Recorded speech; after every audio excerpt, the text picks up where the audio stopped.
Chapter 1. I stopped in front of a shop with a small wooden sign which hung from a wrought-iron spear projecting from the weathered stone wall. On it the word antiquariat was lettered in spidery gold against dull black. The sign creaked as it swung in the night wind. Below it a metal grating covered a dusty window, with a display of yellowed etchings, woodcuts, and lithographs, and a faded mezzotint. Some of the buildings in the picture looked familiar, but here they stood in open fields or perched on hills, overlooking a harbor crowded with sails. The ladies in the pictures wore great bell-like skirts and bonnets with ribbons, and carried tiny parasols, while dainty-footed horses pranced before carriages in the background. It wasn't the prints that interested me, though, or even the heavy gilt frame embracing a tarnished mirror at one side. It was the man whose reflection I studied in the yellowed glass, a dark man wearing a tightly belted grey trench coat that was 6 inches too long. He stood with his hands thrust deep in his pockets and stared into a darkened window 50 feet from me. He had been following me all day. At first, I thought it was coincidence when I noticed the man on the bus from Broma, then studying theater announcements in the hotel lobby while I registered, and half an hour later, sitting 3 tables away sipping coffee while I ate a hearty dinner. I had discarded the coincidence theory a long time ago. 5 hours had passed, and he was still with me as I walked through the old town, medieval Stockholm still preserved on an island in the middle of the city. I had walked past shabby windows crammed with copper pots, ornate silver, dueling pistols, and worn cavalry sabres. They were all very quaint in the afternoon sun, but grim reminders of a ruder day of violence after midnight. Over the echo of my footsteps in the silent narrow streets, the other steps came quietly behind, hurrying when I hurried, stopping when I stopped. Now the man stared into the dark window and waited. The next move was up to me. I was lost. 20 years is a long time to remember the tortuous turnings of the streets of the old town. I took my guidebook from my pocket and turned to the map in the back. My fingers were clumsy. I craned my neck up at the stone tablet set in the corner of the building. It was barely legible. Master Samuelsgaten. I found the name on the folding map and saw that it ran for 3 short blocks ending at Gamla Storgaten, a dead end. In the dim light it was difficult to see the fine detail on the map. I twisted the book around and got a clearer view. There appeared to be another tiny street, marked with cross lines and labelled Goldsmanstrappen. I tried to remember my Swedish. Trappen meant stair. The goldsmith's stairs, running from Master Samuelsgaten to Hundgaten, another tiny street. It seemed to lead to the lighted area near the palace. It looked like my only route out. I dropped the book back into my pocket and moved off casually toward the stairs of the goldsmith. I hoped there was no gate across the entrance. My shadow waited a moment, then followed. As I was ambling, I slowly gained a little on him. He seemed in no hurry at all. I passed more tiny shops with iron-bound doors and worn stone sills, and then saw that the next doorway was an open arch with littered granite steps ascending abruptly. I paused idly, then turned in. Once past the portal, I bounded up the steps at top speed. 6 leaps, 8, and I was at the top, darting to the left toward a deep doorway. There was just a chance I'd cleared the top of the stair before the dark man had reached the bottom. I stood and listened. I heard the scrape of shoes, then heavy breathing from the direction of the stairs a few feet away. I waited, breathing with my mouth wide open, trying not to pant audibly. After a moment, the steps moved away. The proper move for my silent companion would be to cast about quickly for my hiding place, on the assumption that I had concealed myself close by. He would be back this way soon. I risked a glance. He was moving quickly along, looking sharply about, with his back to me. I pulled off my shoes and, without taking time to think about it, stepped out. I made it to the stairs in 3 paces, and faded out of sight as the man stopped to turn back. I leaped down 3 steps at a time. I was halfway down when my foot hit a loose stone and I flew the rest of the way. I hit the cobblestone shoulder first, and followed up with my head.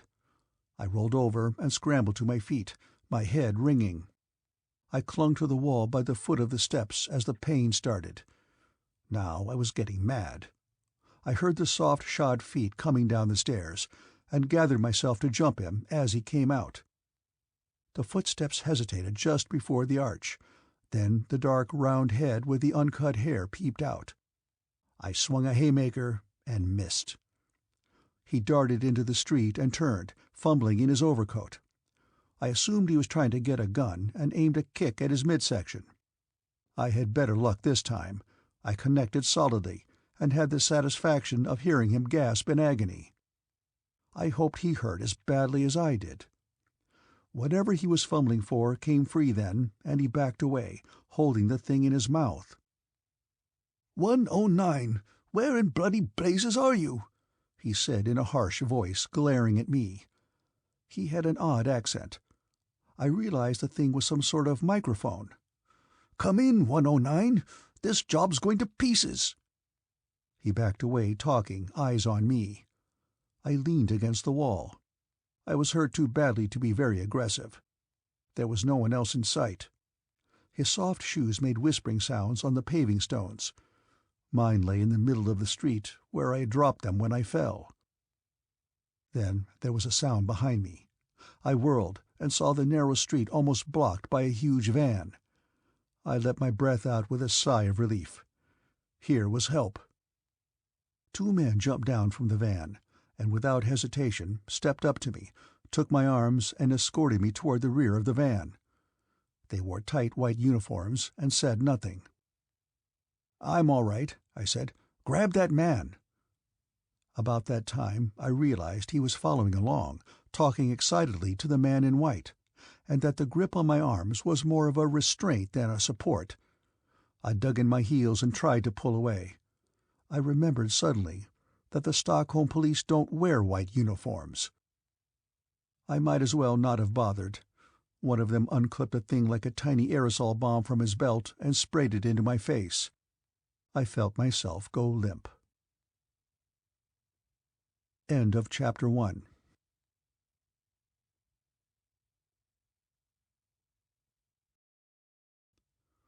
Chapter 2. There was a scratching sound which irritated me. I tried unsuccessfully to weave it into a couple of dreams before my subconscious gave up. I was lying on my back, eyes closed. I couldn't think where I was. I remembered a frightening dream about being followed, and then, as I became aware of pain in my shoulder and head, my eyes snapped open.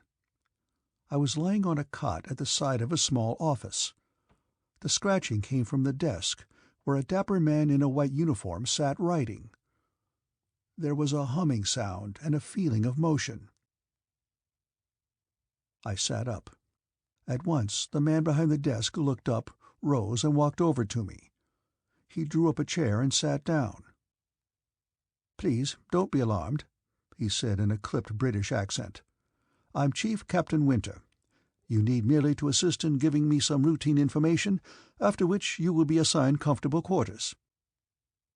He said all this in a smooth, lifeless way, as though he'd been through it before. Then he looked directly at me for the first time. "I must apologize for the callousness with which you were handled. It was not my intention. However," his tone changed, "you must excuse the operative. He was uninformed." Chief Captain Winter opened a notebook and lolled back in his chair with pencil poised. "Where were you born, Mr. Bayard?" They must have been through my pockets, I thought. They know my name. "Who the hell are you?" I said. The chief captain raised an eyebrow. His uniform was immaculate, and brilliantly jeweled decorations sparkled on his chest. "Of course you are confused at this moment, Mr. Bayard, but everything will be explained to you carefully in due course. I am an Imperial officer, duly authorized to interrogate subjects under detention." He smiled soothingly. "Now, please state your birthplace." I said nothing. I didn't feel like answering any questions. I had too many of my own to ask first. I couldn't place the fellow's accent. He was an Englishman, all right, but I couldn't have said from what part of England. I glanced at the medals. Most of them were strange, but I recognized the scarlet ribbon of the Victoria Cross, with 3 palms ornamented with gems. There was something extremely phony about Chief Captain Winter. "Come along now, old chap," Winter said sharply. "Kindly cooperate. It will save a great deal of unpleasantness." I looked at him grimly. "I find being chased, grabbed, gassed, stuffed in a cell, and quizzed about my personal life pretty damned unpleasant already, so don't bother trying to keep it all on a high plane. I'm not answering any questions." I reached in my pocket for my passport. It wasn't there. "Since you've already stolen my passport, you know by now that I'm an American diplomat, and enjoy diplomatic immunity to any form of arrest, detention, interrogation, and what have you. So I'm leaving as soon as you return my property, including my shoes." Winter's face had stiffened up. I could see my act hadn't had much impression on him. He signaled, and 2 fellows I hadn't seen before moved around into view. They were bigger than he was. "Mr. Bayard, you must answer my questions, under duress if necessary. Kindly begin by stating your birthplace." "You'll find it in my passport," I said. I was looking at the 2 reinforcements. They were as easy to ignore as a couple of bulldozers in the living room. I decided on a change of tactics. I'd play along in the hope they'd relax a bit, and then make a break for it. One of the men, at a signal, handed Winter my passport from his desk. He glanced through it, made a number of notes, and passed the booklet back to me. "Thank you, Mr. Bayard," he said pleasantly. "Now, let's get on to particulars. Where did you attend school?" I tried hard now to give the impression of one eager to please. I regretted my earlier truculence. It made my present pose of cooperativeness a little less plausible. Winter must have been accustomed to the job, though, and to subjects who were abject. After a few minutes he waved an arm at the 2 bouncers, who left the room silently. Winter had gotten on to the subject of international relations and geopolitics now, and seemed to be fascinated by my commonplace replies. I attempted once or twice to ask why it was necessary to quiz me closely on matters of general information, but was firmly guided back to the answering of the questions. He covered geography and recent history thoroughly, with emphasis on the period 1879 to 1910, and then started in on a biographic list. All I knew about one name after another. Most of them I'd never heard of. A few were minor public figures. He quizzed me in detail on 2 Italians, Cucino and Maxoni. He could hardly believe I'd never heard of them. He seemed fascinated by many of my replies. "Niven? An actor?" he said incredulously. "Never heard of Crane Talbot?" And when I described Churchill's role in recent affairs, he laughed uproariously. After 40 minutes of this one-sided discussion, a buzzer sounded faintly, and another uniformed man entered, placed a good-sized box on the corner of the desk, and left. Winter ignored the interruption. Another 20 minutes of questions went by. Who was the present monarch of Anglo-Germany? Winter asked. What was the composition of the royal family, the ages of the children? I exhausted my knowledge of the subject. What was the status of the Viceroyalty of India? Explain the working of the dominion arrangements of Australia, North America, Cabot's Land. I was appalled at the questions. The author of them must have been insane.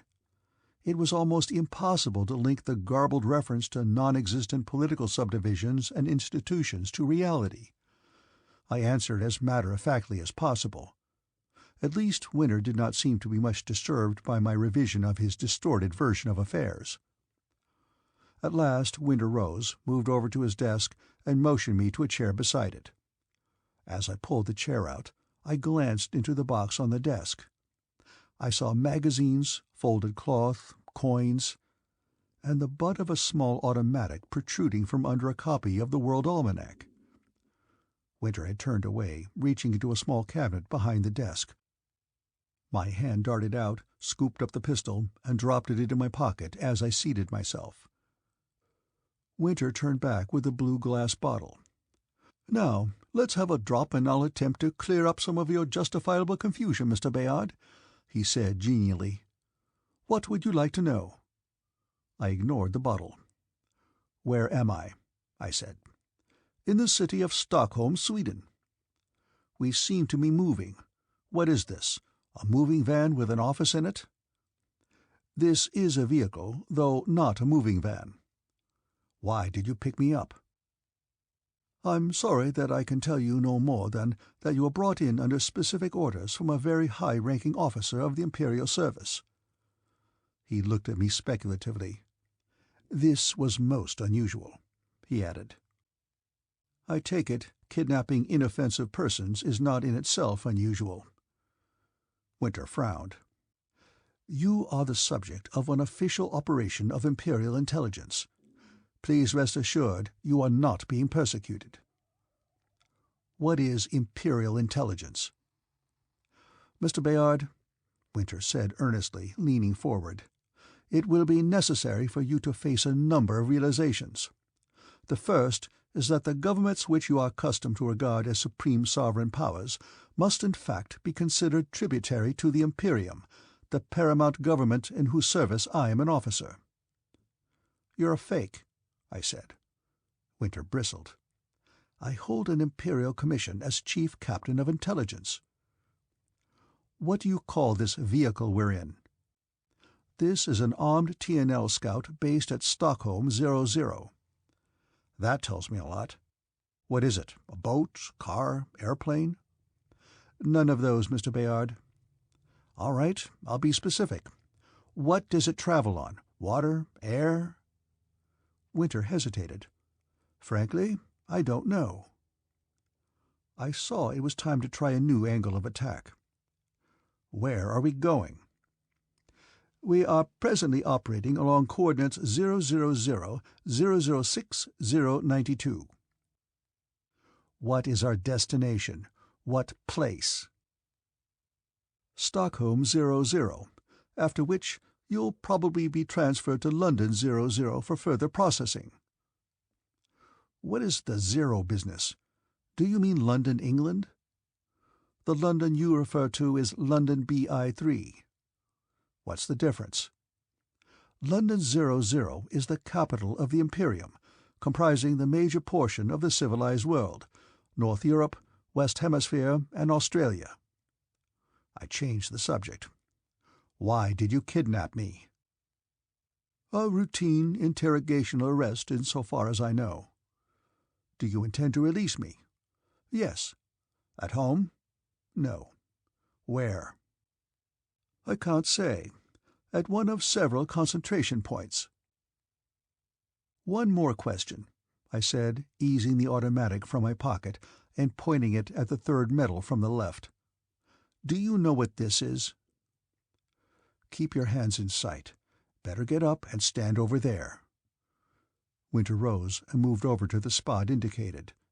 I'd never aimed a pistol at a man point-blank before, but I felt no hesitation now. "Tell me all about it," I said. "I've answered every question," Winter said nervously. "And told me nothing." Winter stood staring at me. I slipped the safety off with a click. "You have 5 seconds to start," I said. 1, 2... "Very well," Winter said. "No need for all this. I'll try."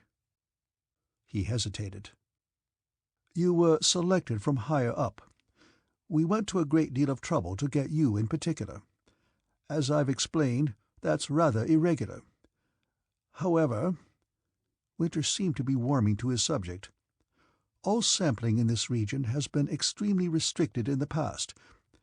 You see, your continuum occupies an island, one of a very few isolated lines in a vast blighted region. The entire configuration is abnormal, and an extremely dangerous area in which to maneuver. We lost many good men in early years before we learned how to handle the problems involved." "I suppose you know this is all nonsense to me," I said. "What do you mean by sampling?" "Do you mind if I smoke?" Winter said. I took a long brown cigarette from a box on the desk, lit it, and handed it to him. "Sampling refers to the collection of individuals or artifacts from representative BI lines," he said, blowing out smoke. "We in intelligence are engaged now in mapping operations. It's fascinating work, old boy, picking up the trend lines, coordinating findings with theoretical work, developing accurate calibrating devices, instruments, and so on. We're just beginning to discover the potentialities of working the net. In order to gather maximum information in a short time, we found it expedient to collect individuals for interrogation. In this way we quickly gain a general picture of the configuration of the net in various directions. In your case, I was directed under sealed orders to enter the Blight, proceed to Blight Insula 3, and take over the custody of Mr. Brion Bayard, a diplomat representing, of all things, an American republic." Winter spoke enthusiastically now. As he relaxed, he seemed younger. "It was quite a feather in my cap, old chap, to be selected to conduct an operation in the Blight, and I found it fascinating. Always in the past, of course, I've operated at such a distance from the Imperium that little or no analogy existed. But BI-3, why, it's practically the Imperium, with just enough variation to stir the imagination. Close as the two lines are, there's a desert of blight around and between them that indicates how frightfully close to the rim we've trodden in times past." "All right, Winter, I've heard enough," I said. "You're just a harmless nut, maybe. But I'll be going now." "That's quite impossible," Winter said. "We're in the midst of the Blight." "What's the Blight?" I asked, making conversation as I looked around the room, trying to pick out the best door to leave by. There were 3. I decided on the one no one had come through yet. I moved towards it. "The Blight is a region of utter desolation, radiation, and chaos," Winter was saying. "There are whole ranges of A-lines where the very planet no longer exists, where automatic cameras have recorded nothing but a vast ring of debris in orbit. Then there are the cinder worlds, and here and there dismal groups of cancerous jungles, alive with radiation-poisoned mutations. It's frightful, old chap. You can wave the pistol at me all night, but it will get you nothing. In a few hours we'll arrive at 00. You may as well relax until then." I tried the door. It was locked. "Where's the key?" I said. "There's no key. It will open automatically at the base." I went to one of the other doors, the one the man with the box had entered through. I pulled it open and glanced out. The humming sound was louder, and down a short and narrow corridor I saw what appeared to be a pilot's compartment. A man's back was visible. "Come on, Winter," I said. "Go ahead of me." "Don't be a complete ass, old boy," Winter said, looking irritated. He turned toward his desk. I raised the pistol. The shot boomed inside the walls of the room, and Winter leaped back from the desk holding a ripped hand. He whirled on me, for the first time looking really scared. "You're insane!" he shouted. "I've told you we're in the midst of the Blight!" I was keeping one eye on the man up front, who was looking over his shoulder while frantically doing something with his other hand. "You're leaking all over that nice rug," I said. "I'm going to kill you with the next one. Stop this machine." Winter was pale.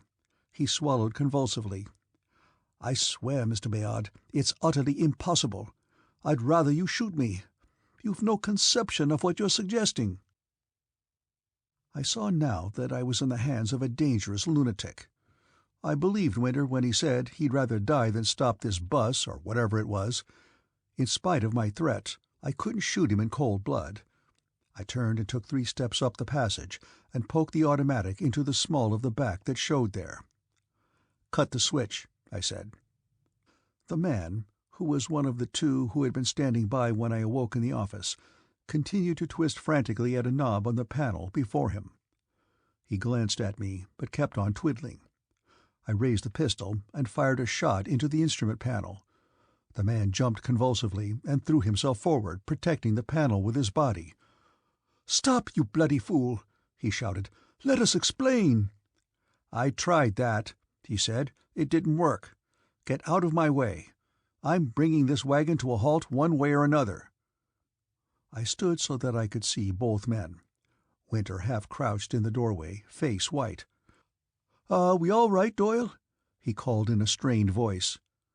Doyle eased away from the panel, turned his back to me, and glanced over the instruments. He flipped a toggle, cursed, and turned back to face Winter. "Communicator dead," he said, "but we're still in operation." I hesitated now. These two were genuinely terrified of the idea of stopping. They had paid as little attention to me and my noisy gun as one would to a kid with a water pistol. Compared to stopping, a bullet was apparently a trifling irritation. It was also obvious that this was no moving van. The pilot's compartment had more instruments than an airliner, and no windows. Elaborate ideas began to run through my mind. Spaceship? Time machine? What the devil had I gotten into? "All right, Winter," I said. "Let's call a truce. I'll give you 5 minutes to give me a satisfactory explanation, prove you're not an escapee from the violent ward, and tell me how you're going to go about setting me down right back where you found me. If you can't or won't cooperate, I'll fill that panel full of holes, including anybody who happens to be standing in front of it." "Yes," Winter said. "I swear I'll do all I can. Just come away from the control compartment." "I'll stay right here," I said. "I won't jump the gun unless you give me a reason. Like holding your mouth wrong." Winter was sweating. "This is a scouting machine, operating in the net. By the net, I mean the complex of alternative lines which constitute the matrix of all simultaneous reality. Our drive is the Maxoni-Coccini field generator, which creates a force operating at what one might call a perpendicular to normal entropy. Actually, I know little about the physics of the mechanism. I am not a technician." I looked at my watch. Winter got the idea. "The Imperium is the government of the 00A line, in which this discovery was made. The device is an extremely complex one, and there are 1,000 ways in which it can cause disaster to its operators if a mistake is made. Judging from the fact that every A-line within thousands of parameters of 00 is a scene of the most fearful carnage, we surmise that our line alone was successful in controlling the force. We conduct our operations in all of that column of A-space lying outside the Blight, as we term this area of destruction. The Blight itself we ordinarily avoid completely." Winter wrapped a handkerchief around his bleeding hand as we talked. "Your line, known as Blight Insular 3, or BI-3, is one of 2 exceptions we know to the general destruction. These 2 lines lie at some distance from 00, yours a bit closer than BI-2. BI-3 was discovered only a month or so ago, and just recently confirmed as a safe line. All this exploratory work in the Blight was done by drone scouts, unmanned. Why was I directed to pick you up? I don't know. But believe me when I say that if you succeed in crippling this scout, you'll precipitate us into identity with an A-line which might be nothing more than a ring of radioactive dust around the sun, or a great mass of mutated fungus. We cannot stop now for any reason until we reach a safe area." I looked at my watch again. 4 minutes, I said. "Prove what you've been telling me." Winter licked his lips. "Doyle, get the recon photos of this sector, the ones we made on the way in." Doyle reached across to a compartment under the panel and brought out a large red envelope. He handed it to me. I passed it to Winter. "Open it," I said. "Let's see what you've got." Winter fumbled a moment, then slipped a stack of glossy prints out. He handed me the first one. "All these photos were made from precisely the same spatial and temporal coordinates as those occupied by the scout. The only difference is the web coordinates." The print showed an array of ragged fragments of rock hanging against a backdrop of foggy gray, with a few bright points gleaming through. I didn't know what it was intended to represent. He handed me another. It was similar. So was the third, with the added detail that one rock fragment had a smooth side, with tiny lines across it. Winter spoke up. "The scale is not what it appears. That odd bit is a portion of the Earth's crust, about 20 miles from the camera. The lines are roads." I stared, fascinated. Beyond the strangely scribed fragment, other jagged pieces ranged away to the limit of sight and beyond. My imagination reeled at the idea that perhaps Winter was telling me the literal truth. Winter passed over another shot. This one showed a lumpy black expanse, visible only by the murky gleam of light reflected by the irregularities in the surface in the direction of the moon, which showed as a brilliant disk in the black sky. The next was half obscured by a mass which loomed across the lens, too close for focus. Beyond, a huge sprawling bulk, shapeless, gross, immense, lay half buried in tangled vines. I stared horrified at the tiny cow-like head which lolled uselessly on the slope of the mountainous creature. Some distance away, a distended leg-like appendage projected, the hoof dangling. "Yes," Winter said. "It's a cow. A mutated cow, which no longer has any limitation on its growth. It's a vast tissue culture, absorbing nourishment direct from the vines. They grow all through the mass of flesh. The rudimentary head and occasional limbs are quite useless." I pushed the pictures back at him. I was sick. "I've seen enough," I said. "You've sold me. Let's get out of this." I pushed the pistol into my pocket. I thought of the bullet hole in the panel and shuddered. Back in the office, I sat down at the desk. Winter spoke up again. "It's a very unnerving thing, old chap, to have it shown to you all at once that way." Winter went on talking while I tried to assemble his fragmentary information into a coherent picture. A vast spiderweb of lines, each one a complete universe, each minutely different from all the others. Somewhere, a line or world in which a device had been developed that enabled a man to move across the lines. Well, why not, I thought. With all those lines to work with, everything was bound to happen in one of them. Or was it? "How about all the other A-lines, Winter?" I said at the thought. "Where this same discovery must have been made, where there was only some unimportant difference. Why aren't you swarming all over each other, bumping into yourself?" "That's been a big question to our scientists, old chap, and they haven't yet come up with any definite answers. However, there are a few established points. First, the thing is a fantastically delicate device, as I've explained.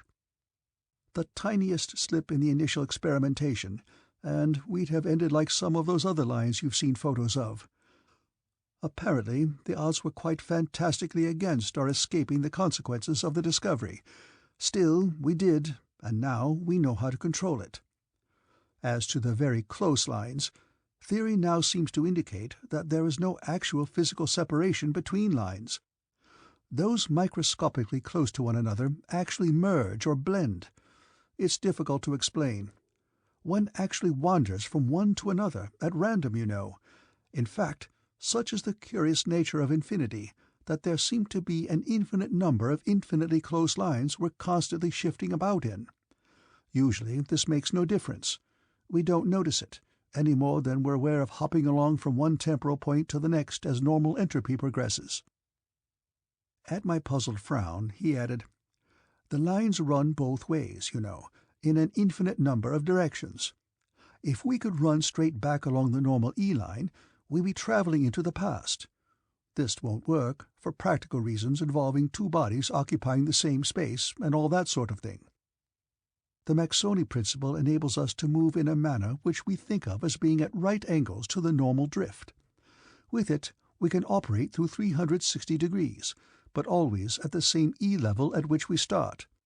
Thus we arrive at Stockholm 00 at the same moment we depart from BI3. Winter laughed.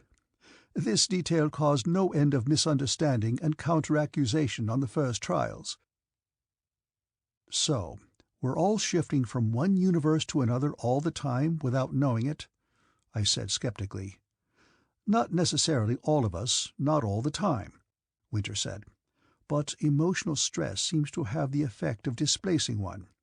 Of course, with the relative positions of 2 grains of sand, or even of 2 atoms within a grain of sand being the only difference between 2 adjacent lines, you'd not be likely to notice. But at times greater slips occur with most individuals. Perhaps you yourself have noticed some tiny discrepancy at one time or another, some article apparently moved or lost, some sudden change in the character of someone you know, false recollections of past events. The universe isn't all as rigid as one might like to believe. You're being awfully plausible, Winter, I said. Let's pretend I accept your story. Now, tell me about this vehicle. Just a small mobile MC station mounted on an auto-propelled chassis. It can move about on level ground or paved areas, and also in calm water. It enables us to do most of our spatial maneuvering on our own ground, so to speak, and avoid the hazards of attempting to conduct ground operations in strange areas. Where are the rest of the men in your party? I asked. There are at least 3 more of you. They're all at their assigned posts, Winter said. There's another small room containing the drive mechanism forward of the control compartment. What's this stuff for? I indicated the box on the desk from which I'd gotten the gun. Winter looked at it, then said ruefully, So that's where you acquired the weapon. I knew you'd been searched. Damned careless of Doyle. Bloody souvenir hunter. I told him to submit everything to me for approval before we returned, so I suppose it's my fault. He touched his aching hand tenderly. Don't feel too bad about it. I'm just a clever guy, I said. However, I'm not very brave. As a matter of fact, I'm scared to death of what's in store for me when we arrive at our destination. You'll be well treated, Mr. Bayard, Winter assured me. I let that one pass. Maybe when we arrived, I could come out shooting, making an escape. That line of thought didn't seem very encouraging either. What would I do next, loose in this Imperium of winters? What I needed was a return ticket home. I found myself thinking of it as BI-3 and realized I was beginning to accept Winter's story. I took a drink from the blue bottle. Why don't we explode when we pass through one of those empty space lines, or burn in the hot ones? I asked suddenly. Suppose we found ourselves peeking out from inside one of those hunks of rock you were photographing. We don't linger about long enough, old boy, Winter said. We remain in any one line for no finite length of time. Therefore, there's no time for us to react physically to our surroundings. How can you take pictures and use communicators? The camera remains inside the field. The photo is actually a composite exposure of all the lines we cross during the instant of the exposure. The lines differ hardly at all, of course, and the prints are quite clear. Light, of course, is a condition, not an event. Our communicators employ a sort of grating which spreads the transmission. Winter, I said, this is all extremely interesting, but I get the impression that you have small regard for a man's comfort. I think you might be planning to use me in some sort of colorful experiment, and then throw me away, toss me out into one of those cosmic junk heaps you showed me. And that stuff in the blue bottle isn't quite soothing enough to drive the idea out of my mind. Great heavens, old boy! Winter sat bolt upright. Nothing of that sort, I can assure you. Why, we're not blasted barbarians. Since you are an object of official interest of the Imperium, you can be assured of humane and honorable treatment. I didn't like what you said about concentration points a while back.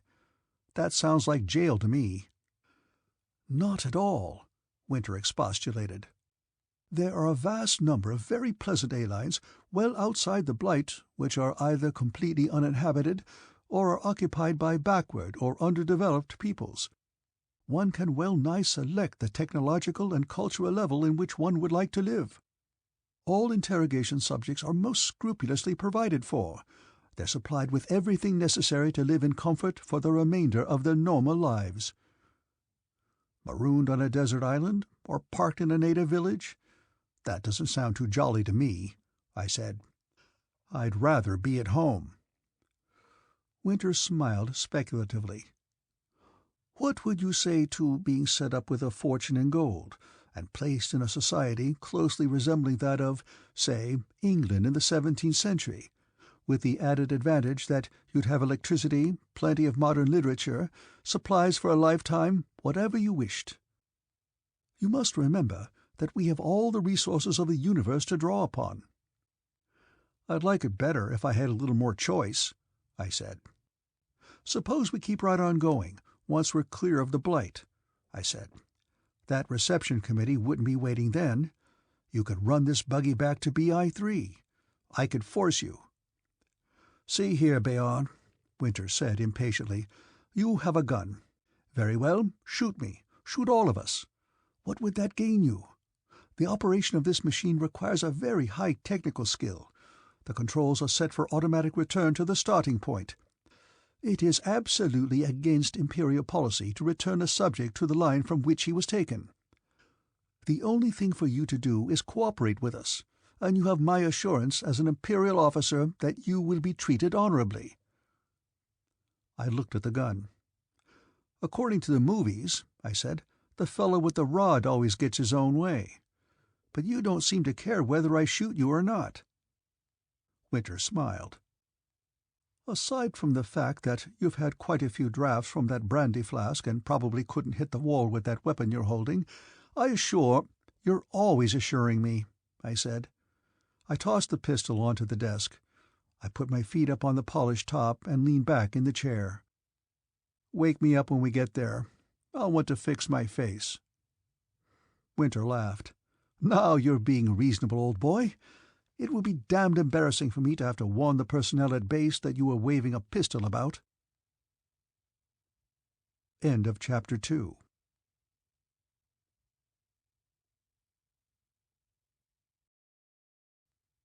Chapter 3. I woke up with a start. My neck ached abominably. So did the rest of me as soon as I moved. I groaned, dragged my feet down off the desk, and sat up. There was something wrong. Winter was gone, and the humming had stopped. I jumped up. "Winter!" I shouted. I had a vivid picture of myself marooned in one of those hell worlds. At that moment, I realized I wasn't half as afraid of arriving at 00 as I was of not getting there. Winter pushed the door open and glanced in. "I'll be with you in a moment, Mr. Bayard," he said. "We've arrived on schedule." I was nervous. The gun was gone. I told myself it was no worse than going to one of the ambassador's receptions. My best bet was to walk in as though I'd thought of it myself. The two bouncers came in, followed by Winter. One of the two men pushed the door open and stood at attention beside it. Beyond the opening, I could see muted sunshine on a level paved surface, and a group of men in white uniforms looking in our direction. I stepped down through the door and looked around. We were in a large shed, looking something like a railroad station. A group of men in white uniforms were waiting. One of them stepped forward. "By Jove, Winter," he said, "you've brought it off. Congratulations, old man." The others came up, gathered around Winter, asking questions, turning to stare at me. None of them said anything to me. To hell with them, I thought. I turned and started strolling toward the front of the shed. There was one door with a sentry box arrangement beside it. I gave the man on duty a glance and started past. "You'd better memorize this face," I said coolly. "You'll be seeing a great deal of it from now on.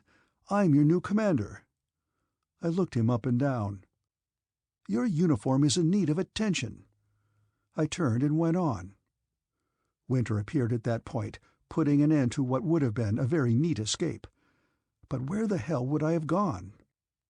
"Here, old man," he said, "don't go wandering about. I'm to take you directly to Royal Intelligence, where you'll doubtless find out a bit more about the reasons for your, Winter cleared his throat, visit." "I thought it was Imperial Intelligence," I said. And for the high-level operation this is supposed to be, this is a remarkably modest reception. I thought there would be a band, or at least a couple of cops with handcuffs." "Royal Swedish intelligence," Winter explained briskly. "Sweden will bring tributary to the Emperor, of course. Imperial intelligence chaps will be on hand. As for your reception, we don't believe in making much fuss, you know." Winter waved me into a boxy black staff car which waited at the curb. It swung out at once into light traffic which pulled out of our way as we rode down the center of the broad avenue. "I thought your scout just traveled crossways," I said, "and stayed in the same spot on the map. This doesn't look like the hilly area of the old town." "You have a suspicious mind and an eye for detail," Winter said. "We maneuvered the scout through the streets to the position of the ramps before going into drive. We're on the north side of the city now." Our giant car roared across a bridge and swirled into a long gravel drive leading to a wrought-iron gate before a massive gray granite building. The people I saw looked perfectly ordinary, with the exception of a few oddities of dress and an unusually large number of gaudy uniforms.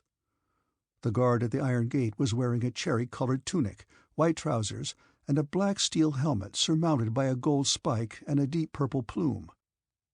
He presented arms, a short and wicked-looking nickel-plated machine-gun, and as the gate swung wide, we eased past him and stopped before broad doors of polished iron-bound oak. A brass plate beside the entrance said Kungliga Svenska Spionage. I said nothing as we walked down a spotless white marble-floored hall, entered a spacious elevator, and rode up to the top floor. We walked along another hall, this one paved with red granite, and paused before a large door at the end. There was no one else around. "Just relax, Mr. Bayard. Answer all questions fully, and use the same forms of address as I do." "I'll try not to fall down," I said. Winter looked as nervous as I felt as he opened the door after a polite tap. The room was an office, large and handsomely furnished.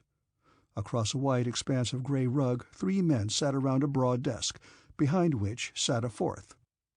Winter closed the door, walked across the room with me trailing behind him, and came to a rigid position of attention 10 feet from the desk. His arm swung up in a real elbow-buster of a salute and held it. "Sir, Chief Captain Winter reports as ordered," he said in a strained voice. "Very good, Winter," said the man behind the desk, sketching a salute casually. Winter brought his arm down with a snap. He rotated rigidly toward the others. "Kaiserlich Hochheit," he said, bowing stiffly from the waist at one of the seated figures. "Chief Inspector," he greeted the second, while the third, a rather paunchy fellow with a jolly expression and a somehow familiar face, rated just "Sir." "Hochwelgeboren will do," murmured the lean aristocratic-looking one whom Winter had addressed first. Apparently, instead of an imperial highness, he was only a high wellborn. Winter turned bright pink. "I beg your Excellency's pardon," he said in a choked voice. The round-faced man grinned broadly. The man behind the desk had been studying me intently during this exchange. "Please be seated, Mr. Bayard," he said pleasantly, indicating an empty chair directly in front of the desk. Winter was still standing rigidly. The man glanced at him. "Stand at ease, Chief Captain," he said in a dry tone, turning back to me. "I hope that your being brought here has not prejudiced you against us unduly, Mr. Bayard," he said. He had a long gaunt face with a heavy jaw. "I am General Bernadotte," he went on. "These gentlemen are the Freiherr von Richthofen, Chief Inspector Bale, and Mr. Goering." I nodded at them. Bale was a thin, broad-shouldered man with a small bald head. He wore an expression of disapproval. Bernadotte went on. "I would like first to assure you that our decision to bring you here was not made lightly. I know that you have many questions, and all will be answered fully. For the present, I shall tell you frankly that we have called you here to ask for your help." I hadn't been prepared for this. I don't know what I expected, but to have this panel of high-powered brass asking for my puny assistance left me opening and closing my mouth without managing to say anything. "It's remarkable," commented the paunchy civilian. I looked at him. Winter had called him Mr. Goering. I thought of pictures of Hitler's gross air chief. "Not Hermann Goering?" I said. The fat man looked surprised, and a smile spread across his face. "Yes, my name is Hermann," he said. "How did you know this?" He had a fairly heavy German accent. I found it hard to explain. This was something I hadn't thought of. Actual doubles or analogues of figures in my own world. Now I knew beyond a doubt that Winter had not been lying to me. "Back where I came from, everyone knows your name," I said. "Reichsmarschall Goering." "Reichsmarschall," Goering repeated. "What an intriguing title!" He looked around at the others. "Is this not a most interesting and magnificent information?" He beamed. "Aye, poor fat Hermann, a Reichsmarschall, and known to all." He was delighted. "Multi-phased reality is, of course, rather a shocking thing to encounter suddenly," the General said, "after a lifetime of living in one's own narrow world. To those of us who have grown up with it, it seems only natural and in keeping with the principles of multiplicity and the continuum. The idea of a monolinear causal sequence is seen to be an artificially restrictive conception, an oversimplification of reality growing out of human egotism." The other four men listened as attentively as I. It was very quiet, with only the occasional faint sounds of traffic from the street below. "Insofar as we have been able to determine thus far from our studies of the BI-3 line, from which you come, our two lines share a common history up to about the year 1790. They remain in parallel in many ways for about another century. Thereafter they diverge rather sharply. Here in our world, two Italian scientists, Giulio Maxoni and Carlo Caccini, in the year 1893, made a basic discovery, which, after several years of study, they embodied in a device which enabled them to move about at will through a wide range of what we now term alternative lines, or A-lines. Caccini lost his life in an early exploratory test, and Maxoni determined to offer the machine to the Italian government. He was rudely rebuffed. After several years of harassment by the Italian press, which ridiculed him unmercifully, Maxoni went to England and offered his invention to the British government. There was a long and very cautious period of negotiation, but eventually a bargain was struck. Maxoni received a title, estates, and £1,000,000 in gold. He died a year later. The British government now had sole control of the most important basic human discovery since the wheel. The wheel gave man the power to move easily across the surface of his world. The Maxoni principle gave him all the worlds to move about in. Leather creaked faintly as I moved in my chair. The General leaned back and drew a deep breath. He smiled. "I hope that I am not overwhelming you with an excess of historical detail, Mr. Bayard." "Not at all," I replied. "I am very much interested." He went on. "At that time, the British government was negotiating with the Imperial Germanic government in an effort to establish workable trade agreements and avoid a fratricidal war, which then appeared to be inevitable if appropriate spheres of influence were not agreed upon. The acquisition of the Maxoni papers placed a different complexion on the situation. Rightfully feeling that they now had a considerably more favorable position from which to negotiate, the British suggested an amalgamation of the two empires into the present Anglo-Germanic Imperium, with the House of Hanover-Windsor occupying the imperial throne. Sweden signed the Concord shortly thereafter, and after the resolution of a number of differences in detail, the Imperium came into being on January 1st, 1900. I had the feeling the General was oversimplifying things. I wondered how many people had been killed in the process of resolving the minor details. I kept the thought to myself. "Since its inception," the General continued, "the Imperium has conducted a program of exploration, charting, and the study of the A continuum.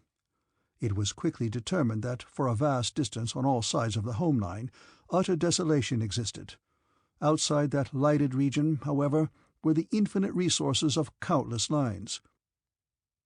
Those lines lying just outside the Blight seemed uniformly to represent a divergence point at about 400 years in the past. That is to say, our common histories differentiate about the year 1550.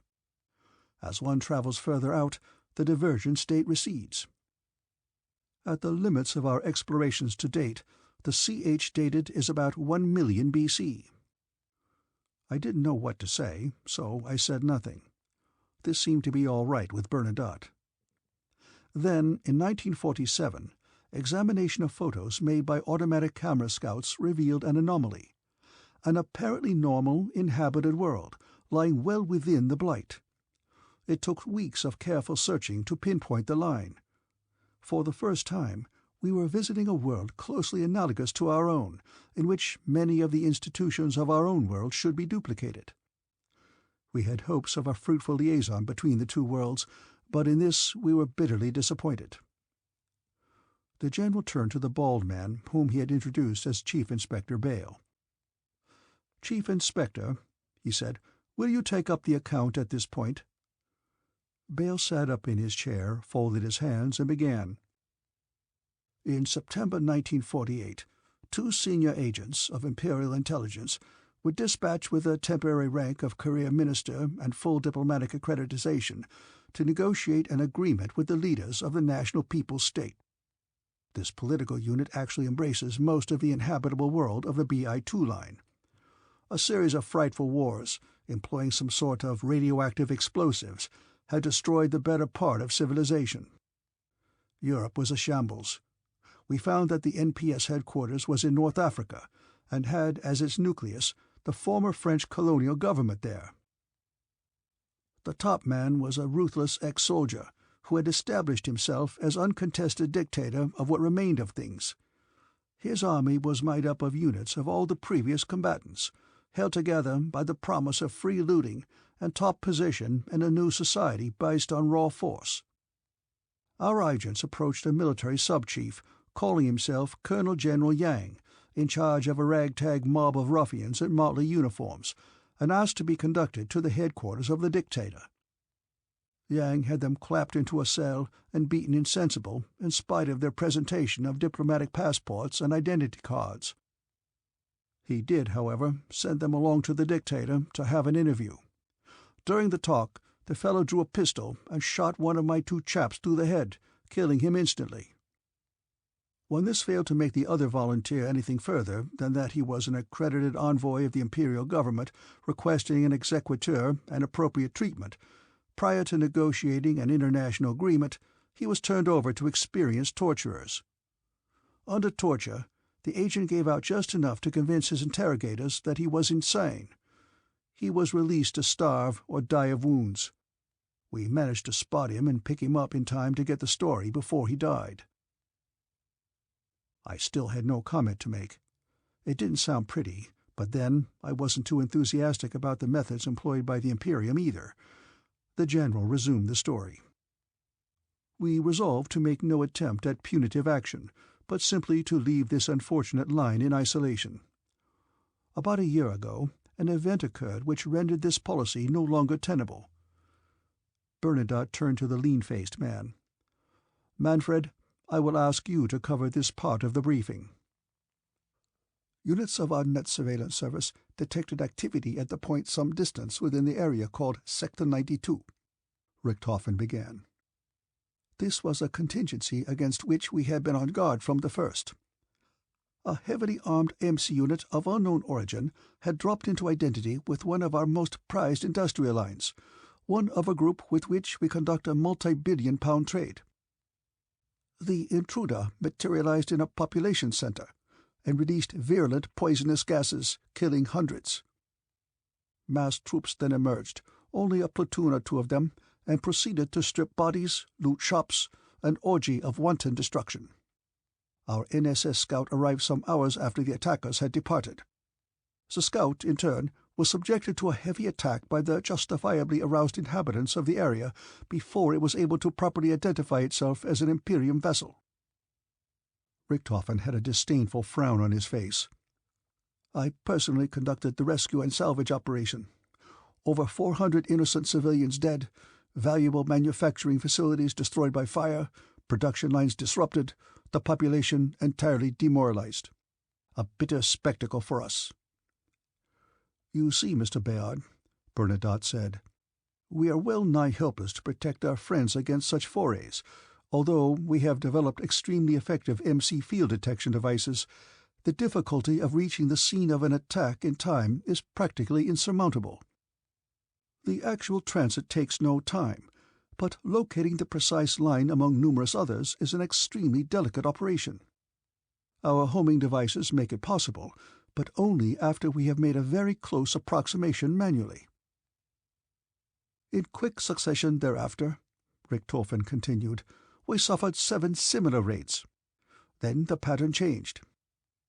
The raiders began appearing in numbers, with large cargo-carrying units. They also set about rounding up all the young women at each raid and taking them along into captivity. It became obvious that a major threat to the Imperium had come into existence. At last we had the good fortune to detect a raider's field in the close vicinity of one of our armed scouts.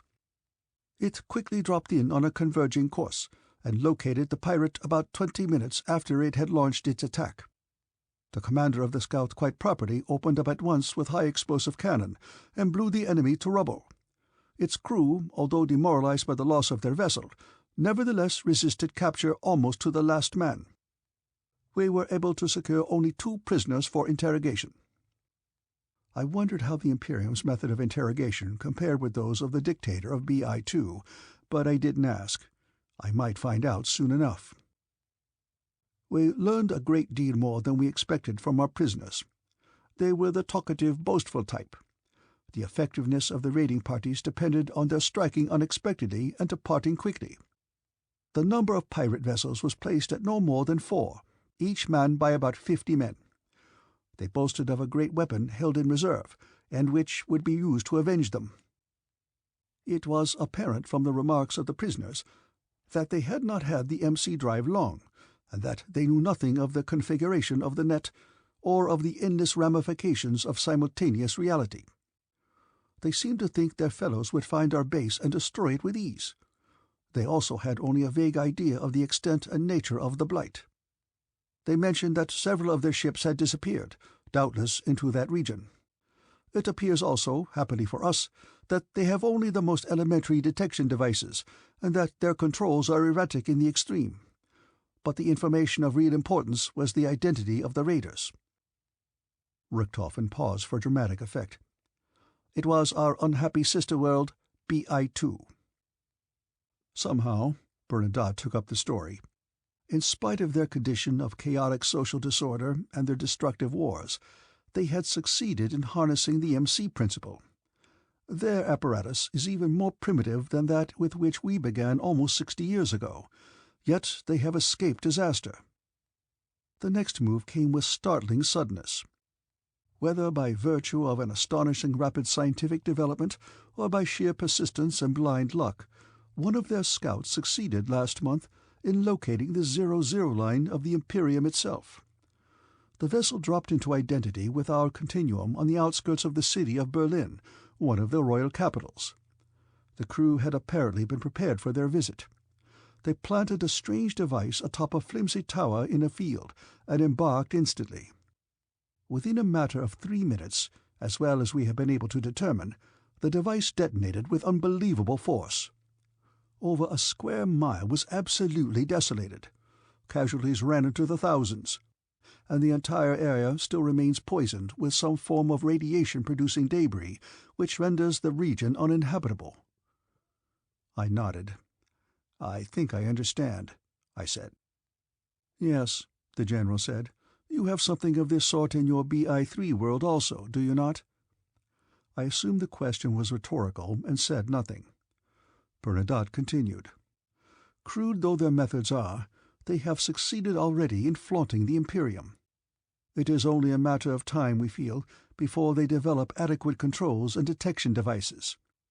We will then be faced with the prospect of hordes of ragged but efficient soldiers, armed with the frightful radium bombs with which they destroyed their own culture, descending on the mother world of the Imperium. This eventuality is one for which it has been necessary to make preparation. There seem to be two possibilities, both equally undesirable. We could await further attack, meanwhile readying our defenses, of doubtful value against the fantastic explosives of the enemy, or we could ourselves mount an offensive, launching a massive invasion force against BI-2. The logistics problems involved in either plan would be unbelievably complex. I was learning a few things about the Imperium. In the first place, they did not have the atomic bomb, and had no conception of its power. Their consideration of war against an organized military force armed with atomics was proof of that. Also, not having had the harsh lessons of two major wars to assist them, they were naive, almost backward in some ways. They thought more like Europeans of the 19th century than modern Westerners. "About 1 month ago, Mr. Bayard," Bale took over, "a new factor was introduced, giving us a third possibility. In the heart of the Blight, at only a very little distance from BI-2, and even closer to us than it, we found a second surviving line. That line was, of course, your homeworld, designated Blight Insula 3. Within 72 hours, 150 special agents have been placed at carefully scouted positions in BI-3. We were determined to make no blunders. Too much was at stake. As the information flowed in from our men, all of whom, being top agents, had succeeded in establishing their cover identities without difficulty, it was immediately passed to the General Staff and to the Imperial Emergency Cabinet for study. The two bodies remained in constant session for over a week, without developing any adequate scheme for handling the new factor. One committee of the Emergency Cabinet was assigned the important task of determining as closely as possible the precise CH relationship of BI-3 with both BI-2 and the Imperium. This was an extremely tricky chore, as it is quite possible for an amazing parallelism to exist in one phase of an A-line while the most fantastic variants crop up in another. 1 week ago today, the committee reported findings they considered to be 98% reliable. Your BI-3 line shared history of the BI-2 until the date 1911, probably early in the year. At that point, my colleague, Mr. Goering, of German intelligence, who had been sitting in on the meeting, made a brilliant contribution. His suggestion was immediately adopted. All agents were alerted at once to drop all other lines of inquiry and concentrate on picking up a trace of— Bale looked at me. Mr. Brion Bayard. They knew I was on the verge of exploding from pure curiosity, so I just sat and looked back at Bale. He pursed his lips. He sure as hell didn't like me. "We picked you up from records at your university." Bale frowned at me. "Something like aluminium alloy." Bale must be an Oxford man, I thought. "Illinois," I said. "At any rate," Bale went on, "it was a relatively simple matter to follow you up then through your military service and into your diplomatic service. Our man just missed you at your legation at Viet Cai." "Consulate General," I corrected. It annoyed Bale. I was glad. I didn't like him much either. "You had left the post the preceding day and were proceeding to your headquarters via Stockholm. We had a man on the spot. He kept tabs on you until the shuttle could arrive. The rest you know." There was a lengthening silence. I shifted in my chair, looking from one expressionless face to another. "All right," I said. "It seems I'm supposed to ask, so I'll oblige, just to speed things along. Why me?"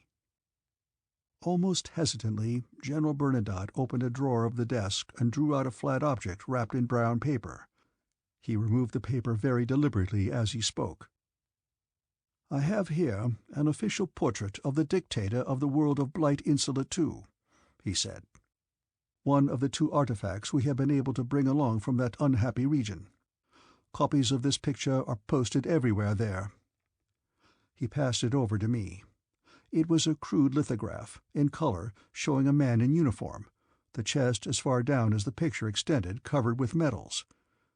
Beneath the portrait was the legend, "His Martial Excellency, Duke of Algiers, Warlord of the Combined Forces, Marshal General of the State, Brion Bayard, Dictator." The picture was of me. End of Chapter 3.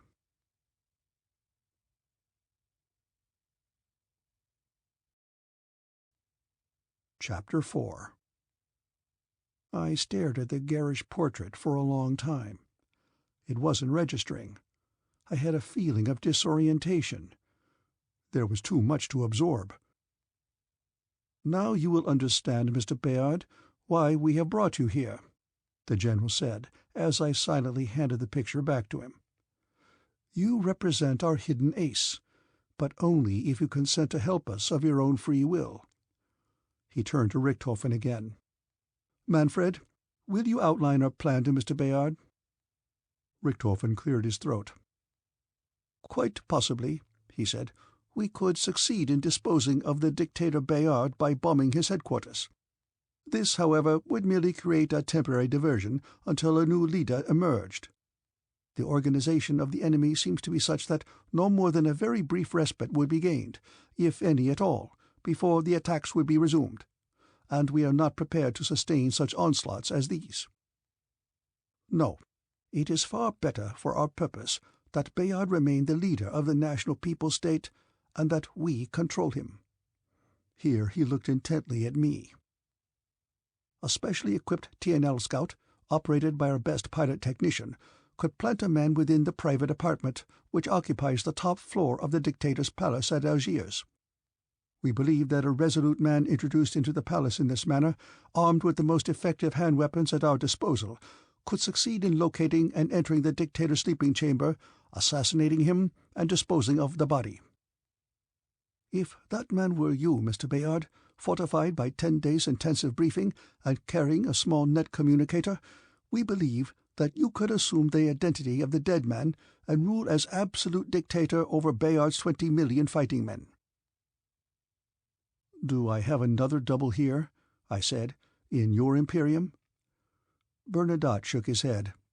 "No, you have remote cousins here, nothing closer." They all watched me. I could see that all three of them expected me to act solemn and modest at the honor, and set out to do or die for the fatherland. They were overlooking a few things, though. This wasn't my fatherland. I'd been kidnapped and brought here. And, oddly enough, I could not see myself murdering anybody. Especially, I had the grotesque thought, myself. I didn't even like the idea of being dropped down in the midst of a pack of torturers. I was ready to tell them so in very definite terms, when my eye fell on Bale. He was wearing a supercilious half-smile, and I could see that this was just what he expected. His contempt for me was plain. I sensed that he thought of me as the man who had killed his best agent in cold blood, a cowardly blackguard. My mouth was open to speak, but under that sneering expression different words came out, temporizing words. I wouldn't give Bale the satisfaction of being right. "And after I'm in charge of BI-2, what then?" I said. "You will be in constant touch with Imperial intelligence via communicator," Richthofen said eagerly. "You'll receive detailed instructions as to each move to make. We should be able to immobilize BI-2 within 6 months. You will then be returned here." "I won't be returned home?" "Mr. Bayard," Bernadotte said seriously, "you will never be able to return to BI-3. The Imperium will offer you any reward you wish to name, except that. The consequences of revealing the existence of the Imperium to your line at this time are far too serious to permit consideration of the idea. However—" All eyes were on Bernadotte.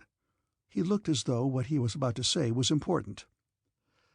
"I have been authorized by the Emergency Cabinet," he said with gravity, "to offer you an Imperial commission in the rank of Major General, Mr. Bayard.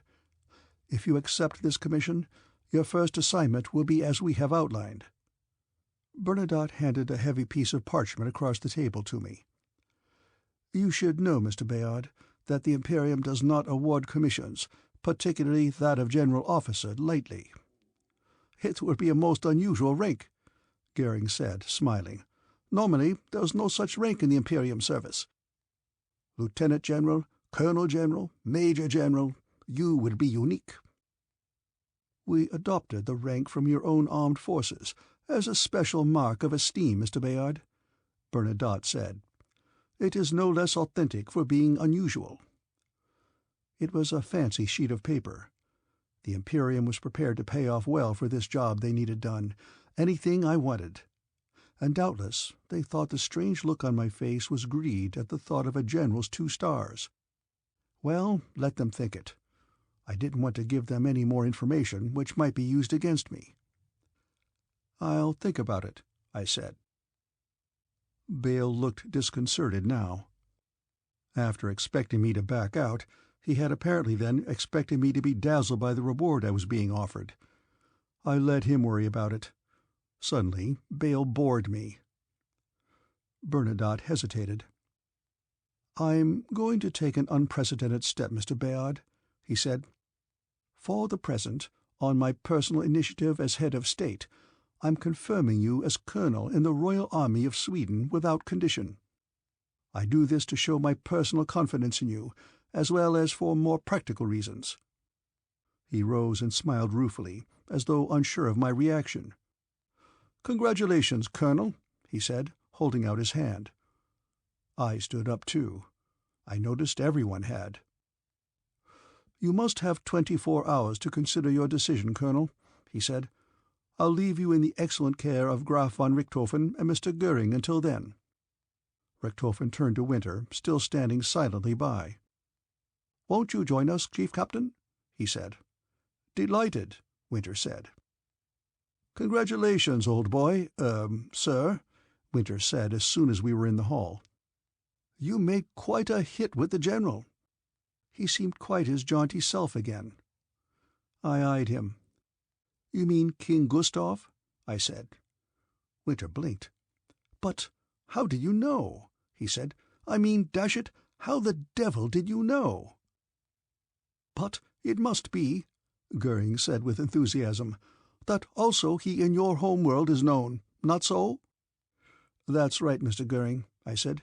"Now you've dispelled my aura of mystery." Goering chuckled. "Please, Mr. Bayard, you must call me Hermann." He gripped my arm in friendly fashion as we moved down the hall. "Now, you must tell us more about this intriguing world of yours." Richthofen spoke up.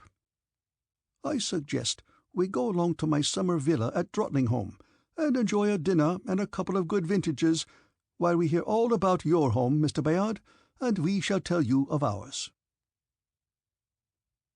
End of Chapter 4.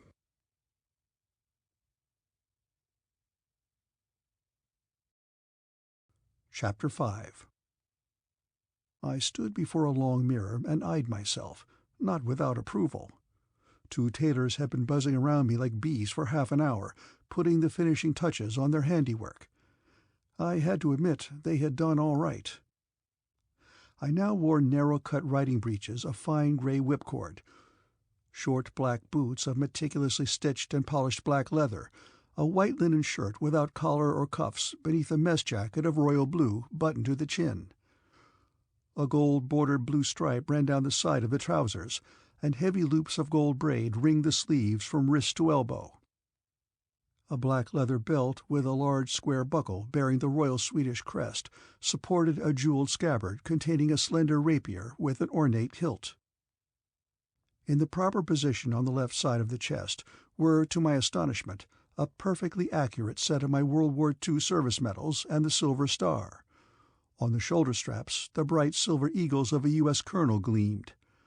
I was wearing the full-dress uniform of my new position in the Imperium Society. I was glad now I hadn't let myself deteriorate into the flabby ill health of the average Foreign Service officer, soft and pale from long hours in offices and late hours of heavy drinking at the interminable diplomatic functions. My shoulders were reasonably broad, my back reasonably straight, No paunch marred the lines of my new finery. This outfit made a man look like a man. How the devil had we gotten into the habit of draping ourselves in shapeless double-breasted suits in mousy colors of identical cut? Goering was sitting in a brocaded armchair in the luxurious suite to which Richthofen had shown me in his villa. "You cut a martial figure, Brion," he said. "It is plain to see you have, for this new job, a natural aptitude." "I wouldn't count on it, Herman," I said. His comment had reminded me of the other side of the coin, the deadly plans the Imperium had in mind for me. Well, I could settle that later. Tonight I was going to enjoy myself. Over a dinner of pheasant served on a sunny terrace in the long Swedish summer evening, Richthofen had explained to me that, in Swedish society, to be without a title was an extremely awkward social encumbrance. It was not that one needed an exalted position, he assured me, merely that there must be something for others to call one. Herr Doctor, Herr Professor, Ingenieur, Redactor. My military status would ease my entry into the world of the Imperium. Winter came in then, carrying what looked like a crystal ball. "Your topper, sir," he said with a flourish. What he had was a chrome-plated steel helmet, with a rib running along the top and a gold-dyed plume growing out of it. "Good God," I said, "isn't that overdoing it a little?" I took the helmet. It was feather light, I discovered. The tailor took over, placed the helmet just so, handed me a pair of white leather gloves, and faded out. "You have to have it, old boy," Winter said. "Dragoons, you know." "You are complete," Herman said. "A masterpiece." He was wearing a dark grey uniform with black trim and white insignia. He had a respectable but not excessive display of ribbons and orders. "Herman," I said expansively, "you should have seen yourself when you were all rigged out in your medals back home. They came down to here." I indicated my knees. He laughed. Together we left the suite and went down to the study on the ground floor. Winter, I noted, had changed from his whites to a pale yellow mess jacket with heavy silver braid and a nickel-plated Luger. Richthofen showed up moments later. His outfit consisted of what looked like a set of tails circa 1880, with silver buttons and a white beret. "We're a cool bunch of cats," I said. I was feeling swell. I caught another glimpse of myself in a mirror. "Sharp, Daddy-O," I murmured. A liveried butler swung the glass door open for us, and we descended the steps to a waiting car. This one was a vast yellow phaeton, with the top down. We slid into our places on the smooth yellow leather seats, and it eased off down the drive. It was a magnificent night, with high clouds and a brilliant moon. In the distance, the lights of the city glittered. We rolled smoothly along, the engine so silent that the sound of the wind in the tall trees along the way was clearly audible. Goering had thought to bring along a small flask, and by the time we had each tapped it twice, we were passing through the iron gates of the summer palace. Coloured floodlights bathed the gardens, and people already filled the terrace on the south and west sides of the building. The car dropped us before the gigantic entry and moved off. We made our way through the crowd and into the reception hall. Light from the massive crystal chandeliers glittered on gowns and uniforms, polished boots and jewels, silks, brocades, and velvets. A straight-backed man in rose-pink bowed over the hand of a lovely blonde in white. A slender black-clad fellow with a gold and white sash escorted a lady in green gold toward the ballroom. The din of laughter and conversation almost drowned out the strains of the waltz in the background. "All right, boys," I said. "Where's the punch bowl?" I don't often set out to get stewed, but when I do, I don't believe in half measures. I was feeling great, and wanted to keep it that way. At the moment, I couldn't feel the bruises from my fall. My indignation over being grabbed was forgotten, and as for tomorrow, I couldn't care less. I was having a wonderful time. I hoped I wouldn't see Bale's sour face. Everybody talked, asked me eager questions, made introductions. I found myself talking to someone I finally recognized as Douglas Fairbanks Sr. He was a tough-looking old fellow in a naval uniform. I met counts, dukes, officers of a dozen ranks I'd never heard of, several princes, and finally a short, broad-shouldered man with a heavy suntan and a go-to-hell smile whom I finally realized was the son of the Emperor. I was still walking and talking like $1,000,000, but somewhere along the line I lost what little tact I normally had.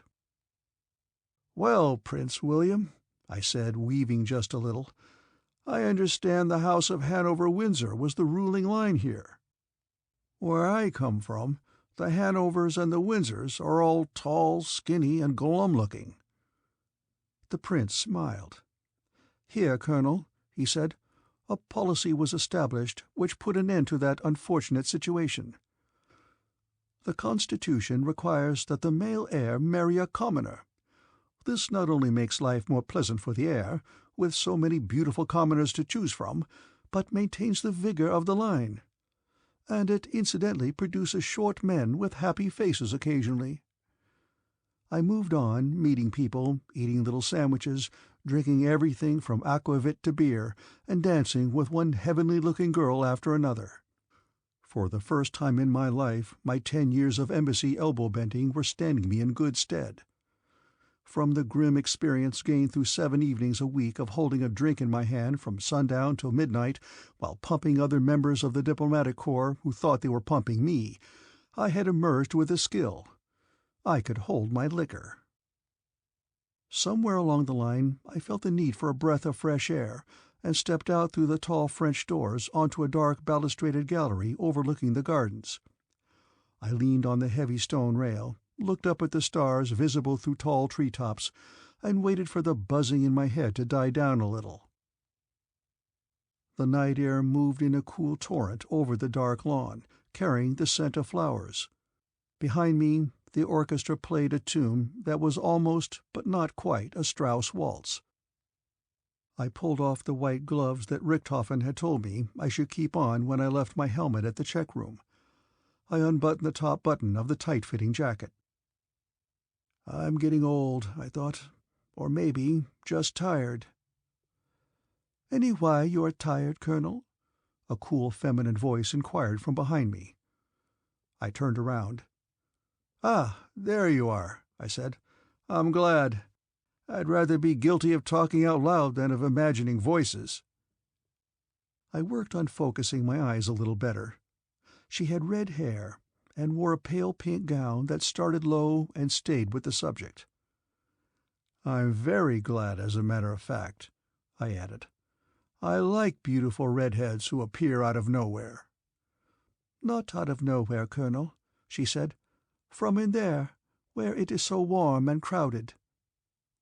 She spoke excellent English in a low voice, with just enough Swedish accent to render her tritest speech charming. "Precisely," I said. "All those people were making me just a little bit drunk, so I came out here to recover." I was wearing a silly smile, and having a thoroughly good time being so eloquent and clever with this delightful young lady. "My father has told me that you were not born to the Imperium, Colonel," she said, "and that you come from a world where all is the same, yet different. It should be so interesting to hear about it." "Why talk about that place?" I said. "We've forgotten how to have fun back there. We take ourselves very seriously, and we figure out the most elaborate excuses for doing the rottenest things to each other." I shook my head. I didn't like that train of thought. "See," I said, "I always talk like that with my gloves off." I pulled them on again. "And now," I said grandly, "may I have the pleasure of this dance?" It was half an hour before we went back inside to visit the punch bowl. The orchestra had just begun a waltz when a shattering blast rocked the floor, and the tall glass doors along the east side of the ballroom blew in. Through the cloud of dust which followed up the explosion, a swarm of men in motley remnants of uniforms leaped into the room. The leader, a black-bearded giant wearing a faded and patched U.S. Army-type battle jacket and baggy Wehrmacht trousers, jacked the lever on the side of a short drum-fed machine gun, and squeezed a long burst into the thick of the crowd. Men and women alike fell under the murdering attack, but every man who remained on his feet rushed the nearest attacker without hesitation.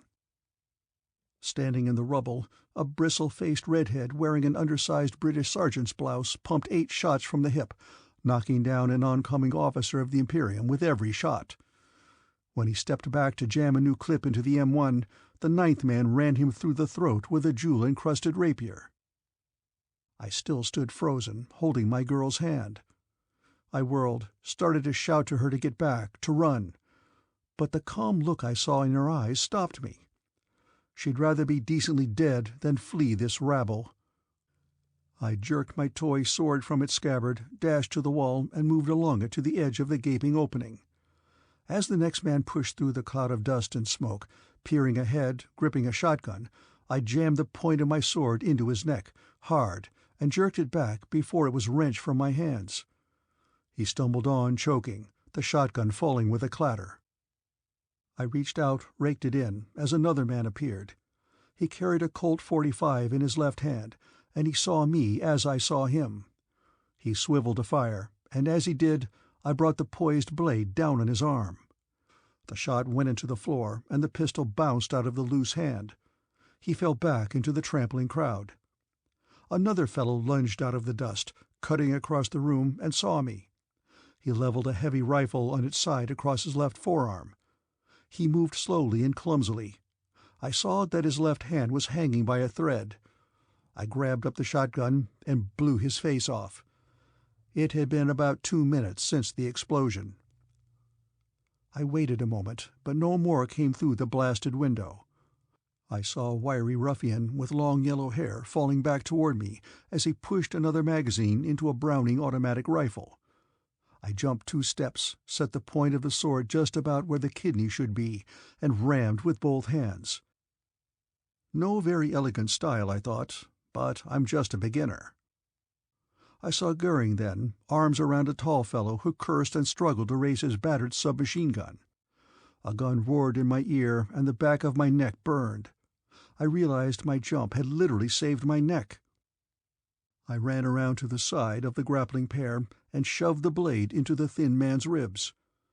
It grated and stuck, but he wilted. I'm not much of a sport, I thought, but I guess guns against pig-stickers makes it even. Herman stepped back, spat disgustedly, and leaped on the nearest bandit. I wrenched at my sword, but it was wedged tight. I left it and grabbed up the Tommy gun. A long-legged villain was just closing the chamber of his revolver as I pumped a burst into his stomach. I saw dust fly from the shabby cloth of his coat as the slug smacked home. I glanced around. Several of the men of the Imperium were firing captured guns now, and the remnant of the invading mob had fallen back toward the shattered wall. Bullets cut them down as they stood at bay, still pouring out a ragged fire. None of them tried to flee. I ran forward, sensing something wrong. I raised my gun and cut down a bloody-faced man as he stood firing 245 automatics. My last round nicked a heavy-set carbine man, and the drum was empty. I picked up another weapon from the floor as one lone thug still standing pounded the bolt of his rifle with his palm. "Take him alive!" someone shouted. The firing stopped, and a dozen men seized the struggling man. The crowd milled, women bending over those who lay on the floor, men staggering from their exertions. I ran toward the billowing drapes. "Come on," I shouted. "Outside!" I didn't have time or breath to say more, or to see if anyone came. I leaped across the rubble, out onto the blasted terrace, leaped the rail, and landed in the garden, sprawled a little, but still moving. In the light of the colored floods, a gray-painted van, ponderously bulky, sat askew across flower beds. Besides it, 3 tattered crewmen struggled with a bulky load. A small tripod stood on the lawn, awaiting the mounting of their burden. I had time for one momentary mental vision of what a fission bomb would do to the summer palace and its occupants before I dashed at them with a yell. I fired the pistol I had grabbed as fast as I could pull the trigger, and the 3 men hesitated, pulled against each other, cursed, and started backward toward the open door of their van with the bomb. One of them fell, and I realized someone behind me was firing accurately. Another of the men yelped and ran off a few yards to crumple on the grass. The third jumped for the open door, and a moment later a rush of air threw dust against my face as the van flicked out of existence. The sound was like a pool of gasoline igniting. The bulky package lay on the ground now, ominous. I felt sure it was not yet armed. I turned to the others. "Don't touch this thing," I called. "I'm sure it's some kind of atomic bomb." "Nice work, old boy," a familiar voice said. It was Winter, blood spattered on the pale yellow of his tunic. "Might have known those chaps were fighting a delaying action for a reason. Are you all right?" "Yeah," I said, breathless. "Let's go back inside. They'll need tourniquets and men to twist them." We picked our way through the broken glass, fragments of flagstones, and splinters of framing, past the flapping drapes, into the brightly lit, dust-rolled ballroom. Dead and wounded lay in a rough semicircle around the broken wall.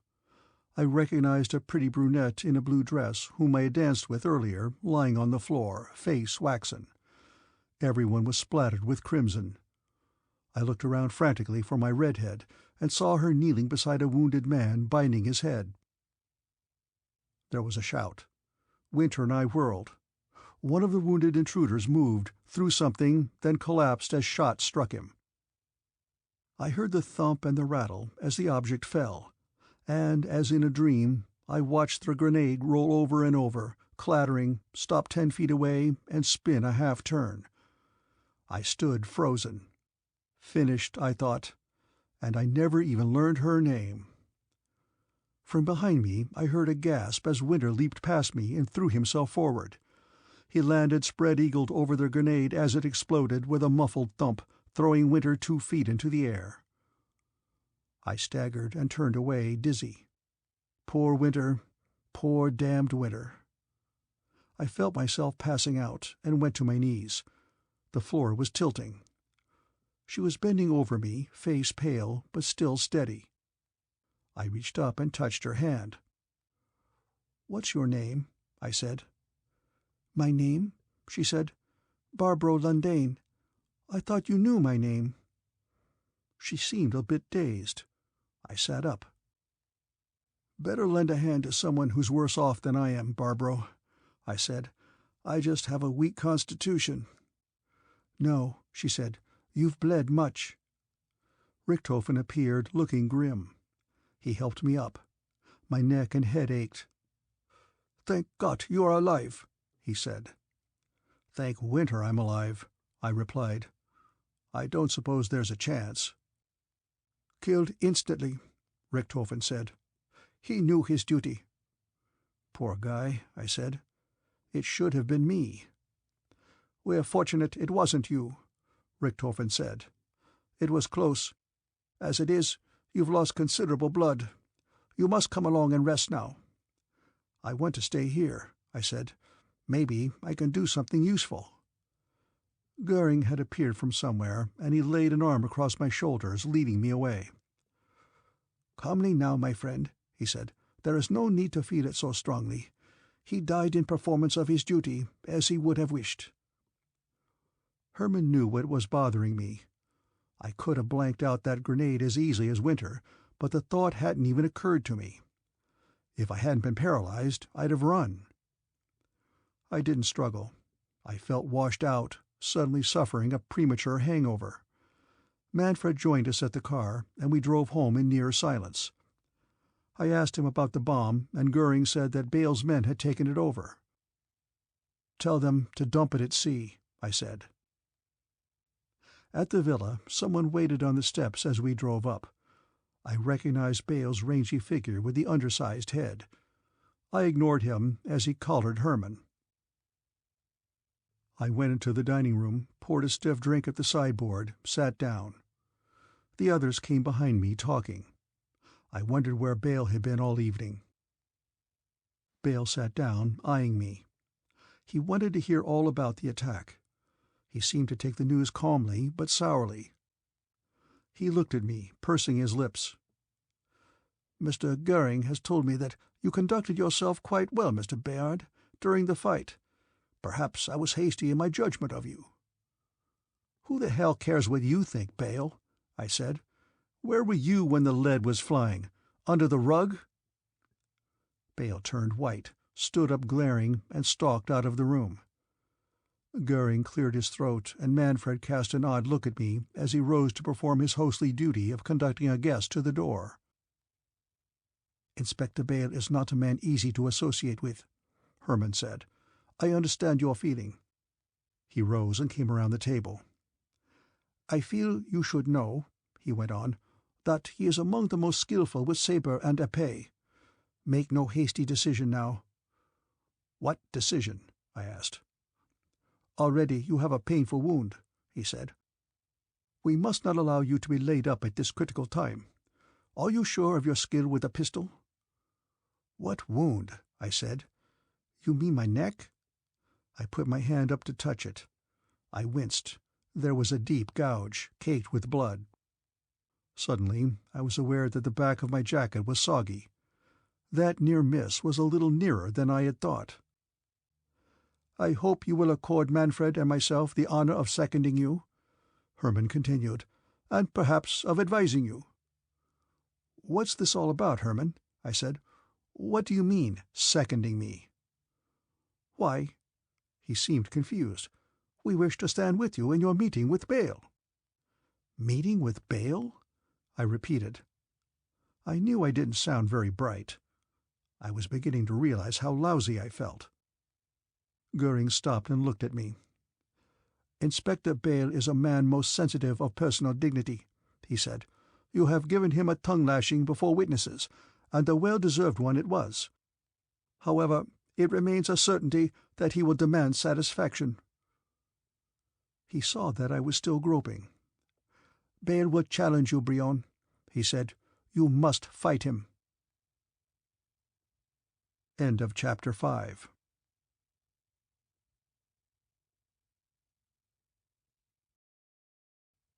Chapter 6. I was cold, chilled to the bone.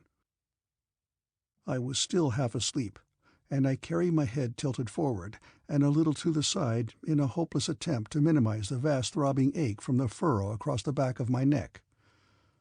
Richthofen, Goering, and I stood together under spreading linden trees at the lower end of the Royal Game Park.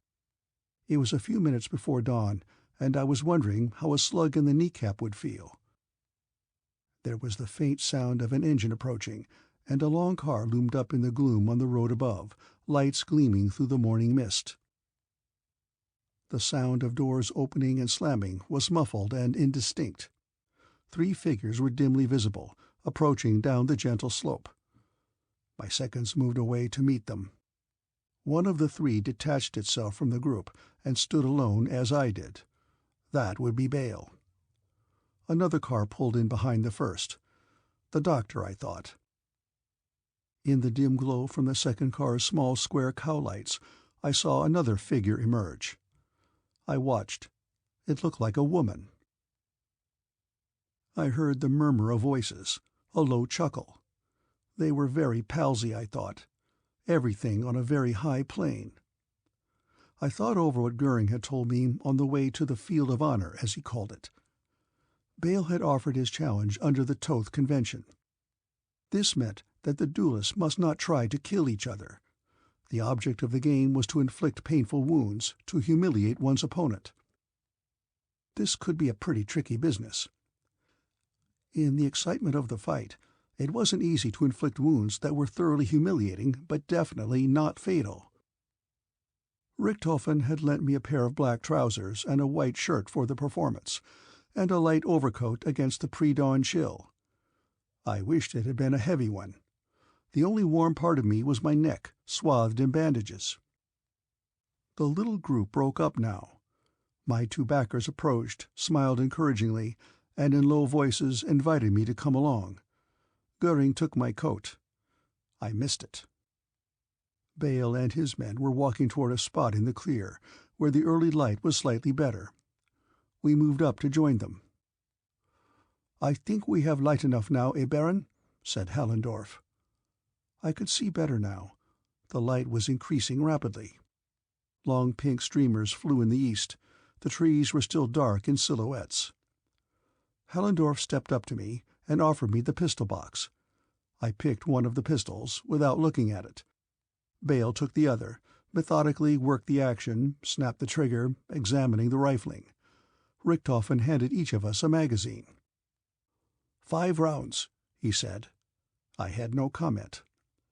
Bale stepped over to the place indicated by Hellendorf and turned his back. I could see the cars outlined against the sky now.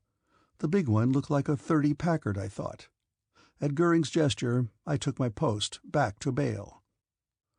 "At the signal, gentlemen," Hellendorf said. "Step forward 10 paces and pause. At the command, turn and fire. Gentlemen, in the name of the Emperor and of honor." The white handkerchief in his hand fluttered to the ground. I started walking. 1, 2, 3. There was someone standing by the smaller car. I wondered who it was. 8, 9, 10. I stopped, waiting. Hellendorf's voice was calm. "Turn and fire."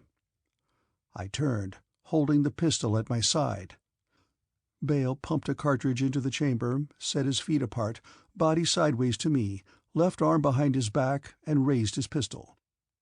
We were 70 feet apart across the wet field. I started walking toward him. Nobody had said I had to stay in one spot. Bale lowered his pistol slightly, and I saw his pale face, eyes staring. The pistol came up again, and almost instantly jumped as a flat crack rang out. The spent cartridge popped up over Bale's head and dropped on the wet grass, catching the light. A miss. I walked on. I had no intention of standing in the half-dark, firing wildly at a half-seen target. I didn't intend to be forced into killing a man by accident, even if it was his idea. And I didn't intend to be pushed into solemnly playing Bale's game with him. Bale held the automatic at arm's length, following me as I approached. He could have killed me easily, but that was against the code. The weapon wavered. He couldn't decide on a target. My moving was bothering him. The pistol steadied and jumped again, the shot sounding faint on the foggy air. I realized he was trying for the legs. I was close enough now to see the depressed angle of the barrel. He stepped back a pace, set himself again, and raised the Mauser higher. He was going to try to break a rib, I guessed. A tricky shot, easy to miss, either way. My stomach muscles tensed with anticipation. I didn't hear the next one. The sensation was exactly like a baseball bat slammed against my side. I felt that I was stumbling, air knocked from my lungs, but I kept my feet. A great warm ache spread from just above the hip. Only 20 feet away now. I fought to draw a breath. Bale's expression was visible, a stiff, shocked look, mouth squeezed shut. He aimed at my feet and fired twice in rapid succession. I think by error. One shot went through my boot between the toes of my right foot, the other in the dirt. I walked up to him. I sucked air in painfully. I wanted to say something, but I couldn't. It was all I could do to keep from gasping.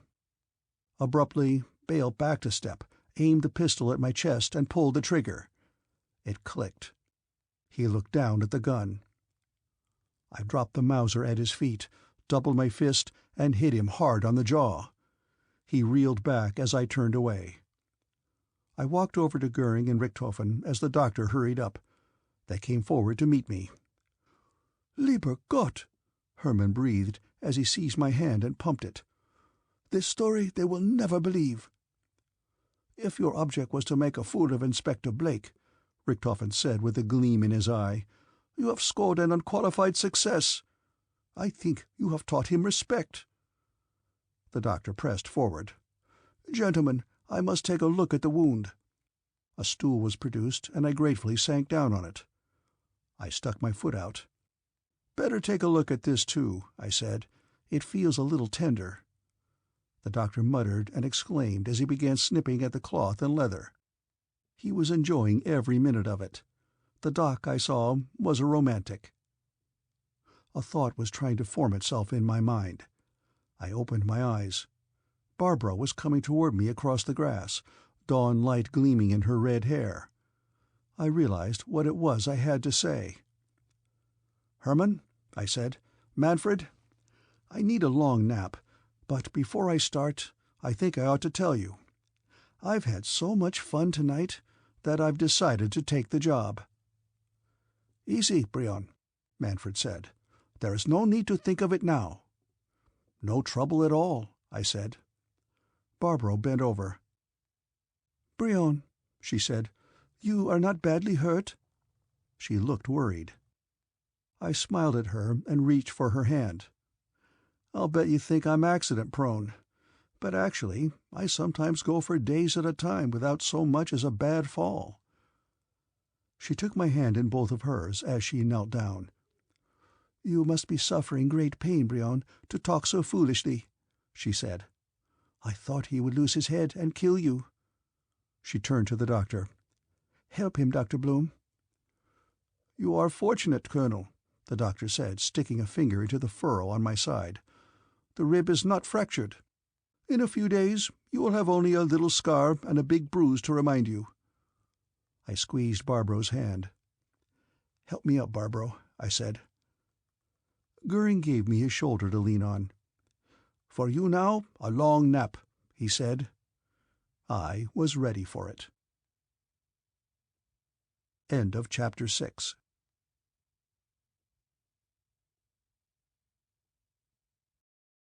Chapter 7. I tried to relax in my chair in the cramped shuttle. Just in front of me the operator sat tensed over a tiny illuminated board, peering at instrument faces and tapping the keys of what looked like a miniature calculating machine. A soundless hum filled the air, penetrating my bones. I twisted, seeking a more comfortable position. My half-healed neck and side were stiffening up again. Bits and fragments of the last 10 days' incessant briefing ran through my mind. Imperial intelligence hadn't been able to gather as much material as they wanted on Marshal of the State Bayard, but it was more than I was able to assimilate consciously. I hoped the hypnotic sessions I had had every night for a week in place of real sleep had taken at a level where the data would pop up when I needed it. Bayard was a man of mystery, even to his own people. He was rarely seen, except via what the puzzled intelligence men said seemed to be a sort of electronic picture apparatus. I had tried to explain that TV was commonplace in my world, but they never really understood it. They had given me a good night's sleep the last 3 nights, and a tough hour of cleverly planned calisthenics every day. My wounds had healed well, so that now I was physically ready for the adventure. Mentally, however, I was fagged. The result was an eagerness to get on with the thing and find out the worst of what I was faced with. I had enough of words. Now I wanted the relief of action. I checked over my equipment. I wore a military tunic duplicating that shown in the official portrait of Bayard. Since there was no information on what he wore below the chest, I had suggested olive drab trousers, matching what I recognized as the French regulation jacket. At my advice, we'd skip the ribbons and orders shown in the photo. I didn't think he would wear them around his private apartment in an informal situation. For the same reason, my collar was unbuttoned and my tie loosened. They had kept me on a diet of lean beefsteak to try to thin my face a bit. A hair specialist had given me vigorous scalp massages every morning and evening, and insisted that I not wash my head. This was intended to stimulate rapid growth and achieve the unclipped continental look of the dictator's picture. Snapped to my belt was a small web pouch containing my communication transmitter. We had decided to let it show rather than seek with doubtful success to conceal it. The microphone was woven into the heavy braid on my lapels. I had a thick stack of NPS currency in my wallet. I moved my right hand carefully, feeling for the pressure of the release spring that would throw the palm-sized slug gun into my hand with the proper flexing of the wrist. The little weapon was a marvel of compact deadliness. In shape it resembled a water-washed stone, gray and smooth. It could lie unnoticed on the ground, a feature which might be of great importance to me in an emergency. Inside the gun, a hair-sized channel spiraled down into the grip. A compressed gas, filling the tiny hole, served as both propellant and projectile. At a pressure on the right spot, unmarked, a minute globule of the liquefied gas was fired with tremendous velocity. Once free of the confining walls of the tough alloy barrel, the bead expanded explosively to a volume of a cubic foot. The result was an almost soundless blow, capable of shattering 1/4-inch armor, instantly fatal within a range of 10 feet. It was the kind of weapon I needed, inconspicuous, quiet, and deadly at short range. The spring arrangement made it almost a part of the hand, if the hand were expert. I had practiced the motion for hours, while listening to lectures, eating, even lying in bed. I was very conscientious about that piece of training. It was my insurance. I tried not to think about my other insurance, set in the hollowed-out bridge replacing a back tooth. Each evening, after the day's hard routine, I had relaxed with new friends, exploring the Imperial Ballet, theaters, opera, and a lively variety show. With Barbaro I had dined sumptuously at half a dozen fabulous restaurants, and afterwards walked in moonlit gardens, sipped coffee as the sun rose, and talked. When the day came to leave, I had more than a casual desire to return. The sooner I got started, the quicker I would get back. The operator turned. "Colonel," he said, "brace yourself, sir. There's something here I don't understand." I tensed, but said nothing. I figured he would tell me more as soon as he knew more. I moved my hand tentatively against the slug gun release. I already had the habit. "I've detected a moving body in the net," he said. "It seems to be trying to match our course. My spatial fix on it indicates it's very near." The Imperium was decades behind my world in nuclear physics, television, aerodynamics, etc., but when it came to the instrumentation of these Maxoni devices, they were fantastic. After all, they had devoted their best scientific efforts to the task for almost 60 years. Now the operator hovered over his panel controls like a nervous organist. "I get a mass of about 1,500 kilos," he said. "That's about right for a light scout, but it can't be one of ours." There was a tense silence for several minutes. "He's pacing us, Colonel," the operator said. "Either they've got better instrumentation than we thought, or this chap has had a stroke of blind luck. He was lying in wait." Both of us were assuming the stranger could be nothing but a BI-2 vessel. The operator tensed up suddenly, hands frozen. "He's coming in on us, Colonel," he said. "He's going to ram. We'll blow sky high if he crosses our fix." My thoughts ran like lightning over my slug gun, the hollow tooth. I wondered what would happen when he hit. Somehow, I hadn't expected it to end here. The impossible tension lasted only a few seconds.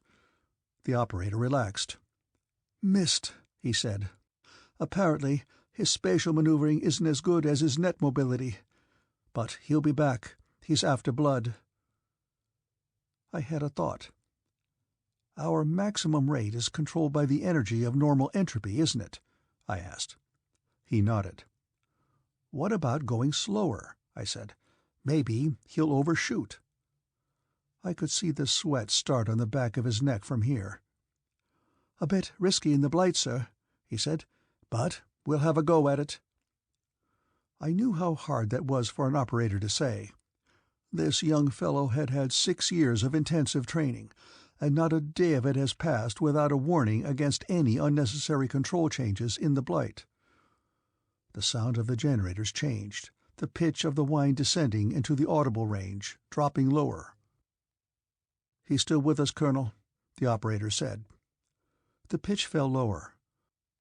I didn't know what the critical point would be reached when we would lose our artificial orientation and rotate into normal entropy. We sat rigid, waiting. The sound dropped down, almost baritone now. The operator tapped again and again at a key, glancing at a dial. The drive hum was a harsh droning now. We couldn't expect to go much further without disaster. But then neither could the enemy. "He's right with us, Colonel. Only—" Suddenly the operator shouted. "We lost him, Colonel. His controls aren't as good as ours in that line anyway. He dropped into identity." I sank back as the whine of our MC generator built up again. My palms were wet. I wondered into which of the hells of the Blight they had gone. But I had another problem to face in a few minutes. This was not the time for shaken nerves. "Good work, operator," I said at last. "How much longer?" "Good God, 10 minutes, sir," he answered. "That little business took longer than I thought." I started a last-minute check. My mouth was dry. Everything seemed to be in place. I pressed the button on my communicator. "Hello, Talisman," I said. "Here is Wolfhound Red. How do you hear me? Over?" "Wolfhound Red. Talisman here. You're coming in right and bright. Over?" The tiny voice spoke almost in my ear from the speaker in a button on my shoulder strap. I liked the instant response. I felt a little less lonesome. I looked at the trip mechanism for the escape door. I was to wait for the operator to say, "Crash out," and hit the lever. I had exactly 2 seconds then to pull my arm back and kick the slug gun into my palm before the seat would automatically dump me, standing, out the exit. The shuttle would be gone before my feet hit the floor. I had been so wrapped up in the business at hand for the past 10 days that I had not really thought about the moment of my arrival in the BI-2 world. The smoothly professional handling of my hasty training had given the job an air of practicality and realism. Now, about to be propelled into the innermost midst of the enemy, I began to realize the suicidal aspects of the mission. But it was too late now for second thoughts, and, in a way, I was glad. I was involved now in this world of the Imperium. It was a part of my life worth risking something for. I was a card the Imperium held, and it was my turn to be played. I was valuable property, but that value could only be realized by putting me into the scene in just this way, and the sooner the better. I had no assurance that the dictator was in residence at the palace now. I might find myself hiding in his quarters awaiting his return, for God knows how long, and maybe lucky at that to get that far. I hoped our placement of the suite was correct, based on the information gotten from the captive taken at the ballroom under deep narco-hypnosis. Otherwise, I might find myself treading air 150 feet up. There was a slamming of switches, and the operator twisted in his chair. "Crash out, Wolfhound," he cried, "and good hunting." Reach out and slam the lever. Arm at the side, snap the gun into place in my hand. With a metallic whack and a rush of air, the exit popped, and a giant hand palmed me out into dimness. One awful instant of vertigo, of a step missed in the dark, and then my feet slammed against carpeted floor. Air whipped about my face, and the echoes of the departing boom of the shuttle still hung in the corridor. I remembered my instructions. I stood still, turning casually to check behind me. There was no one in sight. The hall was dark, except for the faint light from a ceiling fixture at the next intersection. I had arrived. I slipped the gun back into its latch under my cuff. No point in standing here. I started off at a leisurely pace toward the light. The doors lining the hall were identical, unmarked. I paused and tried one. Locked. So was the next. The third one opened, and I looked cautiously into a sitting room. I went on. What I wanted was the sleeping room of the dictator, if possible. If he were in, I knew what to do. If not, presumably, he would return if I waited long enough. Meanwhile, I wanted very much not to meet anyone. There was the sound of an elevator door opening, just around the corner ahead. I stopped. I eased back to the last door I had checked, opened it, and stepped inside, closing it almost all the way behind me. My heart was thudding painfully. I didn't feel daring. I felt like a sneak thief. Faintly, I heard steps coming my way. I silently closed the door, taking care not to let the latch click. I stood behind it for a moment before deciding it would be better to conceal myself just in case. I glanced around, moving into the center of the room. I could barely make out outlines in the gloom. There was a tall shape against the wall. A wardrobe, I thought. I hurried across to it, opened the door, and stepped in among hanging clothes. I stood for a moment, feeling foolish, then froze as the door to the hall opened and closed again softly. There were no footsteps, and then a light went on. My closet door was open just enough to catch a glimpse of a man's back as he turned away from the lamp. I heard the soft sound of a chair being pulled out, and then the tiny jingle of keys. There were faint metallic sounds, a pause, more faint metallic sounds. The man was apparently trying keys in the lock of a table or desk. I stood absolutely rigid.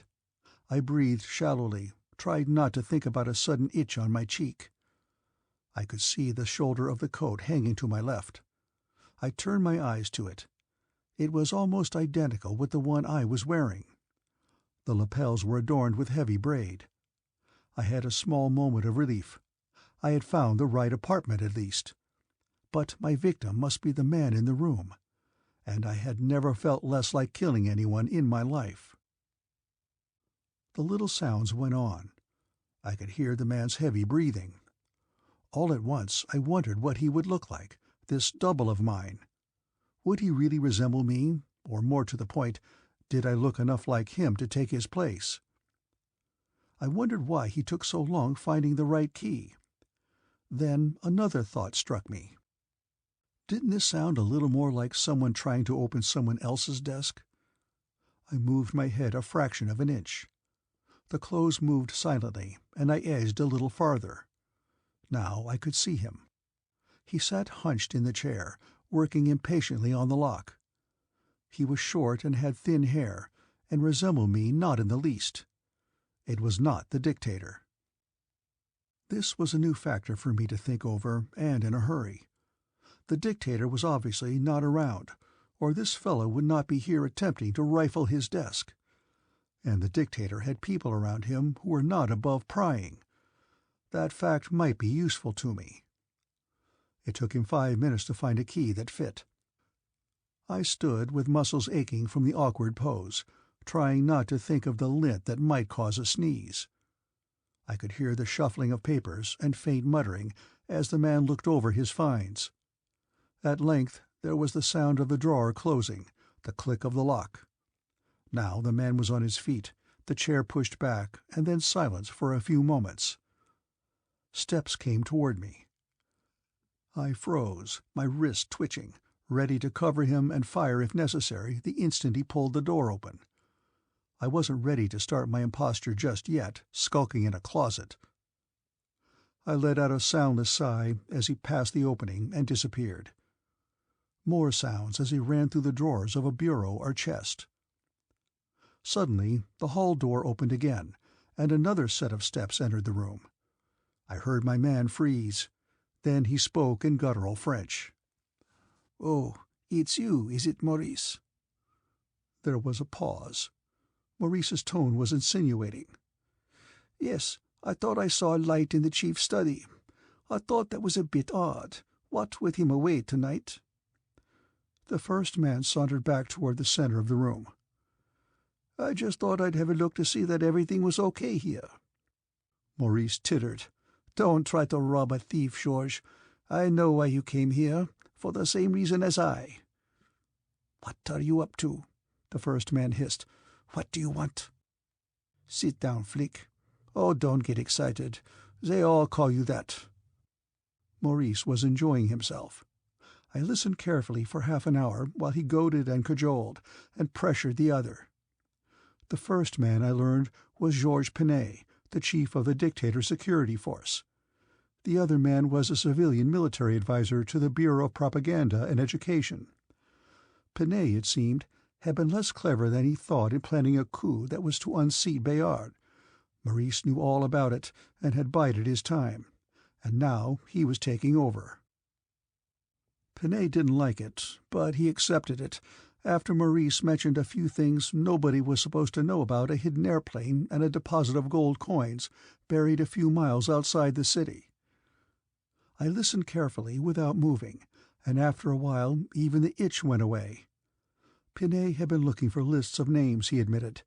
He planned to enlist a few more supporters by showing them their names in the dictator's own hand on the purge schedule. He hadn't planned to mention that he himself had nominated them for the list. I made the mistake of overconfidence. I was just waiting for them to finish up when a sudden silence fell. I didn't know what I had done wrong, but I knew at once what was coming. The steps were very quiet, and there was just a moment's pause before the door was flung open. I hoped my makeup was on straight. I stepped out, casting a cool glance at Pinet. "Well, Georges," I said, "it's nice to know you keep yourself occupied when I'm away." I used the same French dialect they had used, and my wrist was against the little lever. "The devil!"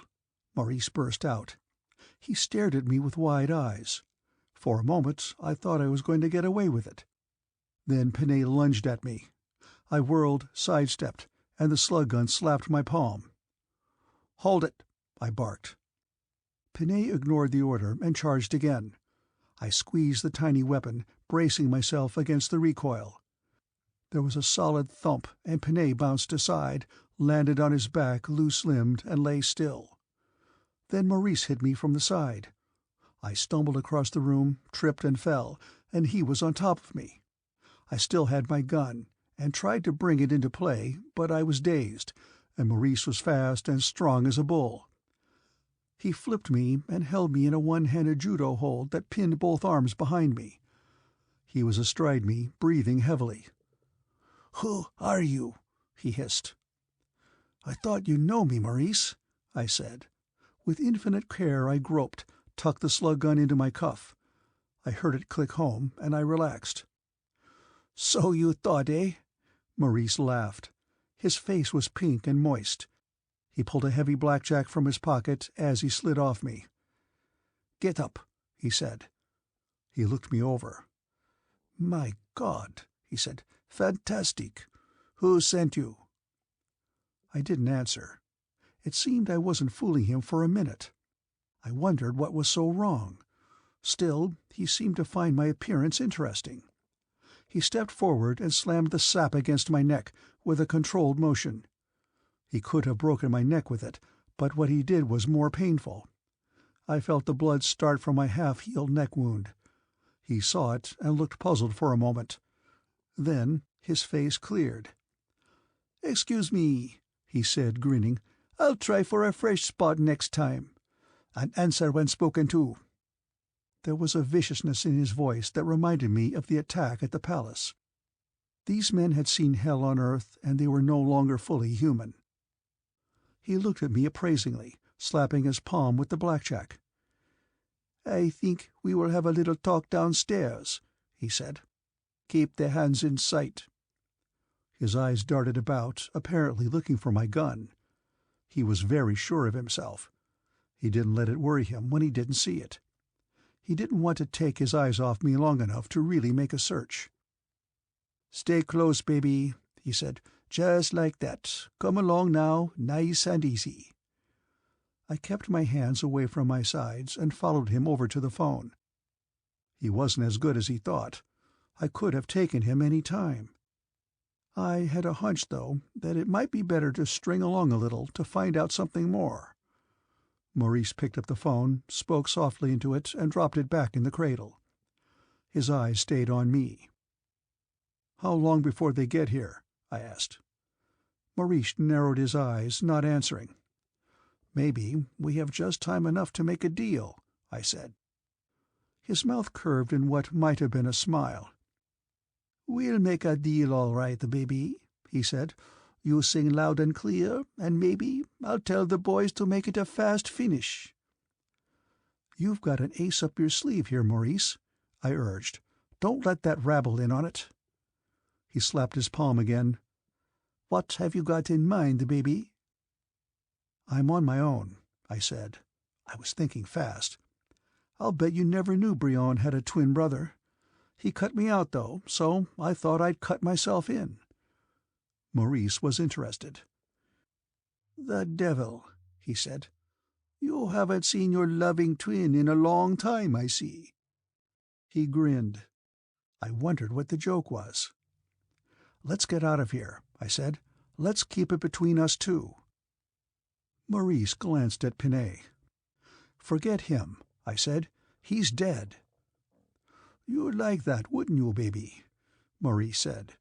"Just the two of us, and maybe then a chance to narrow it back down to one." His sardonic expression turned suddenly to a snarl, with nostrils flaring. "By God," he said, You plan to kill me, you little man of straw." He was leaning toward me now, arm loosening for a swing. I realized he was insane, ready to kill in an instantaneous fury. "You'll see who is the killer between us," he said. His eyes gleamed as he swung the blackjack loosely in his hand. I couldn't wait any longer. The gun popped into my hand, aimed at Maurice. I felt myself beginning to respond to his murder lust. I hated everything he stood for. "You're stupid, Maurice," I said. "Stupid and slow. And in just a minute, dead. But first, you're going to tell me how you knew I wasn't Bayard." It was a nice try, but wasted. Maurice leaped, and the slug gun slapped him aside. He hit and lay limp. My arm ached from the recoil. Handling the tiny weapon was tricky. It was good for about 50 shots on a charge. At this rate, it wouldn't last a day. I had to get out fast now. I reached up and smashed the ceiling light, then the table lamp. That might slow them up for a few moments. I eased out into the hall and started for the dark end. Behind me, I heard the elevator opening. They were here already.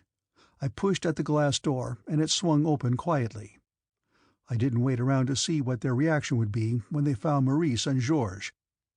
I went down the stairs 2 at a time, as softly as I could. I thought of my communicator and decided against it. I didn't have anything good to report. I passed 3 landings before I emerged into a hall. This would be the old roof level. I tried to remember where the stair had come out in the analogous spot back at 00. I spotted a small door in an alcove. It seemed to be in about the right place. A man came out of a room across the hall and glanced toward me. I rubbed my mouth thoughtfully while heading for the little door. The resemblance was more of a hindrance than a help now. He went on, and I tried the door. It was locked, but it didn't look very strong. I put my hip against it and pushed. It gave way with no more than a mild splintering sound. The stairs were there, and I headed down. I had no plan other than to get in the clear. It was obvious that the impersonation was a complete flop. All I could do was to get to a safe place and ask for further instructions. I had gone down 2 flights when I heard the alarm bell start. I stopped dead. I had to get rid of the fancy uniform. I pulled off the jacket, then settled for tearing the braid off the wrists and removing the shoulder tabs. I couldn't ditch the lapel braid. My microphone was woven into it. I couldn't do much else about my appearance.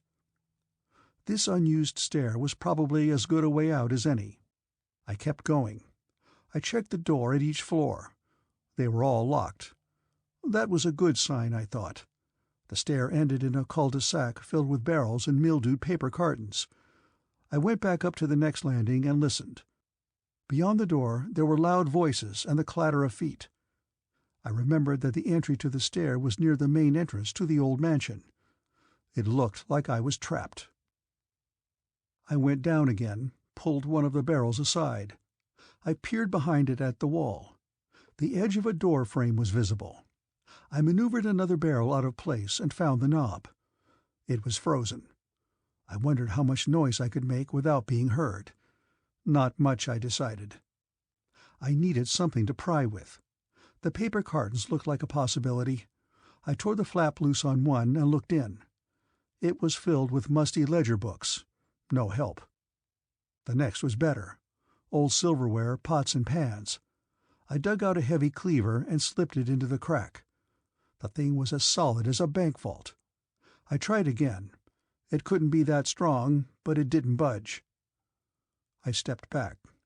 Maybe the only thing to do was forget caution and chop through the middle. I leaned over to pick the best spot to swing at, then jumped back flat against the wall, slug gun in my hand. The doorknob was turning.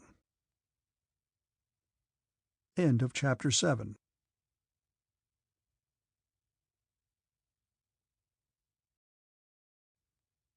Chapter 8. I was close to panic. Being cornered had that effect on me. I didn't know what to do. I had plenty of instructions on how to handle the job of taking over after I had succeeded in killing the dictator, but none to cover retreat after failure. There was a creak, and dust sifted down from the top of the door. I stood as far back as I could get, waiting. I had an impulse to start shooting, but restrained it. Wait and see. The door edged open a crack. I really didn't like this. I was being looked over and could see nothing myself. At least I had the appearance of being unarmed. The tiny gun was concealed in my hand. Or was that an advantage? I couldn't decide. I didn't like suspense. "All right," I said. "You're making a draft. In or out?" I spoke in the gutter Parisian I had heard upstairs. The door opened farther, and a grimy-faced fellow was visible beyond it. He blinked in the dim light, peered up the stairs. He gestured. "This way. Come on," he said in a hoarse whisper. I didn't see any reason to refuse under the circumstances. I stepped past the barrels and ducked through the low doorway. As the man closed the door, I slipped the gun back into its clip. I was standing in a damp, stone-lined tunnel, lit by an electric lantern sitting on the floor. I stood with my back to it. I didn't want him to see my face yet, not in good light. "Who are you?" I asked. The fellow pushed past me and picked up his lantern. He hardly glanced at me. "I'm just a dumb guy," he said. "I don't ask no questions. I don't answer none. Come on." I couldn't afford to argue the point, so I followed him. We made our way along the hand-hewn corridor, then down a twisting flight of steps, to emerge into a dark, windowless chamber. 2 men and a dark-haired girl sat around a battered table where a candle spluttered. "Call them in, Mish," my guide said. "Here's the pigeon." Mish lolled back in his chair and motioned me toward him. He picked up what looked like a letter knife from the table and probed between 2 back teeth while he squinted at me. I made a point not to get too close. "One of the kennel dogs by the uniform," he said. "What's the matter? You bit the hand that fed you?" He laughed humorously. I said nothing. I thought I'd give him a chance to tell me something first if he felt like it. "A rancor, too, by the braid," he said. "Well, then wonder where you got to." His tone changed. "Let's have the story," he said. "Why are you on the run?" "Don't let the suit bother you," I said. "I borrowed it. But it seemed like the people up there disliked me on sight." "Come on over here," the other man said. "Into the light." I couldn't put it off forever. I moved forward, right up to the table. Just to be sure they got the idea, I picked up the candle and held it by my face.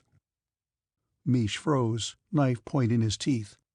The girl started violently and crossed herself. The other man stared, fascinated. I'd gone over pretty big. I put the candle back on the table and sat down casually in the empty chair. "Maybe you can tell me," I said, "why they didn't buy it." The second man spoke. "You just walk in like that, sprung it on them?" I nodded. He and Mish looked at each other. "You got a very valuable property here, my friend," the man said. "But you need a little help. Shika, bring wine for our new friend here." The girl, still wide-eyed, scuttled to a dingy cupboard and fumbled for a bottle, looking at me over her shoulder. "Look at him sitting there, Gross," Mish said. "Now that's something." "You're right, that's something," Gross said, "if it isn't already loused up." He leaned across the table. "Now, just what happened upstairs," he said. "How long have you been in the palace? How many have seen you?" I gave them a brief outline, leaving out my mode of arrival. They seemed satisfied. "Only two seen his face, Gross," Mish said. "And they're out of the picture." He turned to me. "That was a nice bit of work, mister, knocking off Suvet. And nobody ain't going to miss Pinay neither. By the way, where's the gun? Better let me have it." He held out his hand. "I had to leave it," I said. "Tripped and dropped it in the dark." Mish grunted. "The boss will be interested in this," Gross said. "He'll want to see him." Someone else panted up the stairs into the room. "Say, Chief," he began, "we may get trouble in the tower." He stopped dead as he caught sight of me and dropped into a crouch, utter astonishment on his face. His hand clawed for a gun at his hip, found none, as his eyes darted from face to face. What? Gross and Mish burst into raucous laughter, slapping the table and howling. "At ease, Spider," Mish managed. "Bayard's throwed in with us." At this even Sheikah snickered. Spider still crouched. "Okay, what's the deal?" he gasped. "I don't get it." He glared around the room, face white. He was scared stiff. Mish wiped his face, whooped a last time, hawked, and spat on the floor.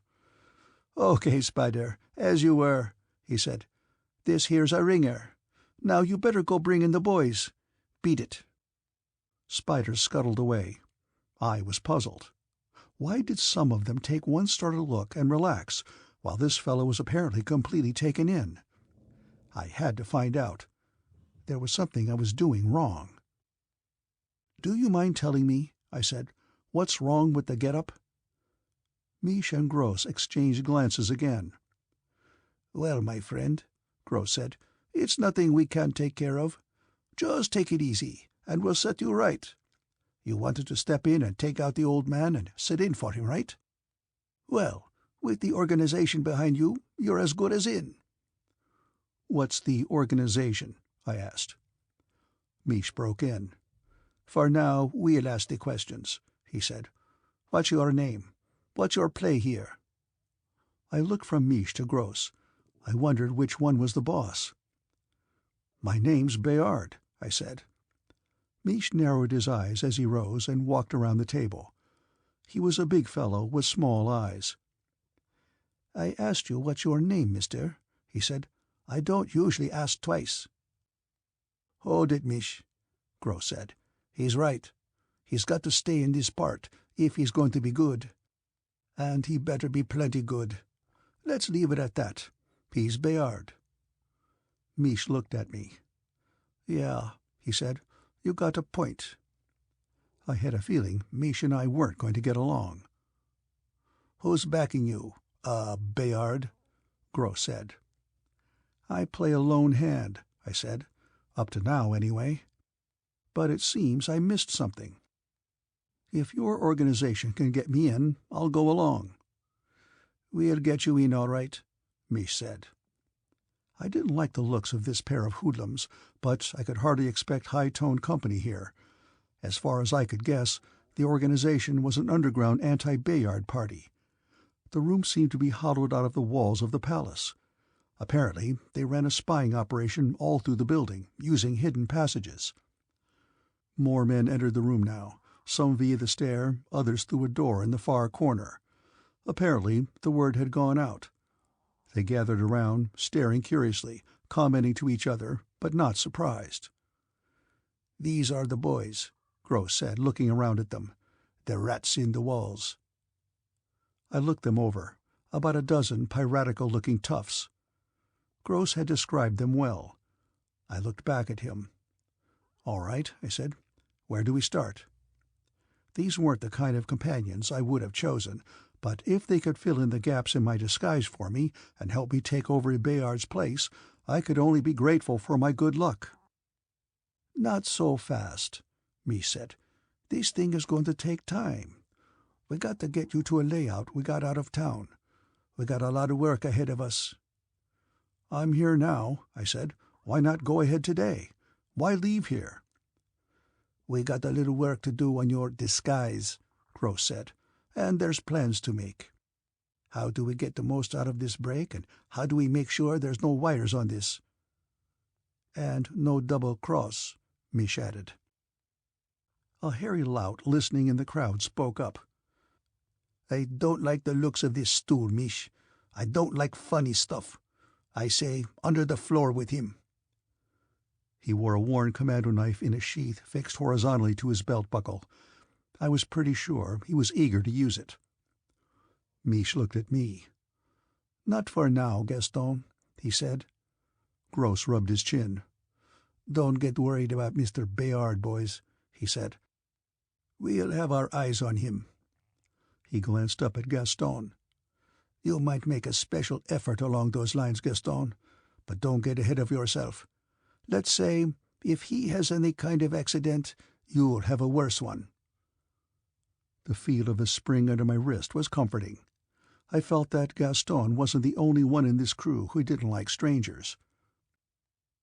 I figure time is important, I said. Let's get moving.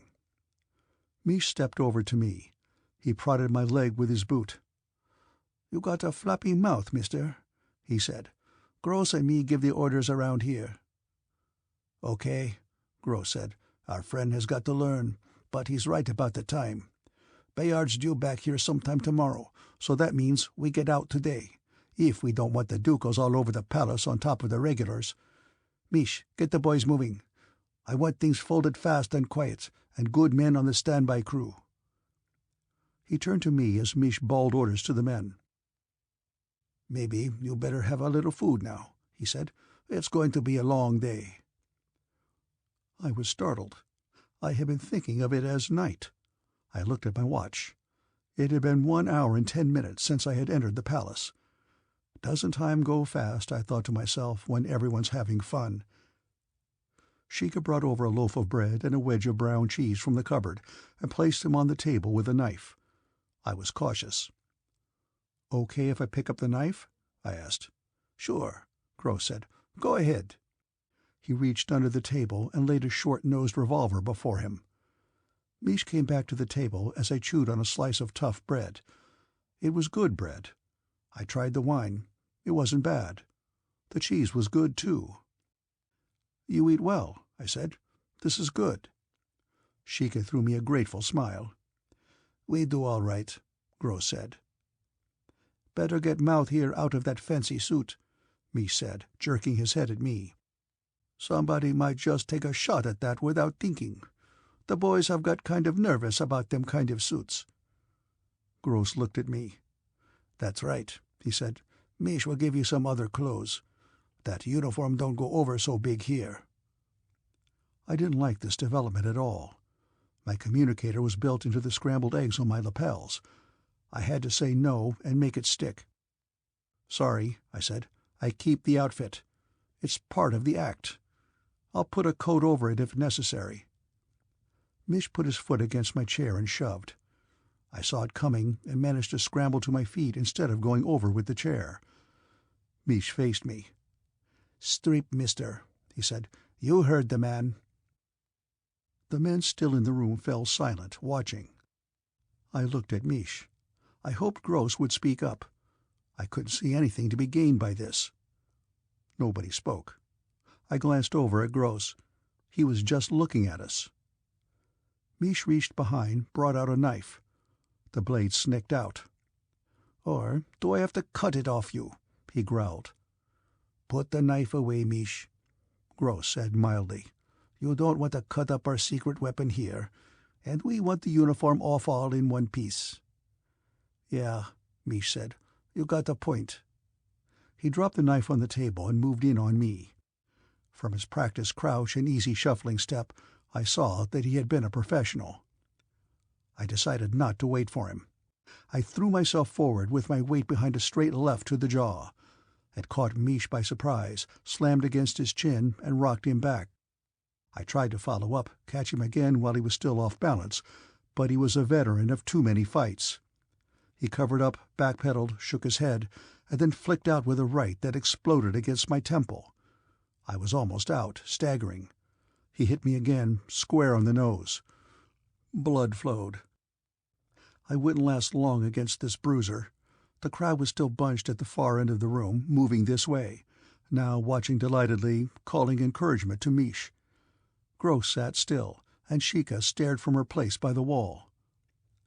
I moved back, dazed, dodging blows.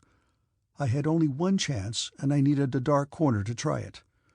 Mish was right after me. He was mad. He didn't like that smack on the jaw in front of the boys. That helped me. He forgot boxing and threw one haymaker after another. He wanted to floor me with one punch to retrieve his dignity. I dodged and retreated. I moved back toward the deep shadows at the end of the room, beyond Sheikah's pantry. I had to get there quickly before the watching crowd closed up the space. Mish swung again, left, right. I heard the air whistle as his ham-like fist grazed me. I backed another step. Almost far enough. Now to get between him and the rest of the room. I jumped in behind a wild swing, popped a stinging right off his ear, and kept going. I whirled, snapped the slug gun into my hand, and as Mish lunged, I shot him in the stomach, faked a wild swinging attack as he bounced off the wall and fell full length at my feet. I slipped the gun back into my cuff and turned. "I can't see," a man shouted. "Get some light down here." The mob pushed forward, forming a wide ring. They stopped as they saw that only I was on my feet. "Mish is down," a man called. "The new guy took him." Gross pushed his way through, hesitated, then walked over to the sprawled body of Mish. He squatted, beckoned to the man with the candle. He pulled Mish over on his back, then looked closer, feeling for the heartbeat. He looked up abruptly, got to his feet. "He's dead," he said. "Mish is dead." He looked at me with a strange expression. "It's quite a punch you got, mister," he said. "I tried not to use it," I said. "But I'll use it again if I have to." "Search him, boys," Gross said. They prodded and slapped everywhere but my wrist. "He's clean, Gross," a man said. Gross looked the body over carefully, searching for signs of a wound. Men crowded around him. "No marks," he said at last. "Broken ribs, and it feels like something funny inside, all messed up." He looked at me. "He did it barehanded." I hoped they would go on believing that. It was my best insurance against a repetition. I wanted them scared of me, and the ethics of it didn't bother me at all. "All right," Gross called to the men. "Back on the job. Mish asked for it. He called our new man Mouth. I'm naming him Hammerhand." I thought this was as good a time as any to push a little farther. "You better tell them I'm taking over Mish's spot here, Gross," I said. "We'll work together, 50-50. Gross squinted at me. "Yeah, that figures," he said. I had a feeling he had mental reservations. "And by the way," I added, "I keep the uniform." "Yeah," Gross said. "He keeps the uniform." He turned back to the men. "We pull out of here in 30 minutes. Get moving." There was a ragged streak of light showing at the end of the dark tunnel. Gross signaled a halt. The men bunched up, filling the cramped passage. "Most of you never came this way before," he said. "So listen. We push out of here into the street of the olive trees. It's a little side street under the palace wall. There's a dummy stall in front. Ignore the old dame in it. Ease out one at a time and move off east. That's to the right. You all got good papers. If the guy on the gate asks for them, show them. Don't get eager and volunteer. If there's any excitement behind, just keep going. We rendezvous at the Thieves' Market. Okay, and duck the hardware." He motioned the first man out, blinking in the glare as the ragged tarpaulin was pushed aside. After half a minute, the second followed. I moved close to Gross. "Why bring this whole mob along?" I asked in a low voice. "Wouldn't it be a lot easier for just a few of us?" Gross shook his head. "I want to keep my eye on these slobs," he said. "I don't know what ideas they might get if I left them alone a few days. And I can't afford to have this setup poisoned. And I'm going to need them out at the country place. There's nothing they can do here while I'm not around to tell them." It sounded fishy to me, but I let it drop. All the men passed by us and disappeared. There was no alarm. "Okay," Gross said. "Stay with me." He slipped under the moldy hanging, and I followed as he stepped past a broken-down table laden with pottery. An old crone huddled on a stool ignored us. Gross glanced out into the narrow dusty street, then pushed off into the crowd. We threaded our way through loud-talking, gesticulating customers, petty merchants crouched over fly-covered displays of food or dog-eared magazines, tottering beggars, grimy urchins. The dirt street was littered with refuse. Starving dogs wandered listlessly through the crowd. No one paid the least attention to us. It appeared we'd get through without trouble. Under a heavy cloak Gross had given me, I was sweating. Flies buzzed about my swollen face. A whining beggar thrust a gaunt hand at me. Gross ducked between two fat men engaged in an argument. As they moved, I had to sidestep and push past them. Gross was almost out of sight in the mob. I saw a uniform suddenly, a hard-faced fellow in yellowish khaki, pushing roughly through the press ahead. A chicken fluttered up, squawking in my face. There was a shout. People began milling, thrusting against me. I caught a glimpse of Gross, face turned toward the soldier, eyes wide in a pale face. He started to run. In 2 jumps, the uniformed man had him by the shoulder, spun him around, shouting. A dog yelped, banged against my legs, scuttled away. The soldier's arm rose and fell, clubbing at Gross with a heavy riot stick. Far ahead I heard a shot, and almost instantly another, close. Gross was free and running, blood on his head, as the soldier fell among the crowd. I darted along the wall, trying to overtake Gross, or at least keep him in sight. The crowd was opening, making way as he ran, pistol in hand. He fired again, the shot a faint pop in the mob noise. Another uniform jumped in front of me, club raised. I shied, threw up an arm, as the man jumped back, saluted. I caught the words, "Pardon, sir," as I went past him at a run. He must have caught a glimpse of the uniform I wore. Ahead, Gross fell in the dust, scrambled to his knees, head down. A soldier stepped out of an alley, aimed, and shot him through the head. Gross lurched, collapsed, rolled on his back. The dust caked in the blood on his face. The crowd closed in. From the moment they spotted him, he didn't have a chance. I stopped. I was trying to remember what Gross had told the men. I had had the bad mistake of assuming too much, thinking I would have Gross to lead me out of this. There was something about a gate. Everyone had papers, Gross said. All but me. That was why they had had to come out in daylight, I realized suddenly. The gate probably closed at sundown. I moved on, not wanting to attract attention by standing still. I tried to keep the cloak around me to conceal the uniform. I didn't want any more soldiers noticing it. The next one might not be in such a hurry. Gross had told the men to rendezvous at the Thieves' Market. I tried to remember Algiers from a 3-day visit years before. All I could recall was the Casbah and the well-lit streets of the European shopping section. I passed the spot where a jostling throng craned to see the body of the soldier, kept going. Another ring surrounded the spot where Gross lay dead. Now there were soldiers everywhere, swinging their sticks carelessly, breaking up the mob. I shuffled, head down, dodged a backhanded swipe, found myself in the open. The street sloped up, curving to the left. There were still a few cobbles on this part, fewer shops and stalls. Wash hung from railings around tiny balconies above the street. I saw the gate ahead. A press of people packed against it, while a soldier examined papers. 3 more uniformed men stood by, looking toward the scene of the excitement. I went on toward the gate. I couldn't turn back now. There was a new wooden watchtower scabbed onto the side of the ancient brick wall where the sewer drained under it. A carbon arc searchlight and a man with a burp gun slung over his shoulder were on top of it.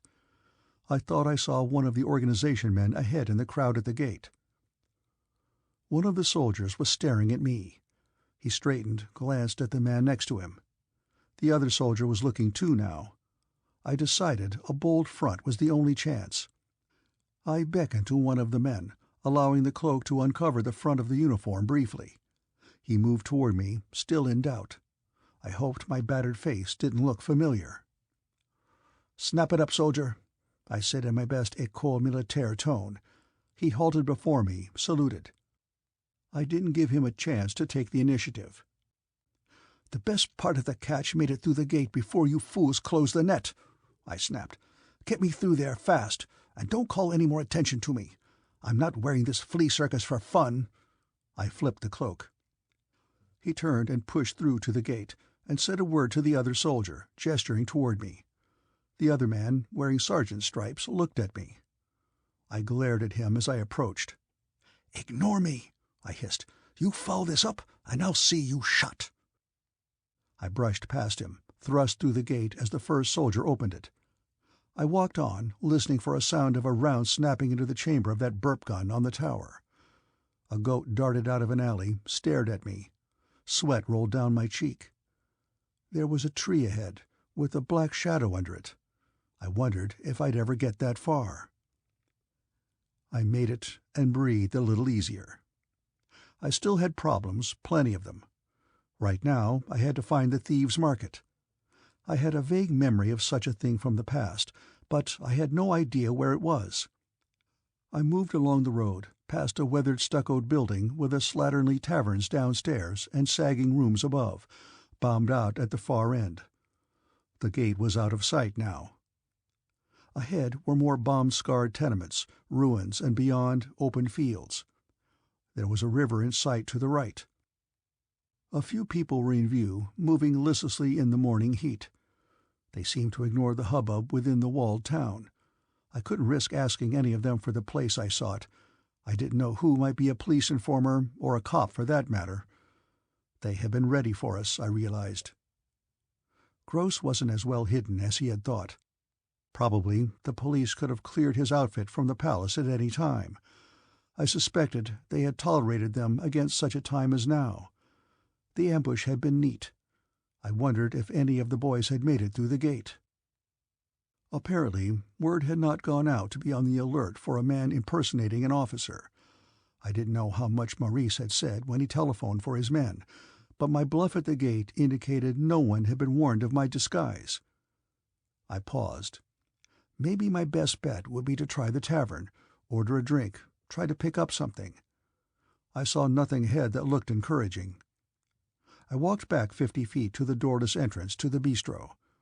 There was no one in sight.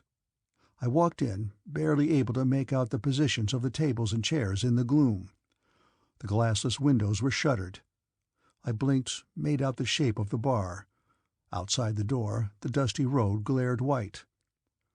A hoarse-breathing fellow loomed up behind the bar. He didn't say anything. "Red wine," I said. He put a water glass on the bar and filled it from a tin dipper. I tasted it. It was horrible. I had a feeling good manners would be out of place here, so I turned and spat it on the floor. I pushed the glass across the bar. "I want wine," I said. "Not what you wring out of the bar rag." I dropped a worn 1,000-franc note on the bar. He muttered as he turned away, and was still muttering when he shuffled back with a sealed bottle and a wine-glass.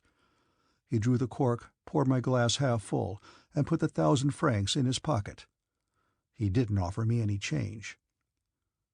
I tried it. It wasn't too bad. I stood sipping and waited for my eyes to get used to the dim light. The bartender moved away and began pulling a pile of boxes, grunting hard. I didn't have a clear idea of what to do if I did find the survivors of the organization. At best, I might find out what was wrong with the disguise, and use their channels to get back into the palace. I could always call for help on my communicator and have myself set back inside via shuttle, but I didn't like the idea of risking that again. I had almost been caught arriving last time. The scheme couldn't possibly work if any suspicion was aroused. A man appeared in the doorway, silhouetted against the light. He stepped in and came over to the bar. The bartender ignored him. Two more came through the door, walked past me, and leaned on the bar below me. The bartender continued to shuffle boxes, paying no attention to his customers. I started to wonder why. The man nearer me moved closer. "Hey, you," he said. He jerked his head toward the gate. "You hear the shooting back there?"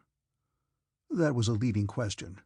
I wondered if the sound of the shots had been audible outside the walls of the fortified town. I grunted. "Who they after?" he said. I tried to see his face, but it was shadowed. He was a thin, broad fellow, leaning on one elbow. Here we go again, I thought. "How would I know?" I said. "Kind of warm for that burnous, ain't it?" he said.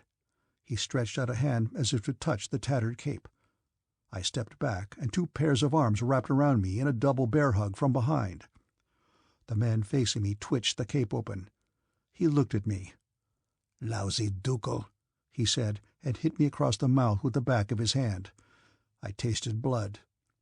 "Hold on to them arms," another man said, coming around from behind me. This was one I hadn't seen. I wondered how many more men were in the room. The new man took the old military cape in his hands and ripped it off me. "Look at that," he said.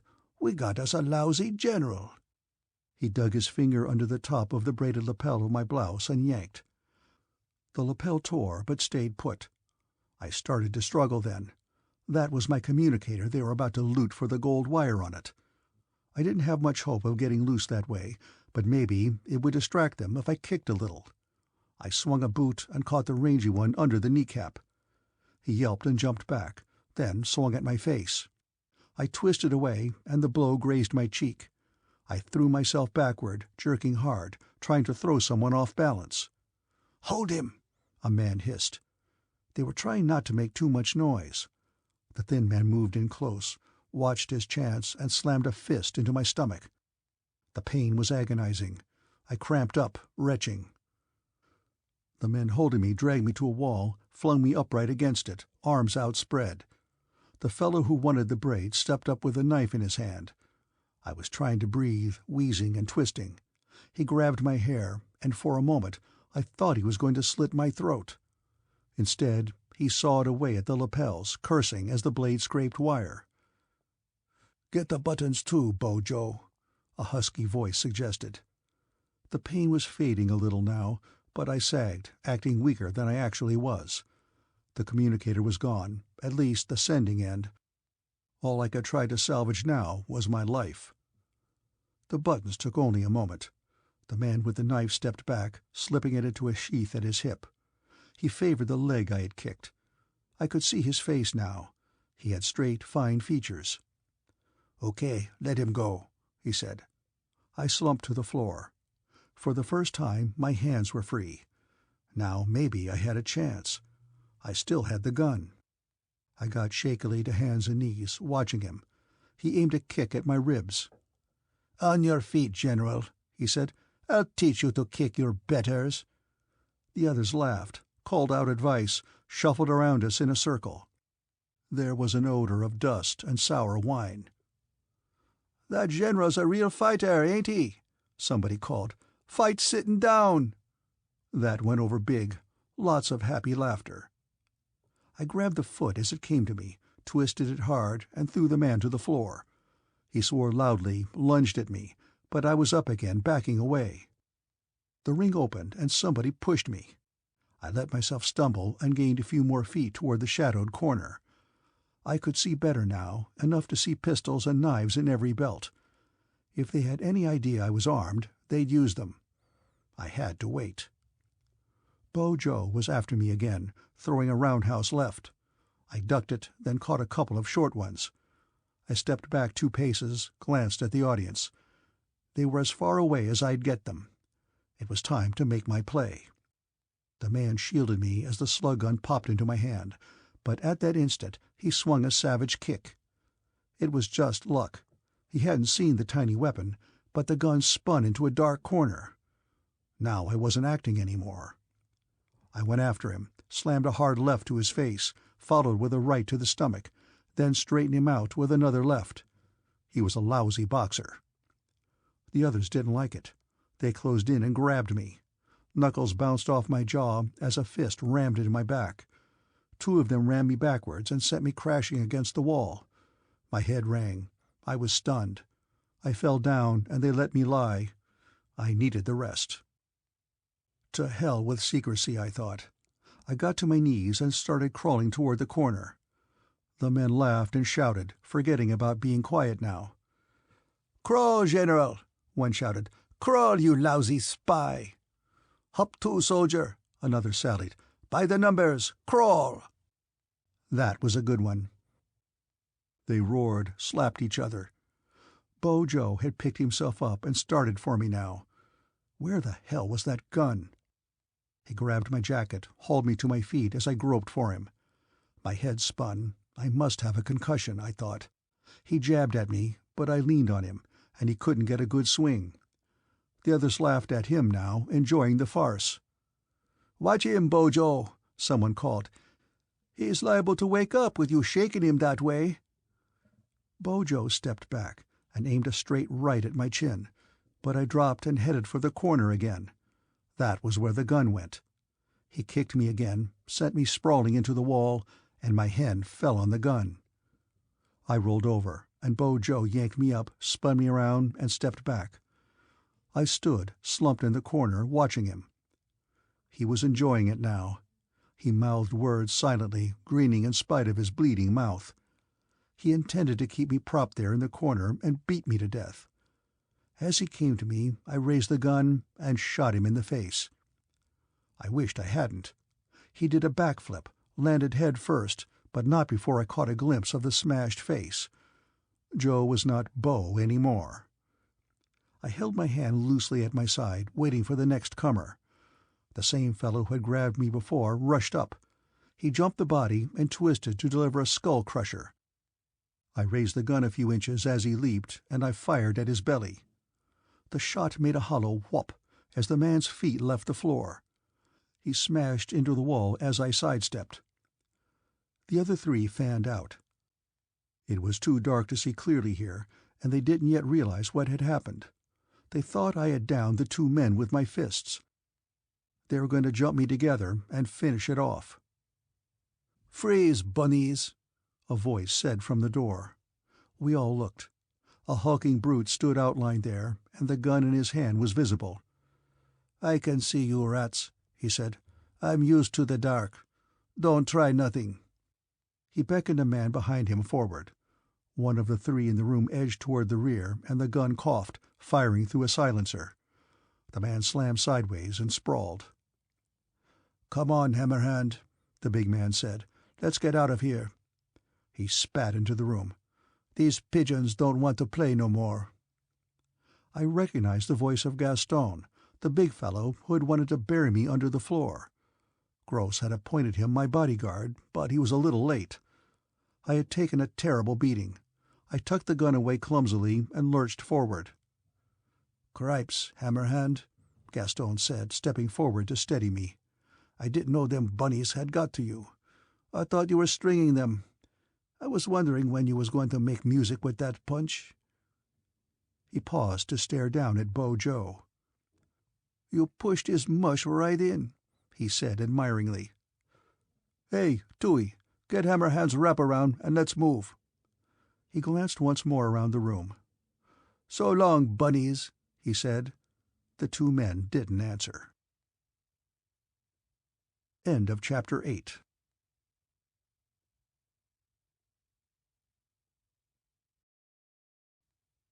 Chapter 9.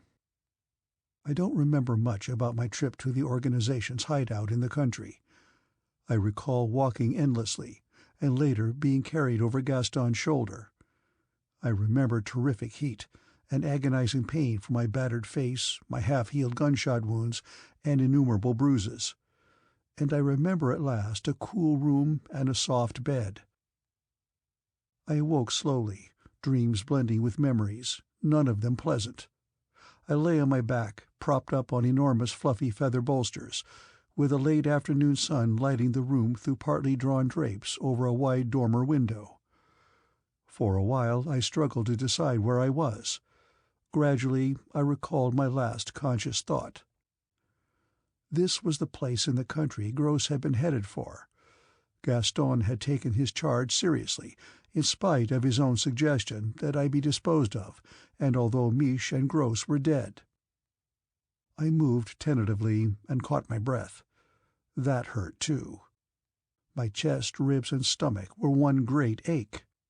I pushed the quilt down and tried to examine the damage. Under the edges of a broad tape wrapping, purple bruises showed all around my right side. Bending my neck had been a mistake. Now the bullet wound that Maurice had reopened with the blackjack began to throb. I was a mess. I didn't risk moving my face. I knew what it must look like. As a Secret Service type, I was a complete bust, I thought. My carefully prepared disguise had fooled no one, except maybe Spider. I had been subjected to more kicks, blows, and threats of death in the few hours I had been in the dictator's realm than in all my previous 42 years, and I had accomplished exactly nothing. I had lost my communicator, and now my slug gun too. The comforting pressure under my wrist had gone. It wouldn't have helped me much anyway. I was dizzy from the little effort I had just expended. Maybe I had made some progress, though, in a negative way. I knew that walking in and striking a pose wasn't good enough to get by as the dictator Bayard, in spite of the face. And I had also learned that the dictator's regime was riddled with subversives and malcontents. Perhaps we could somehow use the latter to our advantage. If, I thought, I can get back with the information. I thought that over. How would I get back? I had no way of communicating. I was completely on my own now. Always before, I had had the knowledge that in the end I could send out a call for help and count on rescue within an hour. Richthofen had arranged for a 24-hour monitoring of my communications band, alert for my call. Now that was out. If I was to return to the Imperium, I would have to steal one of the crude shuttles of this world, or better, commandeer one as dictator. I had to get back into the palace, with a correct disguise, or end my days in this nightmare world. I heard voices approaching outside the room. I closed my eyes as the door opened. I might learn a little by playing possum, if I could get away with it. The voices were lower now, and I sensed several people coming over to stand by the bed. "How long has he been asleep?" a new voice asked. Or was it new? It seemed familiar somehow, but I connected it with some other place. "Doc gave him some shots," someone answered. "We brought him in this time yesterday." There was a pause. Then the half-familiar voice again. "I don't like his being alive. However, perhaps we can make use of him." "Gross wanted him alive," another voice said. I recognized Gaston. He sounded sullen. "He had big plans for him." The other voice grunted. There was silence for a few moments. "He's no good to us until the face is healed. Keep him here until I send along further instructions." I hadn't liked what I heard, but for the present I had no choice but to lie here and try to regain my strength. At least I was comfortably set up in this huge bed. I drifted off to sleep again. I awoke with Gaston sitting by the bed smoking. He sat up when I opened my eyes, crushed out his cigarette in an ashtray on the table, and leaned forward. "How are you feeling, Hammerhand?" he said. "Rested," I said. My voice came out in a faint whisper. I was surprised at its weakness. "Yeah, them pigeons give you a pretty rough time, Hammerhand. I don't know why you didn't lay the punch on them sooner." "I've got some chow here for you," Gaston said. He put a tray from the bedside table on his lap and offered me a spoonful of soup. I was hungry. I opened my mouth for it. I never expected to have a gorilla for a nursemaid, I thought. Gaston was good at his work, though. For the next 3 days he fed me regularly, changed my bedding, and performed all the duties of a trained nurse with skill, if not with grace. I steadily gained strength, but I was careful to conceal the extent of my progress from Gaston and the others, who occasionally came in. I didn't know what might be coming up, and I wanted something in reserve. Gaston told me a lot about the organization during the next few days. I learned that the group led by Gros and Mich was only one of several such cells. There were hundreds of members, in half a dozen scattered locations in Algeria, each keeping surveillance over some vital installation of the regime. Their ultimate objective was the overthrow of Bayard's rule, enabling them to get a share in the loot. Each group had 2 leaders, all of whom reported to the big boss, a stranger about whom Gaston knew little. He appeared irregularly, and no one knew his name or where he had his headquarters. I sensed that Gaston didn't like him. On the 3rd day, I asked Gaston to help me get up and walk a bit. I faked extreme weakness, but was pleased to discover that I was feeling better than I had hoped. After Gaston helped me back into bed and left the room, I got up again and practiced walking. It made me dizzy and nauseous, but I leaned on the bedpost and waited for my stomach to settle down, and went on. I stayed on my feet for 15 minutes, and slept soundly afterwards.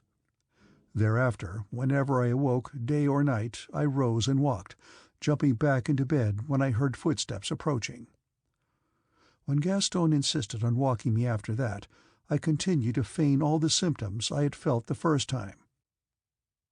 The doctor was called back once, but he assured me that my reactions were quite normal, and that I could not expect to show much improvement for another week, considering the amount of blood I had lost. This suited me perfectly. I needed time to learn more. I tried to pump Gaston about my disguise subtly. I didn't want to put him on his guard, or give him any inkling of what I had in mind, but I was too subtle. Gaston avoided the subject. I searched for my clothes, but the closet was locked and I couldn't risk forcing the door. A week after my arrival, I allowed myself enough improvement to permit a walk through the house and down into a pleasant garden behind it. The layout of the house was simple. From the garden I had seen no signs of guards. It looked as though I could walk out any time, but I restrained the impulse. By the time 10 days had passed, I was getting very restless. I couldn't fake my role of invalid much longer without arousing suspicion. The inactivity was getting on my nerves. I had spent the night lying awake, thinking, and getting up occasionally to walk up and down the room. By dawn, I had succeeded in fatiguing myself, but I hadn't slept at all. I had to be doing something. I got out my canes and reconnoitered the house after Gaston had taken away my breakfast tray. From the upstairs windows I had a wide view of the surrounding country. The front of the house faced a paved highway in good repair. I assumed it was a main route into Algiers. Behind the house, tilled fields stretched 1/4 mile to a row of trees. Perhaps there was a river there. There were no other houses near. I thought about leaving. It looked to me as though my best bet would be to go over the wall after dark and head for the cover of the trees. I had the impression that the line of trees and the road converged to the west, so perhaps I could regain the road at a distance from the house and follow it into the city. I went back to my room to wait. It was almost dinner time when I heard someone approaching my door. I was lying down, so I stayed where I was and waited. Gaston entered with the doctor. The doctor was pale and perspiring heavily. He avoided my eyes as he drew out a chair, sat down, and started his examination. He said nothing to me, ignoring the questions I asked him. I gave up and lay silently, while he prodded and poked. After a while he rose suddenly, packed up his kit, and walked out. "What's the matter with the doc, Gaston?" I asked. "He's got something on his mind," Gaston said. Even Gaston seemed subdued. Something was up, something that worried me. "Come on, Gaston," I said. "What's going on?" At first I thought he wasn't going to answer me. "They're going to do like you wanted," he said. "They're getting ready to put you in for Bayard." "That's fine," I said. That was what I had come here for. This way was good as any. But there was something about it. "Why all the secrecy?" I asked him. Why doesn't the big boss show himself? I'd like to talk to him." Gaston hesitated. I had the feeling he wanted to say more, but couldn't. "They got a few details to fix yet," he said. He didn't look at me. I let it go at that. After Gaston left the room, I went out into the hall. Through the open back windows I heard the sound of conversation. I moved over to eavesdrop. There were 3 men strolling out into the garden with their backs to me. One was the doctor. I didn't recognize the other 2. I wished I could see their faces. "It was not for this I was trained," the doctor was saying. He waved his hands in an agitated way. "I am not a butcher to cut up a side of mutton for you."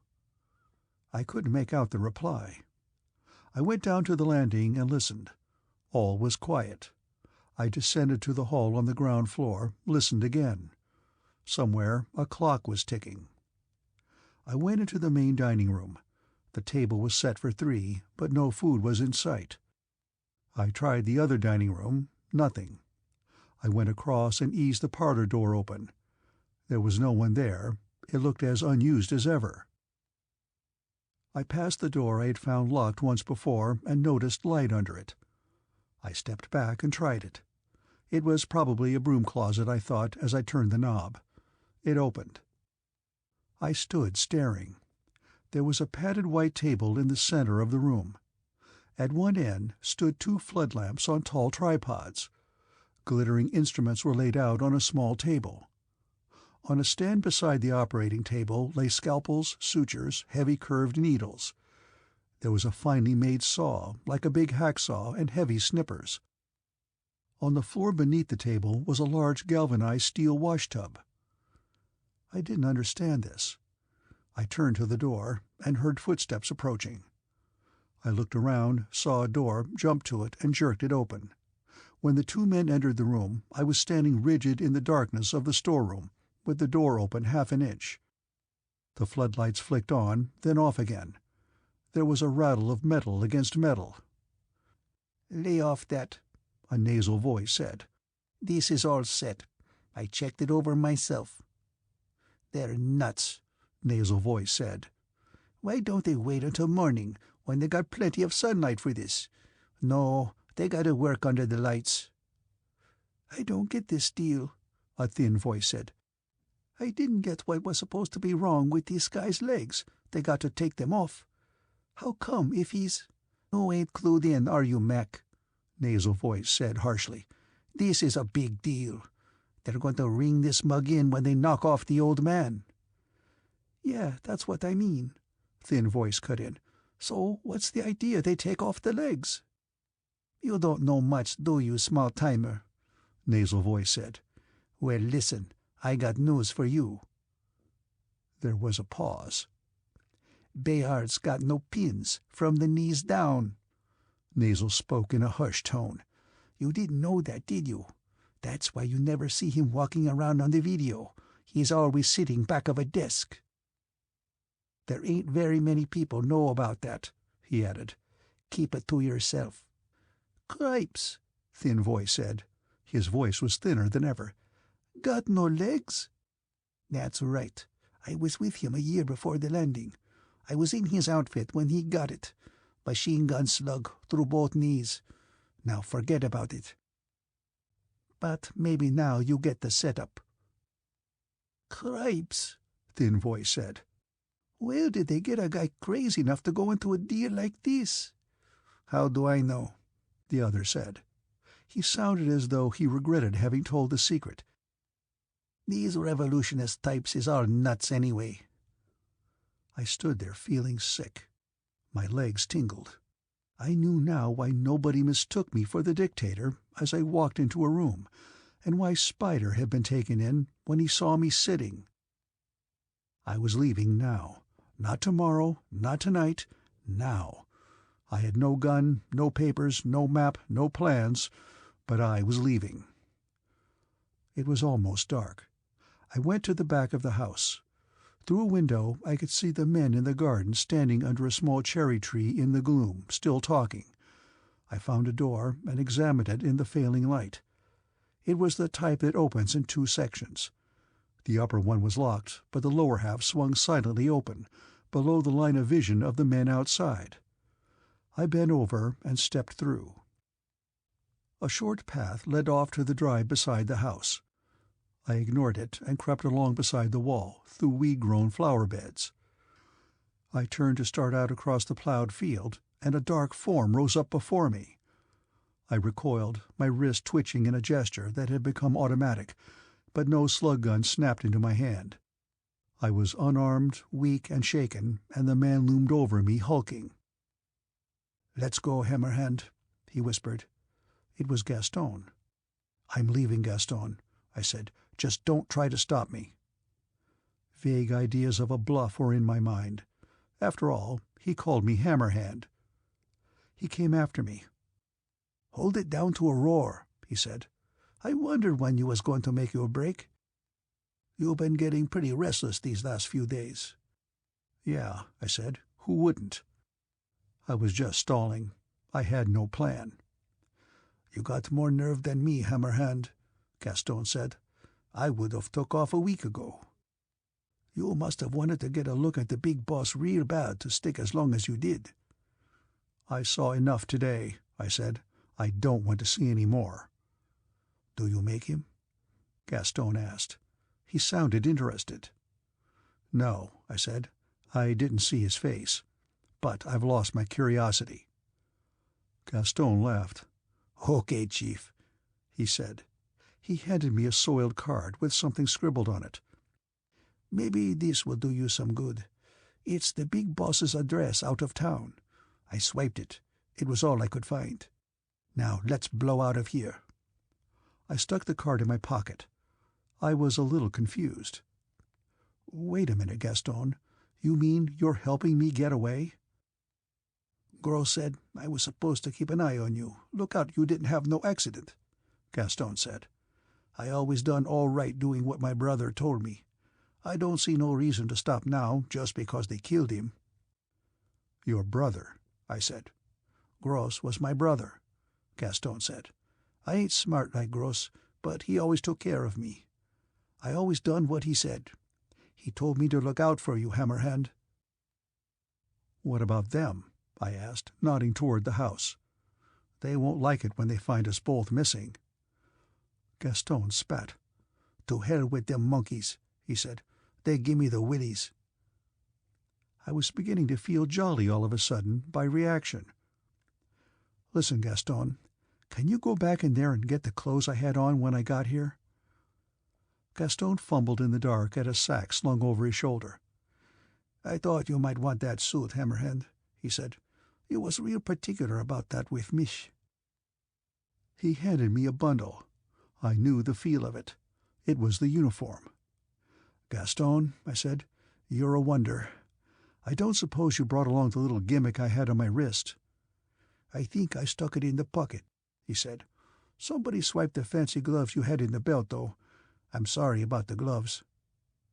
I fumbled over the blouse and felt the lump in the pocket. With that slug gun in my hand, I was ready to lick the world. "That's okay about the gloves, Gaston," I said. I strapped the clip to my wrist and tucked the gun away. I pulled off the old coat I wore and slipped the blouse on. This was more like it. I looked at the house. All was peaceful. It was dark enough now that we wouldn't be seen crossing the field. It was time to go. "Come on," I said. I took a sight on a bright star and struck out across the soft ground. In 50 steps the house was completely lost to view. The wall and high foliage obscured the lights on the first floor. Upstairs the house was in darkness. I kept the star before me and stumbled on. I never knew how hard it was to walk in a plowed field in the dark. It was 15 minutes before I made out a deeper darkness against the faintly lighter sky ahead. That would be the line of trees along the river. I was still assuming there was a river. Then we were among the trees, feeling our way slowly. The ground sloped, and the next moment I was sliding down a muddy bank into shallow water. "Yes," I said, "it's a river, all right." I scrambled out and stood peering toward the west. I could see nothing. If we had to pick our way through trees all night without a moon, we wouldn't be a mile away by dawn. "Which way does this river flow, Gaston?" I asked. "That way," he said, "to Algiers, into the city." "Can you swim?" I asked. "Sure," Gaston replied. "I can swim good." "Okay," I said. "Strip and make a bundle of your clothes. Put whatever you don't want to get wet in the middle. Strap the bundle to your shoulders with your belt." We grunted and fumbled in the darkness. I finished my packing and stepped down into the water. It was warm weather. That was a break. I still had the slug gun on my wrist. I wanted it close to me. I stepped out into the stream, pushed off as the bottom shelved. I paddled a few strokes to get clear of the reeds growing near the shore. All around was inky blackness, with only the brilliant stars overhead to relieve the emptiness. "Okay, Gaston?" I called. I heard him splashing quietly. "Sure," he said. "Let's go out a little farther and then take it easy," I said. "Let the river do the work." End of Chapter 9.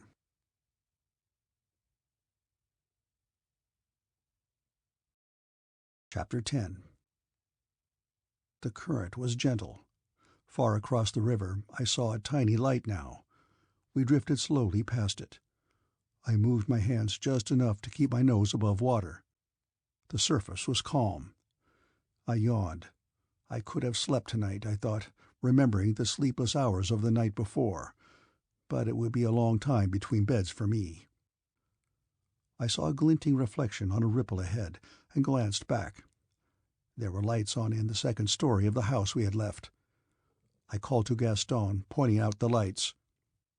"Yeah," he said. "I've been watching them. I don't think we got nothing to worry about." They could follow our trail to the water's edge easily enough, I knew, with nothing more than a flashlight. As if in response to my thought, a tiny gleam appeared at ground level, wavering, blinking as the trees passed between us.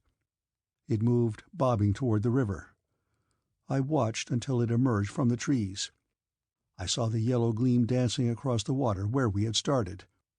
Other lights were following now, 2, 3. The whole household must have joined the chase. They must be expecting to find me huddled on the ground nearby, exhausted, ready for the table they had prepared for me in the presence of my enemies. The lights fanned out, moving along the shore. I saw that we were safely ahead of them. "Gaston," I said, "have they got a boat back there?" "Nah," he replied. "We're in the clear." The little lights were pitiful, bobbing along the shore, falling behind. We floated along then in silence for an hour or more. It was still, almost restful. Only a gentle fluttering of the hands was required to keep our heads above water. Suddenly, lights flashed ahead, over the river. "Cripes!" Gaston hissed, backing water. "I forgot about the Salon Bridge. Them bunnies is on there waiting for us." I could see the bridge now, as the lights flashed across the pilings. It was about 100 yards ahead. "Head for the far shore, Gaston," I said. "Fast and quiet." I couldn't risk the splash of a crawl stroke, so I dog-paddled frantically, my hands under the surface. They would have had us neatly if they hadn't shown the lights when they did, I thought. They couldn't see us without them, though, so it was just a chance they had to take. They must have estimated the speed of the river's flow and tried to pinpoint us. They didn't miss by much. In fact, they might not have missed at all. I concentrated on putting every ounce of energy into my strokes. My knees hit mud, and reeds brushed my face. I rolled over and sat up, breathing hard. Gaston floundered a few feet away. "Here," I hissed. "Keep it quiet." The light on the bridge blinked out suddenly. I wondered what they'd do next. If they'd headed along the banks, flashing lights, we'd have to take to the water again. And if one man stayed on the bridge and flashed his light down just about the right moment... "Let's get going," I said. I started up the slope, crouching low. The lights appeared again, down at the water's edge now, flashing on the tall grass and cattails. Another appeared on the opposite bank. I stopped to listen. Feet made sloshing sounds in the mud, 100 feet away. Good, that would cover our noise. My wet shoes dangled by the strings, thumping my chest. The ground was firmer now, the grass not so tall. I stopped again, Gaston right behind me, looking back. They'd find our tracks any minute.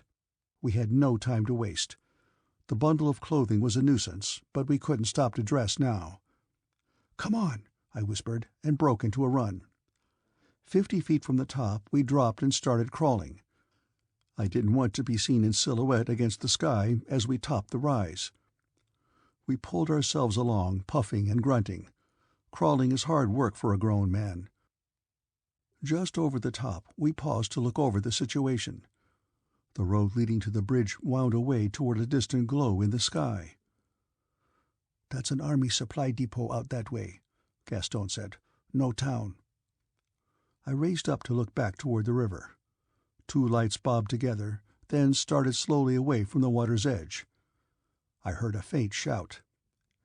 "They've spotted the trail," I said. I jumped up and ran down the slope, trying to breathe deep, in for 4 strides, out for 4. A man could run for a long time if he didn't get winded. Stones bruised my bare feet. I angled over toward the highway, with some idea of making better time. Gaston was beside me. "Nix," he said, puffing hard. "Somebody's got a machine." For a moment I didn't know what he meant. Then I heard the sound of an engine starting up, and headlights lanced into the darkness, beams aimed at the distant treetops as the car headed up the slope of the approach to the bridge from the other side. We only had a few seconds before the car would slant down on this side and illuminate the road and a wide strip on either side. We'd be spotlighted. Ahead, I saw a fence, just a glint from a wire. That finished it. We were stopped. I slid to a halt. Then I saw that the fence lined a crossroad, joining the road we were paralleling 20 feet away. Maybe a culvert. I dived for shelter. A corrugated steel pipe 18 inches in diameter ran beside the main road where the other joined it. I scrambled over pebbles and twigs and into the mouth. The sounds I made echoed hollowly inside. I kept going to the far end, Gaston wheezing behind me. Gaston had backed in and lay a few feet inside his end. The glow of the headlights gave me a glimpse of a heavy automatic in his hand. "Good boy," I hissed. "Don't shoot unless you have to." The lights of the car flickered over trees, highlighting rocks. Through the open end of the pipe I saw a rabbit sitting up in the glare a few feet away. He turned and bounded off. The car came slowly along, passed, moved on down the road. I breathed a little easier. I was on the point of turning to say something to Gaston when a small stone rolled down into the ditch before me. I stiffened. A faint scuff of shoes on gravel, another stone dislodged, and then a flashlight beam darted across the gully, played on the grass opposite, came to rest on the open end of the drain pipe. I held my breath. Then the steps came nearer, and the light probed, found my shoulder. There was a frozen instant of silence, then the sharp slap of the slug gun hitting my palm. I caught a glimpse of the car 100 feet away now, still edging along, heard a sharp intake of breath as the man with the light ready to shout. I pointed the gun to the right of the flash, and the recoil slammed my arm back. The flashlight skidded across the rocky ground and went out as the man's body crashed heavily and lay still. I groped for the man's feet, hauled him back toward the pipe. "Gaston," I whispered. The sound was hollow in the dark tunnel. "Give me a hand." I pulled at the feet. I was glad it wasn't the doctor. He wouldn't have fitted. I crawled out of the pipe, and Gaston came up beside me. "After the car," I said. I had what I hoped was an idea. I was tired of being chased. The hunted would become the hunter. I headed up the ditch at a trot, head down, Gaston at my heels. The car was stopped 100 yards away. I counted 3 flashlights moving in the edge of the field. "Close enough," I hissed. "Let's split up now. I'll cross the road and come up the other side. There's only one man over there. You get up in the tall grass and sneak in as close to the car as you can. Watch me and take your cue." I darted across the road, a grotesque figure, naked, my bundle dangling by its strap from my shoulder. The car's headlights were still on. No one could see us from beyond them, looking into the glare. I dropped down into the ditch, wincing as sharp sticks jabbed my bare feet. The man on my side was casting about in wide circles, 50 feet from the road. A cricket sawed away insistently. The car started backing, swung to one side of the road, then went forward. The driver was in the car all right. He was turning around. He must have come up the road to cut us off, planning to move back to the river, searching foot by foot until they flushed us. No one seemed to have missed the man who now lay quietly in the steel pipe. The car swung around and moved along at a snail's pace, headlights flooding the road I had just crossed. I dropped down to the bottom of the ditch as the lights passed over me. The car came on and stopped just above me. I could see the driver staring out through the windshield. He leaned forward, peering. I wondered if he was looking for the man who had been coming along on foot, checking the ditch. He'd be a long time seeing him from here. He opened the door, stepped out, one foot on the running board. The car was long and top-heavy with flaring fenders. Dust roiled and gnats danced in the beams from the great bowl-shaped headlights. I picked up a heavy stone, rose silently to hands and knees, and crept up out of the ditch. The chauffeur stood with a hand on the top of the door, looking over it. I came up behind him and hit him as hard as I could on the top of the head. He folded into the seat. I shoved him over, jumped in, and closed the door. It was hard to get the coat off him in the dark while trying to stay down behind the door, but I managed it. I put it on and sat up. There was no alarm. The 3 flashlights continued to bob around in the fields. The engine was running quietly. I looked over the controls. The steering wheel was in the center, and there were 3 pedals on the floor. I let the center pedal in. The car moved off slowly. I steered to the right side of the road, crept along the edge. Gaston must be about here, I thought. I stared out into the darkness and could see practically nothing. I eased to a stop. The flashlight nearest me swung back and forth, moving toward the bridge. I reached out to the dash, pushed in a lever that projected from it. The headlights died. I could see better now. The flashlights to my right stopped moving, turned toward me. I waved cheerfully. I didn't think they could make out my face in the dim beam at that distance. One of the lights seemed satisfied, resumed its search. The other hesitated, flashing over the car. There was a shout then, and I saw Gaston up and running toward me. The flashlights converged on him as he leaped across the ditch ahead, coming into the road. The lights came bounding toward him, and someone was yelling. Gaston stopped, whirled toward the nearest light, aiming the pistol. There was a sharp sound. Both lights on his side dropped. Not bad shooting for a .45, I thought. I jerked open the door and Gaston jumped in beside me. Behind, there was a faint shout from the remaining man on the other side of the road and the crack of a gun. The slug made a solid thunk as it hit the heavy steel of the car. I floorboarded the center and left pedals. The car jumped ahead, then coasted. Another slug starred the glass beside me, scattering glass chips in my hair. I let my foot off, tried again. The car surged forward. I flipped the lights on.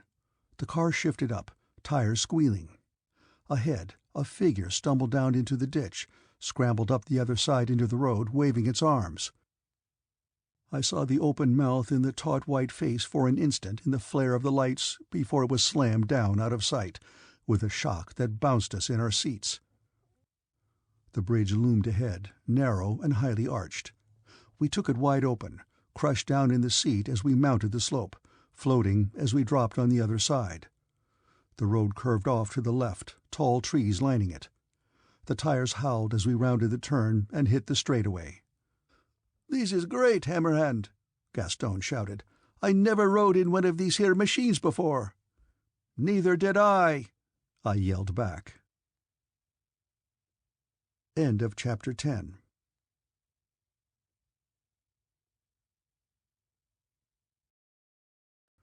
Chapter 11. The night was black, with no moon. My next problem was to get into the walled town. The road led along the river's edge into the heart of the city, according to Gaston. The dictator's stronghold lay at the edge of the city north of the highway we were on. He had fortified the area, enclosing shops and houses within an encircling wall like a medieval town, creating a self-sufficient community to support the castle and its occupants, easily patrolled and policed. It was no defense against an army, but practical as a safeguard against assassins and rioters. "That's us," I said aloud. "Assassins and rioters." "Sure, Chief," Gaston said. There was a glow in the sky ahead.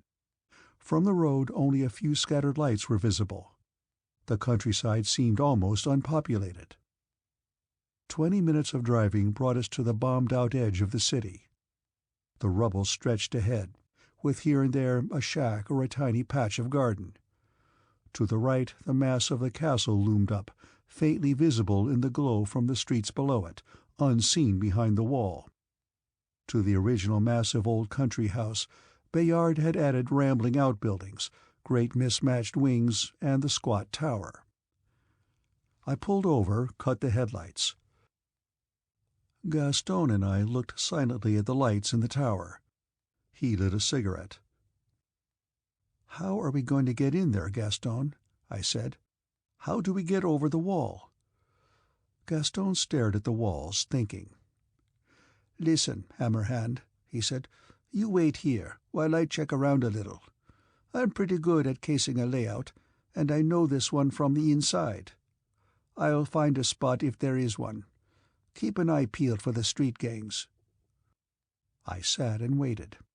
I rolled up the windows and locked the doors. I couldn't see any signs of life about the broken walls around me. Somewhere a cat yowled. I checked my clothes over. Both lapels were missing.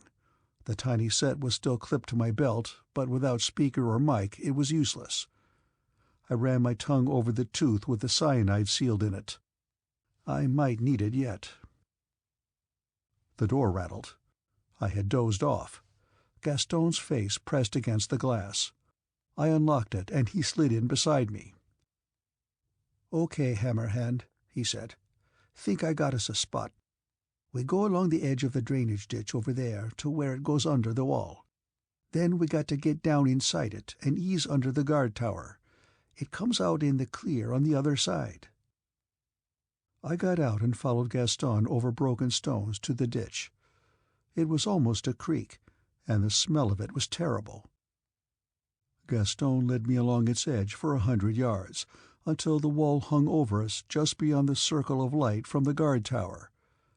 I could see a fellow with a burp gun leaning against a post on top of the tower, looking down onto the street inside the wall. There were 2 large floodlights beside him, unlit. Gaston leaned close to my ear. "It kind of stinks," he said, "but the wall is pretty rough, so I think we can make it okay."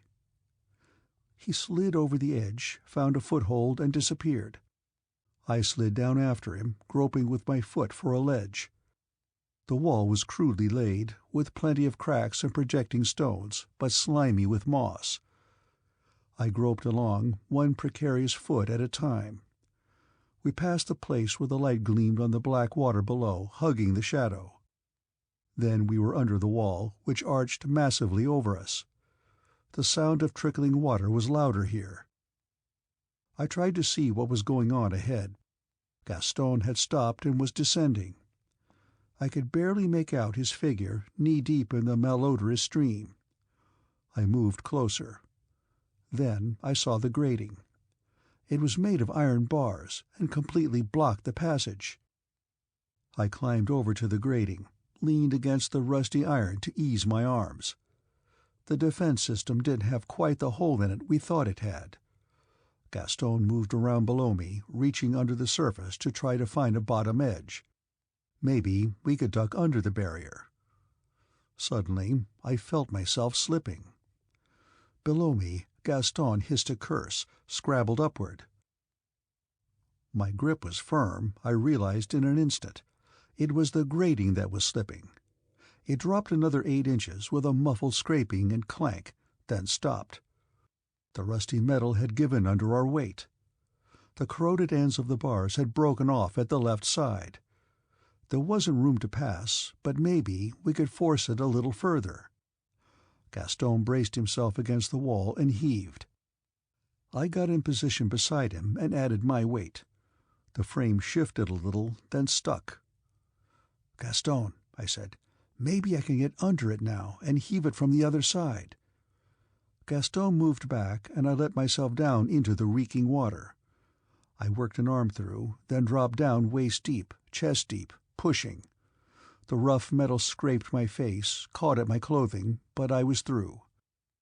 I crawled back up, dripping, and rested. From the darkness behind Gaston I heard a meshing of oiled metal parts, and then the cavern echoed with a thunder of machine-gun fire. In the flashing light I saw Gaston stiffen against the grating and fall. He hung by one hand, caught in the grating. There were shouts, and men dropped onto the stone coping at the culvert mouth. Gaston jerked, fumbled his pistol from his blouse. "Gaston," I said, "quick, under the bars." I was helpless. I knew he was too big. A man appeared, clinging to the coping with one hand, climbing down to enter the dark opening. He flashed a light at us, and Gaston, still dangling by the left hand, fired. The man fell over into the stream with a tremendous splash. Gaston gasped. "That's all." The gun fell from his hand into the black water. I moved fast now, from one handhold to the next, slipping and clutching, but not quite falling somehow. I managed to get a look back as I reached the open air. 2 men were tugging at the body wedged in the opening. Even in death, Gaston guarded my retreat.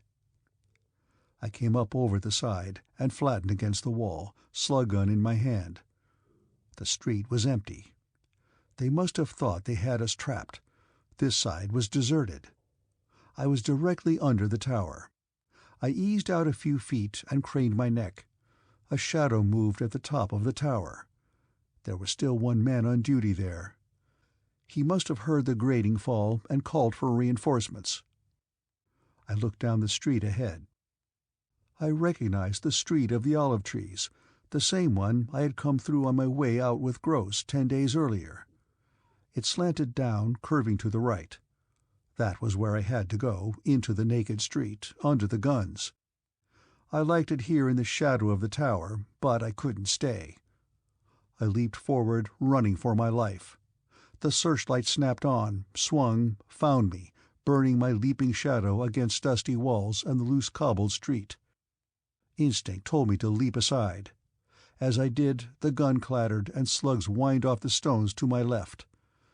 I was out of the light now and dashing for the protection of the curving wall ahead.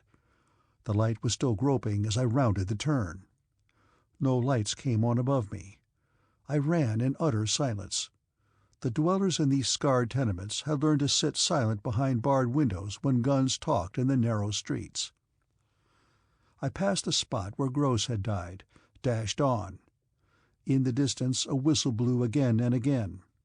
A shot rang out, kicking up dust ahead. I kept going. I heard running feet behind me now. I scanned the shabby stalls ahead, empty and dark, trying to find the one we had used the day we left the palace, where the old woman huddled over her table of clayware. It had been tiny, with a ragged grey awning sagging over the front and broken pots scattered before it. I almost passed it, caught myself, skidded and dived for the back. I fought the stiff tarpaulin, found the opening and squeezed through. I panted in complete darkness now. Outside I heard voices as the men shouted to each other, searching. I had a moment's respite. They didn't know this entry. I looked at my watch. Things happened fast in this war world. It was not yet 9:30. I had left the house at 7. I had killed 3 men in those 2 hours, and a man had died for me. I thought how easily a man slips back to his ancient role as nature's most deadly hunter. I felt the fatigue suddenly. I yawned, sat on the floor.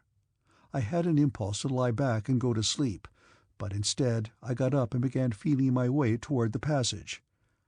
I wasn't finished yet. I was in the palace, unwounded, armed. I had all I had any right to hope for, a fighting chance. I was no longer the eager neophyte, ignorant of the realities. I came now, steeled by necessity, a hardened fighter, a practical killer. I was armed, and I was desperate, and I bore the scars of combat. I did not intend to fail. Half an hour later, I eased a door open and looked down the length of the same hall into which the shuttle had pitched me headlong 2 weeks before. It hadn't changed. I stepped into the hall, tried the first door. It opened, and I saw that it was a bedroom. I went in, and by the faint light shining through the curtains from below, looked over a wide bed, a large desk against the far wall, a closet door, an easy chair, and through a partly open door, a roomy bathroom to the right. I closed the door behind me and crossed to the windows. There were steel shutters, painted light green to match the walls, folded back behind the draperies. I closed them, then went to the desk and flipped on the lamp. I had had enough of groping through the dark for one night. The room was very handsome, spacious, with a deep pile grey-green rug and a pair of bold watercolors on the wall. Suddenly I was aware of my own reek. The clothes seemed to crawl on my back. I had lain in mud, waded a sewer, crept through ancient dust. Without considering further, I pulled the encrusted tunic off, tossed my clothes in a heap by the door, and headed for the bath. I took half an hour soaping myself, and then climbed out and got my uniform. I had nothing else to put on, and I wouldn't wear it as it was. I soaped it up, rinsed it out, and draped it over the side of the tub. There was a vast white bathrobe behind the door, and I wrapped myself in it and went back into the bedroom. The thought penetrated to my dulled mind that I was behaving dangerously. I tried again to shake myself alert, but alarm wouldn't come. I felt perfectly safe, secure, comfortable. This won't do, I thought. I'm going to go to sleep on my feet. I yawned again. I sat down in the chair opposite the door and prepared to wait it out. I got up, as an afterthought, and turned the light out. I don't remember sitting down again. End of Chapter 11.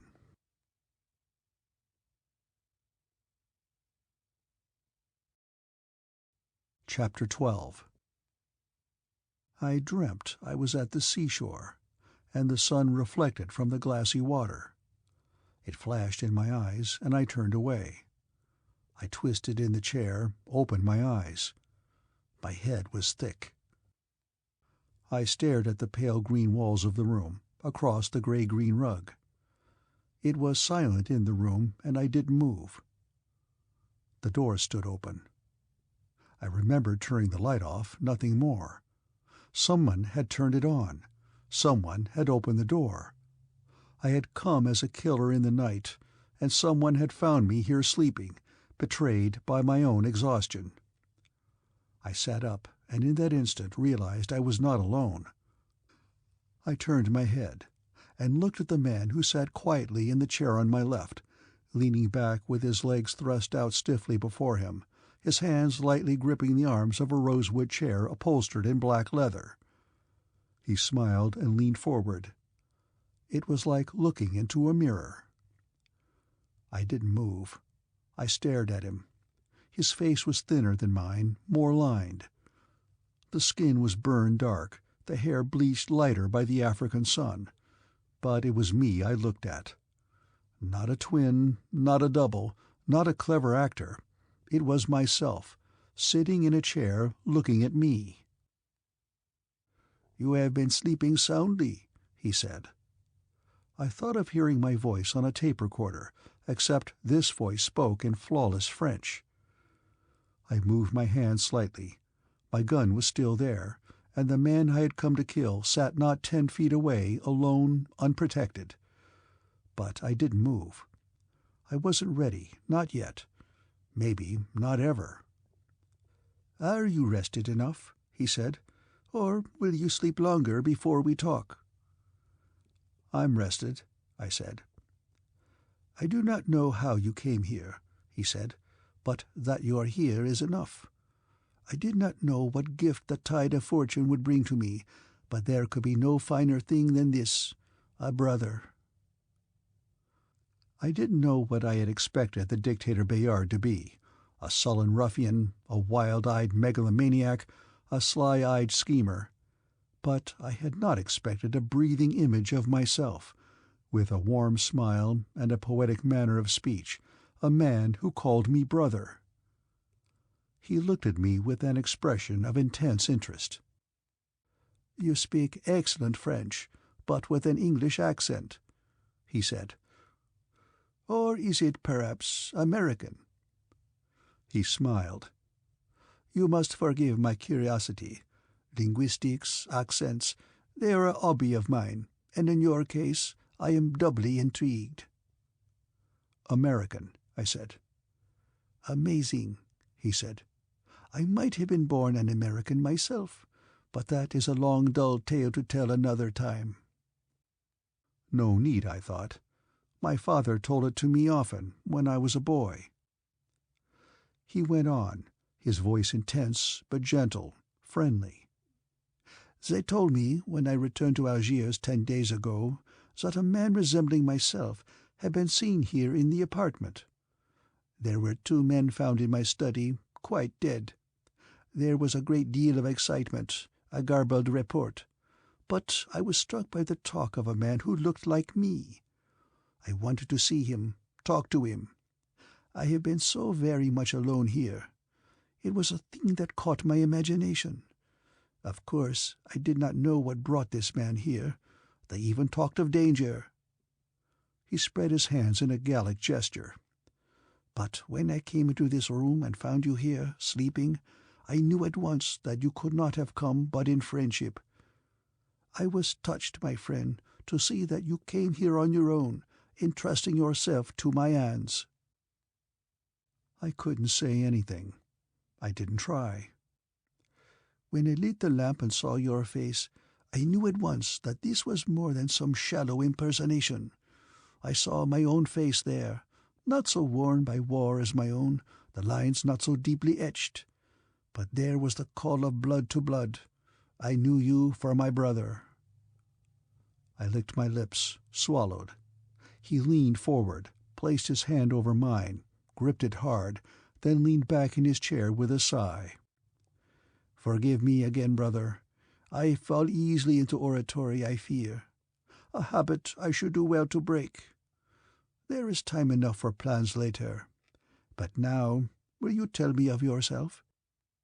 I know you have in you the blood of the Bayards." "Yes, my name is Bayard." "You must have wanted very much to come to me, to have made your way here alone and unarmed. No one has ever passed the wall before, without an escort and many papers." I couldn't sit here silent, but neither could I tell this man anything of my real purpose in coming. I reminded myself of the treatment the Imperial ambassadors had received at his hands, of all that Bale had told me that first morning in the meeting with Bernadotte. But I saw nothing here of the ruthless tyrant I expected. Instead, I found myself responding to his spontaneous welcome. I had to tell him something. My years of diplomatic experience came to my assistance once again. I found myself lying smoothly. "You're right in thinking I can help you, Brion," I said. I was startled to hear myself calling him by his first name so easily, but it seemed the natural thing to do. "But you're wrong in assuming that your state is the only surviving center of civilization. There is another, a strong, dynamic, and friendly power, which would like to establish amicable relations with you. I am the emissary of that government." "But why did you not come to me openly?" "The course you chose, while daring, was of extreme danger. But it must be that you were aware of the treachery all about me, and feared that my enemies would keep you from me." He seemed so eager to understand that he supplied most of his own answers. This seemed an opportune moment to broach the subject of Bayle's 2 agents who had carried full diplomatic credentials, and who had been subjected to beating, torture, and death. It was a contradiction in the dictator's character I wanted to shed a little light on. "I recall that 2 men sent to you a year ago were not well received," I said. "I was unsure of my reception. I wanted to see you privately, face to face." Bayard's face tensed. "2 men?" he said. "I have heard nothing of ambassadors." "They were met first by a Colonel General Yang," I said, "and afterward were interviewed by you personally." Bayard's face went red. "There is a dog of a broken officer who leads a crew of cutthroats and raids on what pitiful commerce I have been able to encourage. His name is Yang. If he has molested a legation sent to me from your country, I promise you his head." "It was said that you yourself shot one of them," I said, pressing the point. Bayard gripped the arm of the chair, his eyes on my face. "I swear to you by the honor of the House of Bayard that I have never heard until this moment of your embassy, and that no harm came to them through any act of mine." I believed him. I was starting to wonder about a lot of things. He seemed sincere in welcoming the idea of an alliance with a civilized power, and yet I myself had seen the carnage done by his raiders at the palace, and the atom bomb they had tried to detonate there. "Very well," I said. "On behalf of my government, I accept your statement. But if we treaty with you now, what assurance will be given to us that there will be no repetition of the bombing raids?" "Bombing raids?" He stared at me. There was a silence. "Thank God you came to me by night, in secret," he said. "It is plain to me now that control of affairs has slipped from me farther even than I had feared." "There have been 7 raids, 4 of them accompanied by atomic bombs, in the past year," I said. "The most recent was less than 1 month ago." His voice was deadly now. "By my order, every gram of fissionable material known to me to exist was dumped into the sea on the day that I established this state. That there were traitors in my service, I knew, but that there were madmen who would begin the horror again, I did not suspect." He turned and stared across the room at a painting of sunlight shining through leaves onto a weathered wall. "I fought them when they burned the libraries, melted down the Cellini altar-pieces, trampled the Mona Lisa in the ruins of the Louvre. I could save only a fragment here, a remnant there, always telling myself that it was not too late. But the years passed, and they have brought no change. There has been an end to industry, farming, family life. Even with the plenty that lies about us for the taking, men fight over 3 things: gold, liquor, and women.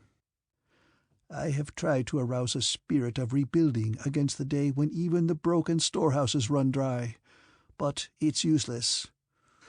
Only my rigid martial rule holds them in check. I will confess, I had lost hope. There was too much decay all around me.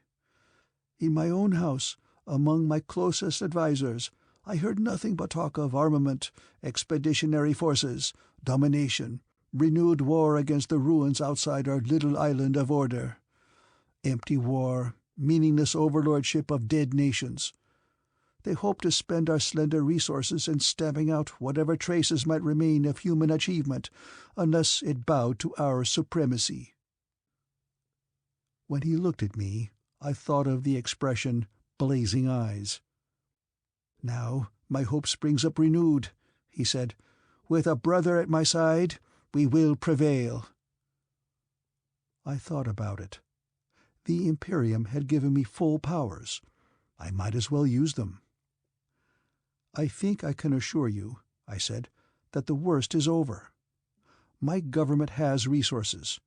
You may ask for whatever you need: men, supplies, equipment. We ask only one thing of you: friendship and justice between us." He leaned back, closed his eyes.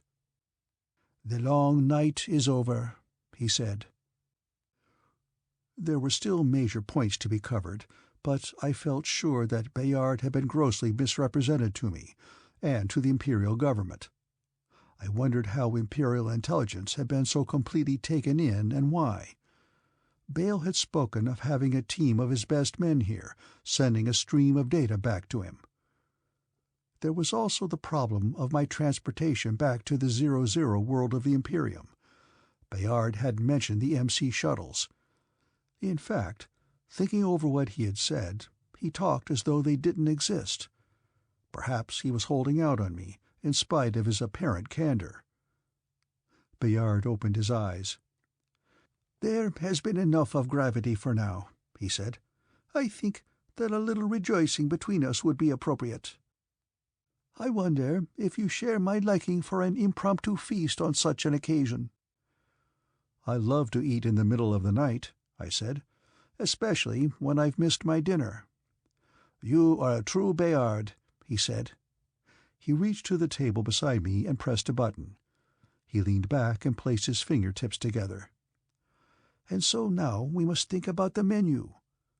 He pursed his lips, looking thoughtful. "Tonight permit me to select the menu," he said. "We will see if our tastes are as similar as ourselves." "Fine," I said. There was a tap at the door. At Brion's call it opened, and a sour-faced, 50-ish little man came in. He saw me, startled. Then his face blanked. He crossed to the dictator's chair, drew himself up, and said, "I came as quick as I could, Major." "Fine, fine, Luke," he said. "At ease. My brother and I are hungry.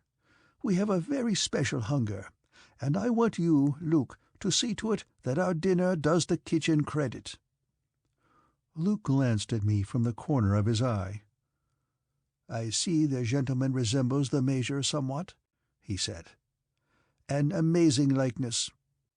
Now," he stared at the ceiling, "we will begin with a very dry Madeira, I think. Social, the 1875. Then we will whet our appetites with La Huit de Wetzable, and a white Burgundy, Chablis Vedesseur. I think there is still a bit of the 29. I leaned forward. This sounded like something special indeed. I had eaten oysters Whitstable before, but the wines were vintages of which I had only heard. "The soup, consommé du Bosset, then la suprême de brochette au beurre blanc. And for our first red, Burgundy, Romani Conti, 1904. Brion ran through the remainder of a sumptuous menu. Luke went away quietly. If he could carry that in his head, he was the kind of waiter I'd always wanted to find. "Luke has been with me for many years," Brion said. "A faithful friend. You noticed that he called me Major. That was the last official rank I held in the Army of France in exile before the collapse. I was later elected as colonel over a regiment of survivors of the Battle of Gibraltar when we realized that we were on our own. Later still, when I saw what had to be done, I took into my hands the task of rebuilding. Other titles were given me by my followers, and I confess I conferred one or two myself. It was a necessary psychological measure, I felt. But to Luke I have always remained Major.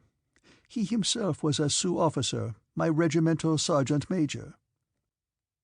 "I know little about events of the last few years in Europe," I said. "Can you tell me something about them?" He sat thoughtfully for a moment. "The course was steadily downhill," he said, "from the day of the unhappy Peace of Munich in 1919. America faced the Central Powers alone, and the end was inevitable. When America fell under the massive onslaught in 32, it seemed that the Kaiser's dream of a German-dominated world was at hand. Then came the uprisings. I held a second lieutenant's commission in the Army of France in exile. We spearheaded the organized resistance, and the movement spread like wildfire. Men, it seemed, would not live as slaves. We had high hopes in those days. But the years passed, and the stalemate wore away at us. At last, The Kaiser was overthrown by a palace coup, and we chose that chance to make our last assault. I led my battalion on Gibraltar and took a steel-jacketed bullet through both knees almost before we were ashore. I will never forget the hours of agony while I lay conscious in the surgeon's tent. There was no more morphine, and the medical officers worked over the minor cases, trying to get men back into the fight. I was out of it, and therefore took last priority. It was reasonable, but at the time I did not understand. I listened, rapt. "When," I asked, "were you hit?" "That day I will not soon forget," he said. "April 15, 1945. I stared.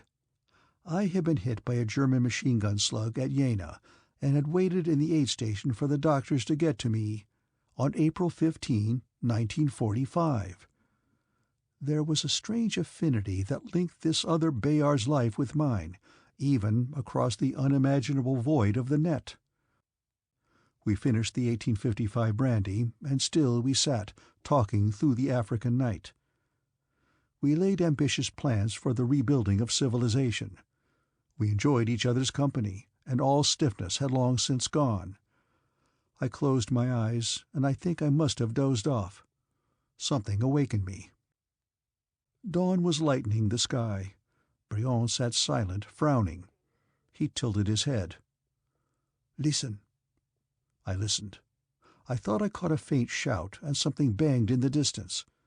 I looked inquiringly at my host. His face was grim.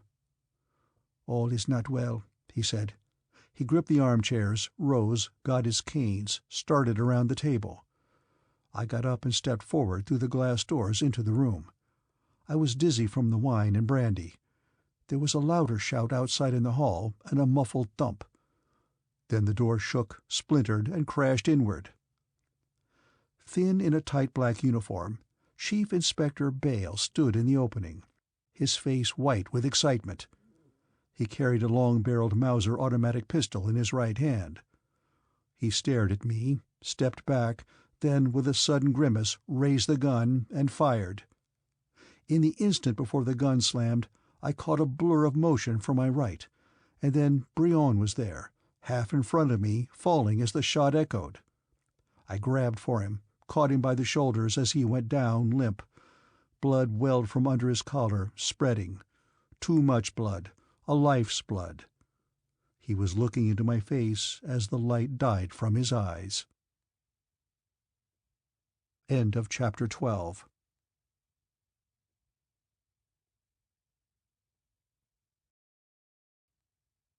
Chapter 13.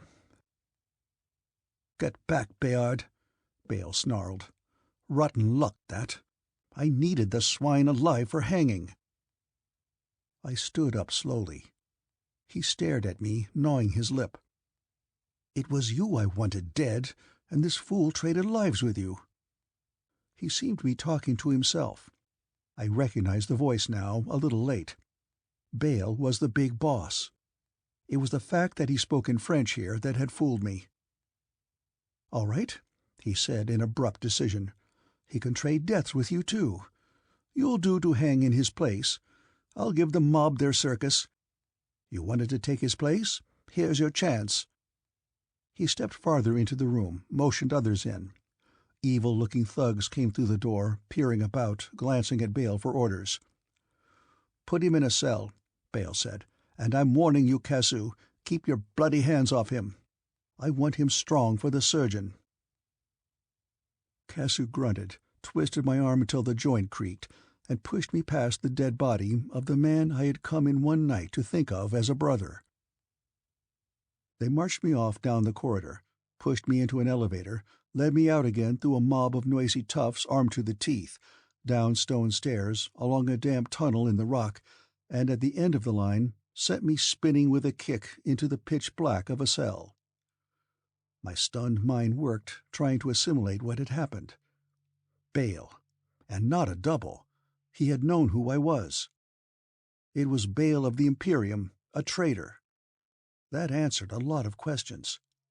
It explained the perfect timing and placement of the attack at the palace, and why Bale had been too busy to attend the gala affair that night. I realized now why he had sought me out afterward. He was hoping that I had been killed, of course. That would have simplified matters for him. And the duel. I had never quite been able to understand why the intelligence chief had been willing to risk killing me when I was essential to the scheme for controlling the dictator. And all the lies about the viciousness of the Bayard of BI-2 were Bale's fabrications, designed to prevent establishment of friendly relations between the Imperium and this unhappy world. Why, I asked myself. Did Bale plan to rule this hell world himself, making it his private domain? It seemed so. And I saw that Bale did not intend to content himself with this world alone. This would be merely a base of operations, a source of fighting men and weapons, including atomic bombs. Bale himself was the author of the raids on the Imperium. He had stolen shuttles, or components thereof, and had manned them here in BI-2, and set out on a career of piracy. The next step would be the assault on the Imperium itself, a full-scale attack, strewing atomic death. The men of the Imperium would wear gay uniforms and dress sabers into battle against atomic cannon. I wondered why I hadn't realized it sooner. The fantastic unlikeliness of the development of the MC drive independently by the war-ruined world of BI-2 seemed obvious now. While we had sat in solemn conference, planning moves against the raiders, their prime mover had sat with us. No wonder an enemy scout had lain in wait for me as I came in on my mission. When he found me at the hideout, Bale must have immediately set to work planning how best to make use of the unexpected stroke of luck. And when I had escaped, he had had to move fast. I could only assume that the state was now in his hands, that a show execution of Bayard in the morning had been scheduled to impress the populace with the reality of the change in regimes. Now I would hang in the dictator's place. And I remembered what Bale had said. He wanted me strong for the surgeon. The washtub would be useful after all. There were enough who knew the dictator's secret to make a corpse with legs embarrassing. They would shoot me full of dope, perform the operation, bind up the stumps, dress my unconscious body in a uniform, and hang me. A dead body wouldn't fool the public. They would be able to see the color of life in my face, even if I were still out, as the noose tightened. I heard someone coming, and saw a bobbing light in the passage through the barred opening in the door. I braced myself. Maybe this was the man with the saws and the heavy snippers already. 2 men stopped at the cell door, opened it, came in. I squinted at the glare of the flashlight. One of the 2 dropped something on the floor. "Put it on," he said. "The boss said he wanted you should wear this here for the hanging." I saw my old costume, the one I had washed. At least it was clean, I thought. It was strange, I considered, how inconsequential still had importance. A foot nudged me. "Put it on, like I said." "Yeah," I said. I took off the robe and pulled on the light wool jacket and trousers, buckled the belt. There were no shoes. I guessed Bale figured I wouldn't be needing them. "Okay," the man said. "Let's go, Chaim." I sat and listened as the door clanked again. The light receded. It was very dark. I fingered the torn lapels of my jacket. The communicator hadn't helped me much. I could feel the broken wires, tiny filaments projecting from the cut edge of the cloth. Bo Joe had cursed as he slashed at them. I looked down. Tiny blue sparks jumped against the utter black as the wires touched. I sat perfectly still. Sweat broke out on my forehead. I didn't dare move. The pain of hope awakening against all hope was worse than the blank acceptance of certain death. My hands shook. I fumbled for the wires, tapped them together. A spark. Another. I tried to think. The communicator was clipped to my belt still.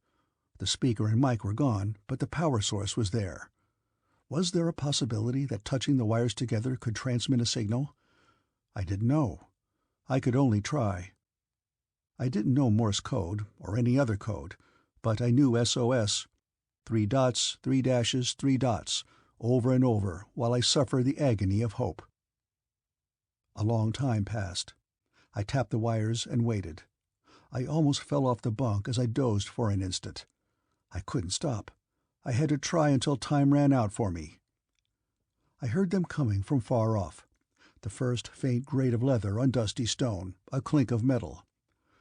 My mouth was dry, and my legs began to tingle. I thought of the hollowed tooth and ran my tongue over it.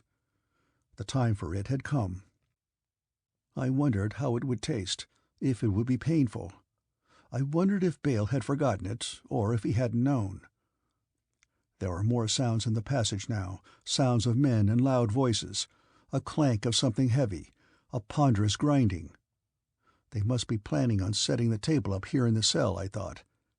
I went to the tiny opening in the door and looked through. I could see nothing but almost total darkness. Suddenly, light flared brilliantly, and I jumped, blinded. There was more noise, then someone yelled. They must be having a hell of a time getting the stuff through the narrow hall, I thought. My eyeballs ached, my legs were trembling, my stomach suddenly felt bad. I gagged.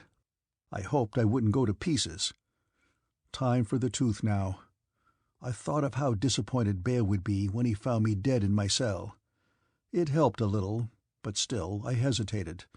I didn't want to die. I had a lot of living I wanted to do first. Then someone called out nearby.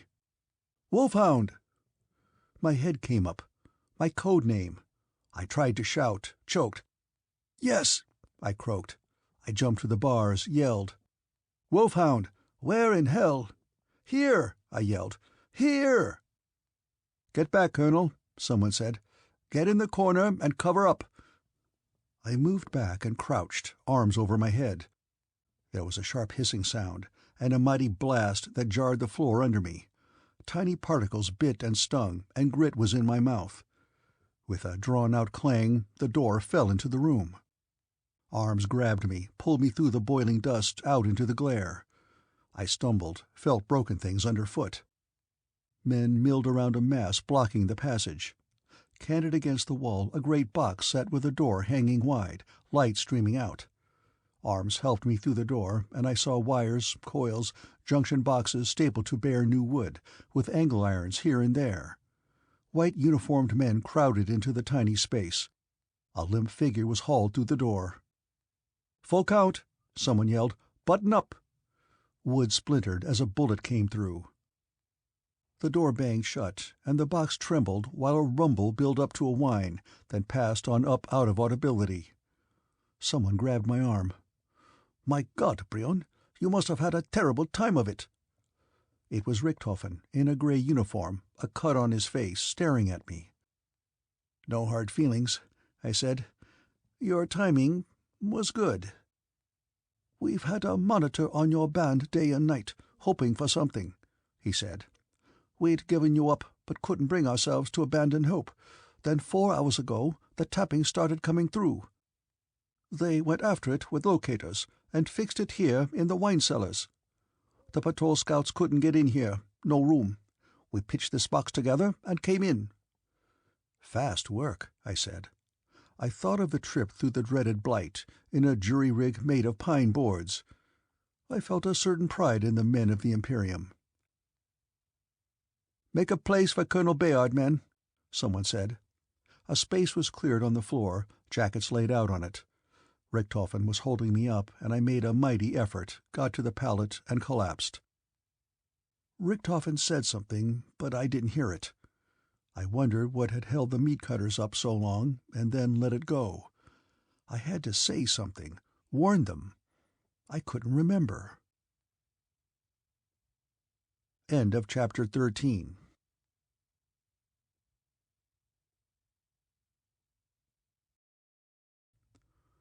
Chapter 14.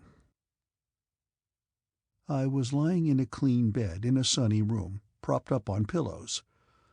It was a little like another room I had awakened in not so long before, but there was one important difference. Barbro sat beside my bed, knitting a ski stocking from red wool. Her hair was piled high on her head, and the sun shone through it, coppery red. Her eyes were hazel, and her features were perfect, and I liked lying there looking at her. She had come every day since my return to the Imperium, and read to me, talked to me, fed me soup, and fluffed my pillows. I was enjoying my convalescence. "If you are good, Brion," Barbro said, "and eat all of your soup today, perhaps by tomorrow evening you will be strong enough to accept the king's invitation." "Okay," I said. "It's a deal." "The Emperor Ball," Barbro said, "is the most brilliant affair of the year, and all the three kings and the Emperor with their ladies will be there together." I didn't answer. I was thinking. There seemed to be something I wasn't figuring out. I had been leaving all the problems to the intelligence men, but I knew more than they did about Baal. I thought of the last big affair and the brutal attack. I suspected that this time every man would wear a slug gun under his braided cuff. But the fight on the floor had been merely a diversion, designed to allow the crew to set up an atomic bomb. I sat bolt upright. The bomb had been turned over to Baal. There would be no chance of surprise attack from a shuttle this time, with alert crews watching around the clock for traces of unscheduled MC activity, but there was no need to bring a bomb in. Baal had one here. "What is it, Brion?" Barbro asked, leaning forward. "What did Baal do with that bomb?" I said. "The one they tried to set off at the dance? Where is it now?" "I don't know. It was turned over to Inspector Baal." "When do the royal parties arrive for the Emperor Ball?" I asked. "They are already in the city," Barbro said, "at Drodlingholm." I felt my heart start to beat a little faster. Baal wouldn't let this opportunity pass. With the three kings here in the city, and an atomic bomb hidden somewhere, he had to act.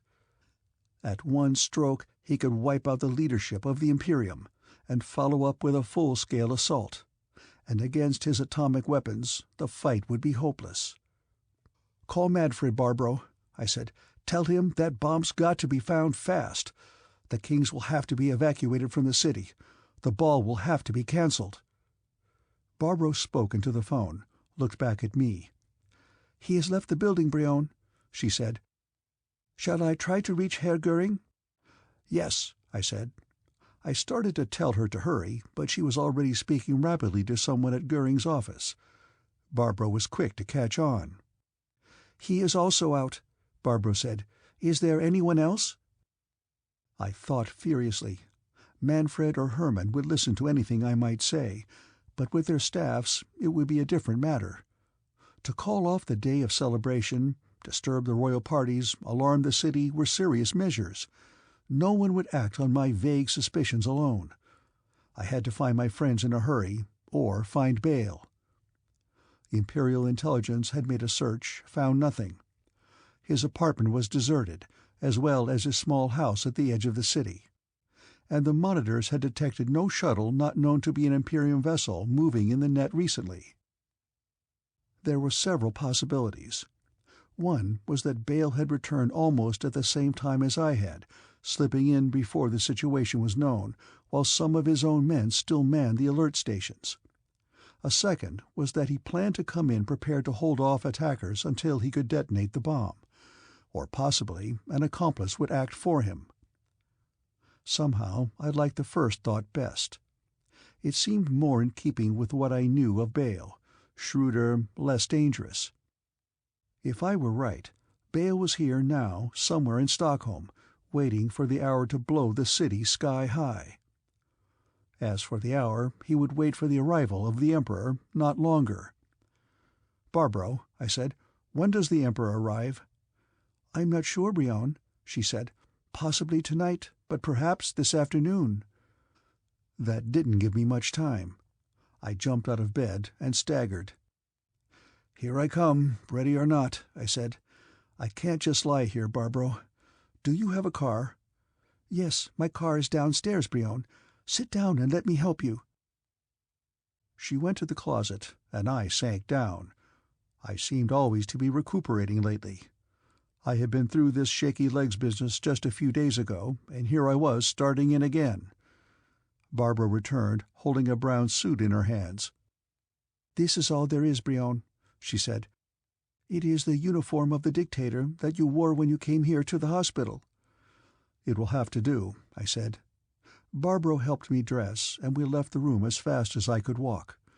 A passing nurse stared, but went on. I was dizzy and panting already. The elevator helped. I sank down on the stool, head spinning.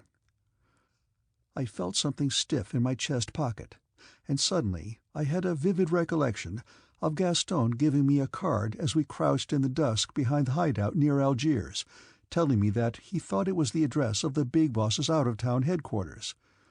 I grabbed for the card, squinted at it in the dim light of the ceiling lamp as the car jolted to a stop. Ostermalmsgatten 71 was scrawled across the card in blurred pencil. I remembered how I had dismissed it from my mind as of no interest when Gaston had handed it to me. I had hoped for something more useful. Now this might be the little key that could save an empire. "What is it, Brion?" Barbro asked. "Have you found something?" "I don't know," I said. "Maybe just a dead end, but maybe not." I handed her the card. "Do you know where this is?" She read the address. "I think I know the street," she said. "It is not far from the docks in the warehouse district." "Let's go," I said, with a fervent hope that we were right and not too late. We squealed around a corner, slowed in a street of gloomy warehouses, blind glass windows in looming brick-red facades, with yard-high letters identifying the shipping lines which owned them. "This is the street," Barbro said. "And the number was 71? "That's right," I said. "This is 73. Stop here." We stepped out onto a gritty sidewalk, shaded by the bulk of the buildings, silent. There was a smell of tar and hemp in the air, and a hint of seawater. I stared at the building before me. There was a small door set in the front beside a loading platform. I went up to it, tried it. Locked. I leaned against it and rested. "Barbro," I said, "get me a jack-handle or tire tool from your car." I hated to drag Barbro into this, but I had no choice. I couldn't do it alone. She came back with a flat piece of steel 18 inches long. I jammed it into the wide crack at the edge of the door and pulled. Something snapped, and with a jerk the door popped open. A stair ran up into gloom above. Barbro gave me an arm, and we started up. The hard work helped to keep my mind off the second sun that might light the Stockholm sky at any moment. 5 flights up, we reached a landing. The door we faced was of red-stained wood, solid and with a new lock. I looked at the hinge pins. They didn't look as good as the lock. It took 15 minutes, every one of which took a year off my life, but after a final wrench with the steel bar, the last pin clattered to the floor. The door pivoted out and fell against the wall. "Wait here," I said. I started forward into the papered hall. "I'm going with you, Brion," Barbro said. I didn't argue. We were in a handsome apartment, a little too lavishly furnished. Persian rugs graced the floor, and in the bars of dusty sunlight that slanted through shuttered windows, mellow old teak furniture gleamed, and polished ivory figurines stood on dark shelves under silk scrolls from Japan. An ornate screen stood in the center of the room. I walked around a brocaded ottoman over to the screen and looked behind it. On a light tripod of aluminum rods rested the bomb. 2 heavy castings, bolted together around a central flange, with a few wires running along to a small metal box on the underside. Midway up the curve of the side, 4 small holes arranged in a square. That was all there was, but it could make a mighty crater where a city had been. I had no way of knowing whether it was armed or not. I leaned toward the thing, listening. I could hear no sound of a timing device. I thought of cutting the exposed wires, which looked like some sort of jury rig, but I couldn't risk it. That might set it off. "Here it is," I said. "But when does it go up?" I had an odd sensation of intangibility, as though I were already a puff of incandescent gas. I tried to think. "Start searching the place, Barbro," I said. "You might come across something that will give us a hint." I'll phone Manfred's office and get a squad up here to see if we can move the thing without blowing it." I dialed Imperial Intelligence. Manfred wasn't in, and the fellow on the phone was uncertain what he should do. "Get a crew here on the double," I yelled. "Somebody who can at least make a guess as to whether this thing can be disturbed." He said he would confer with General somebody. "When does the Emperor arrive?" I asked him. He was sorry, but he was not at liberty to discuss the Emperor's movements. I slammed the receiver down. "Brion," Barbara called, "look what's here." I went to the door, which opened onto the next room. A two-man shuttle filled the space. Its door stood open. I looked inside.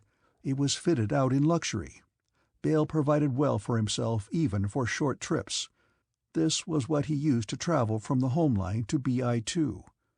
And the fact that it was here should indicate that Bale was here also, and that he would return to it before the bomb went off.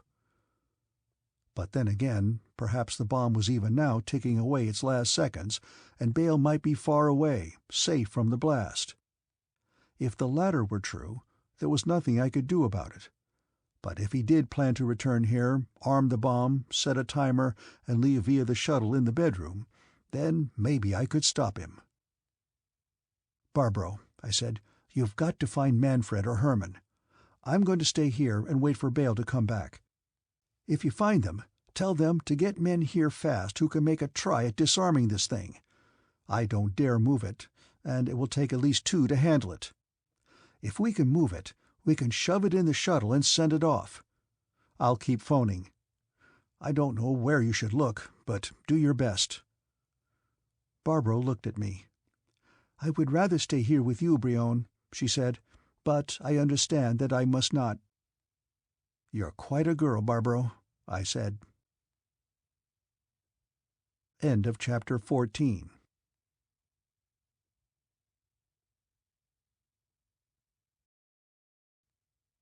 Chapter 15.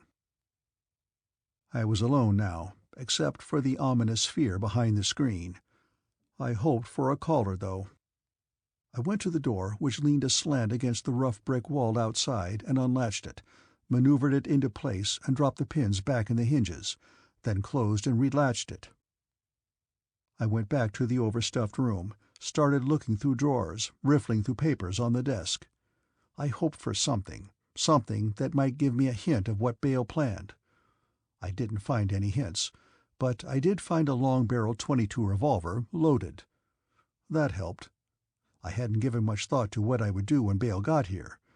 I was in no condition to grapple with him. Now I had a reasonable chance.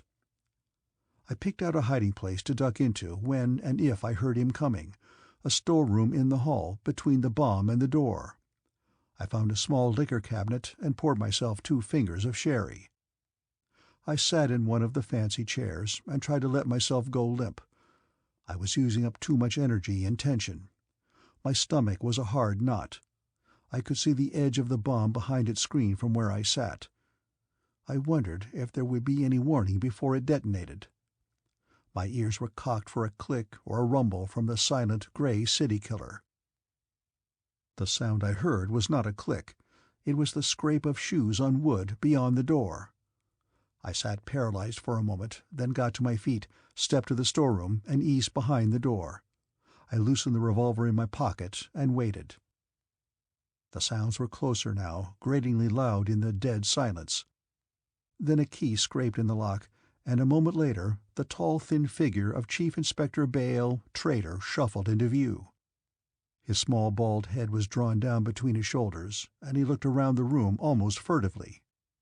He pulled off his coat, and for one startled instant I thought he would come to my storeroom to hang it up, but he threw it over the back of a chair. He went to the screen, peered at the bomb. I could easily have shot him, but that wouldn't have helped me. I wanted Bale to let me know whether the bomb was armed, if it could be moved. He was the only man in the Imperium who knew how to handle this device. He leaned over the bomb, took a small box from his pocket, and stared at it. He looked at his watch, went to the phone. I could barely hear his mutter as he exchanged a few words with someone. He went into the next room, and as I was about to follow to prevent his using the shuttle, he came back. He looked at his watch again, sat in a chair, and opened a small toolkit which lay on the table. He started to work on the metal box with a slender screwdriver. This, then, was the arming device. I tried not to breathe too loud or to think about how my legs ached. Shocking in the stillness, the phone rang. Bale looked up, startled, laid the screwdriver and the box on the table, and went over to the phone. He looked down at it, chewing his lips. After 5 rings, it stopped. I wondered who it was. Bale went back to his work. Now he was replacing the cover on the box, frowning over the job. He got up, went to the bomb, licked his lips, and leaned over it. He was ready now to arm the bomb. I couldn't wait any longer. I pushed the door open, and Bale leaped upright, grabbing for his chest, then jumped for the coat on the chair. "Stand where you are, Bale," I said. "I'd get a real kick out of shooting you." Bale's eyes were almost popping from his head. His head was tilted back, his mouth opened and closed. I got the impression that I had startled him. "Sit down," I said. "There." I motioned with the pistol as I came out into the room.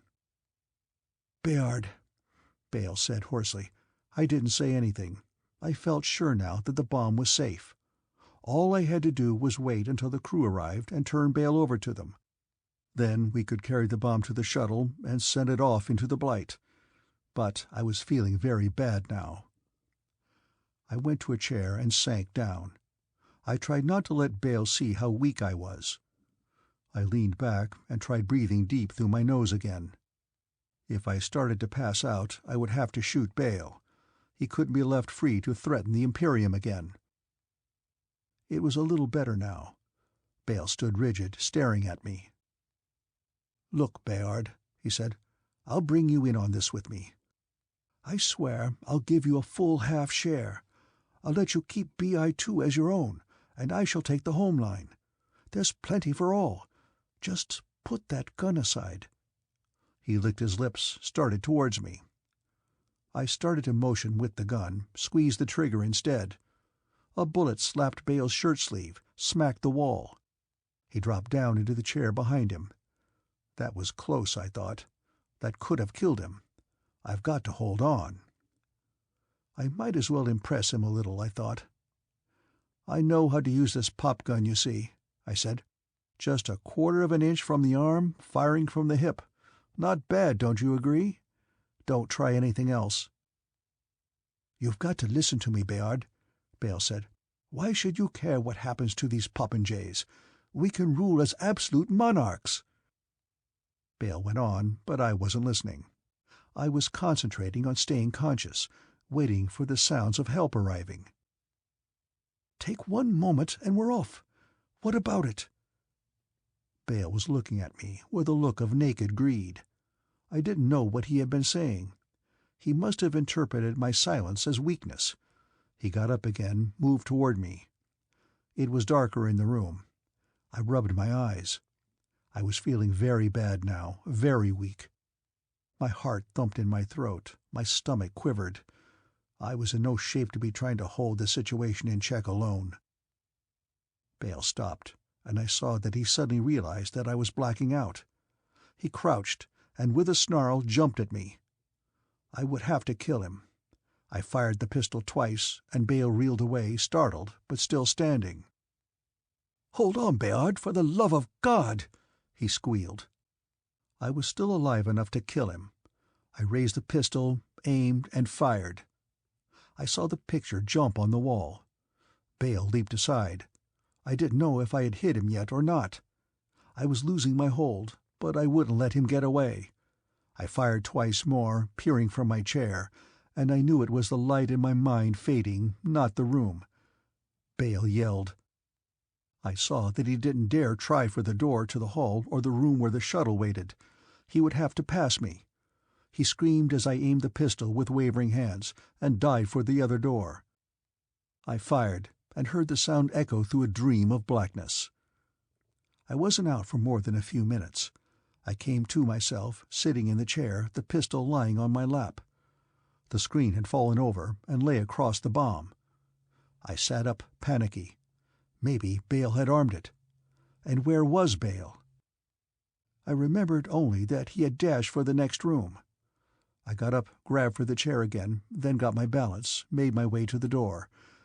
There was a strange sound, a keening, like a cat in the distant alley. I looked into the room, half expecting to see Bayard lying on the floor. There was nothing.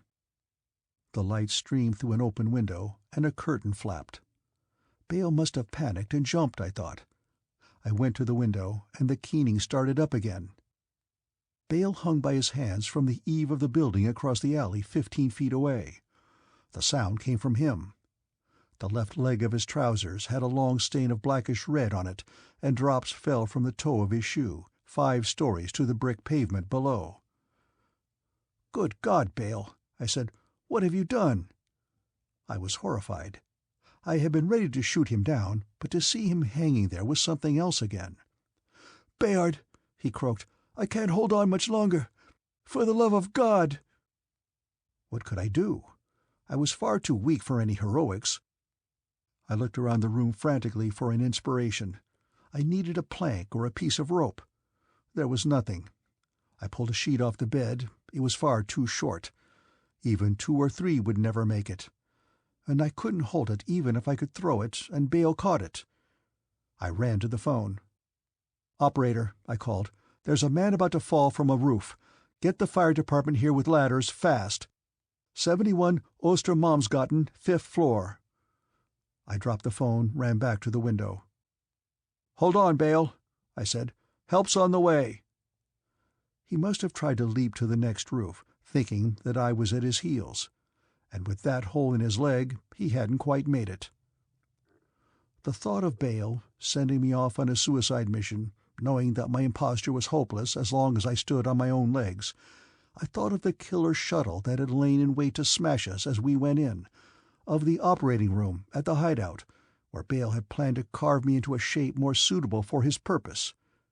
I remembered Bayard shooting down my newfound brother, and the night I had lain in the cold cell waiting for the butcher, and I still didn't want to see him die this way. He started to scream suddenly, kicking desperately. He got one foot up on the eave beside his white straining hands. It slipped off. Then he was quiet again. I had been standing here now for 5 minutes. I wondered how long I had been unconscious. Bayard had been here longer now than I would have thought possible. He couldn't last much longer. "Hold on, Bayard," I called. "Only a little while. Don't struggle." He hung silent. Blood dripped from his shoe. I looked down at the alley below and shuddered. I heard a distant sound, a siren howling. I dashed to the door, opened it, listened. Heavy footsteps sounded below. "Here!" I shouted. "All the way up!" I turned and ran back to the window. Bayard was as I had left him. Then one hand slipped off, and he hung by one arm, swinging slightly. "They're here, Bayard," I said. "A few seconds." He didn't try to get a new hold. He made no sound. Feet pounded on the stairs outside, and I yelled again. I turned back to the window as Bayard slipped down, silent. I didn't watch. I heard him hit. Twice. I staggered back, and the burly men called, looked out the window, milled about. I made my way back to the chair, slumped down. I was empty of emotion. There was noise all around me, people coming and going. I was hardly conscious of it. After a long time I saw Herman, and then Barbara was leaning over me. I reached for her hand hungrily. "Take me home, Barbara," I said. I saw Manfred. "The bomb," I said. "It's safe. Put it in the shuttle and get rid of it." "My crew is moving it now, Brion," he said. "You spoke of home just now," Gehring put in. "Speaking for myself, and I am sure also for Manfred, I will make the strongest recommendation that in view of your extraordinary services to the Imperium, you be dispatched back to your home as soon as you are well enough to go, if that is your wish. I hope that you will stay with us, but it must be for you to make that decision." "I don't have to decide," I said. "My choice is made. I like it here, for many reasons. For one thing, I can use all the old clichés from BI3, and they sound brand new. And as for home," I looked at Barbro, "home is where the heart is." End of Chapter 15. The End of Worlds of the Imperium by Keith Laumer.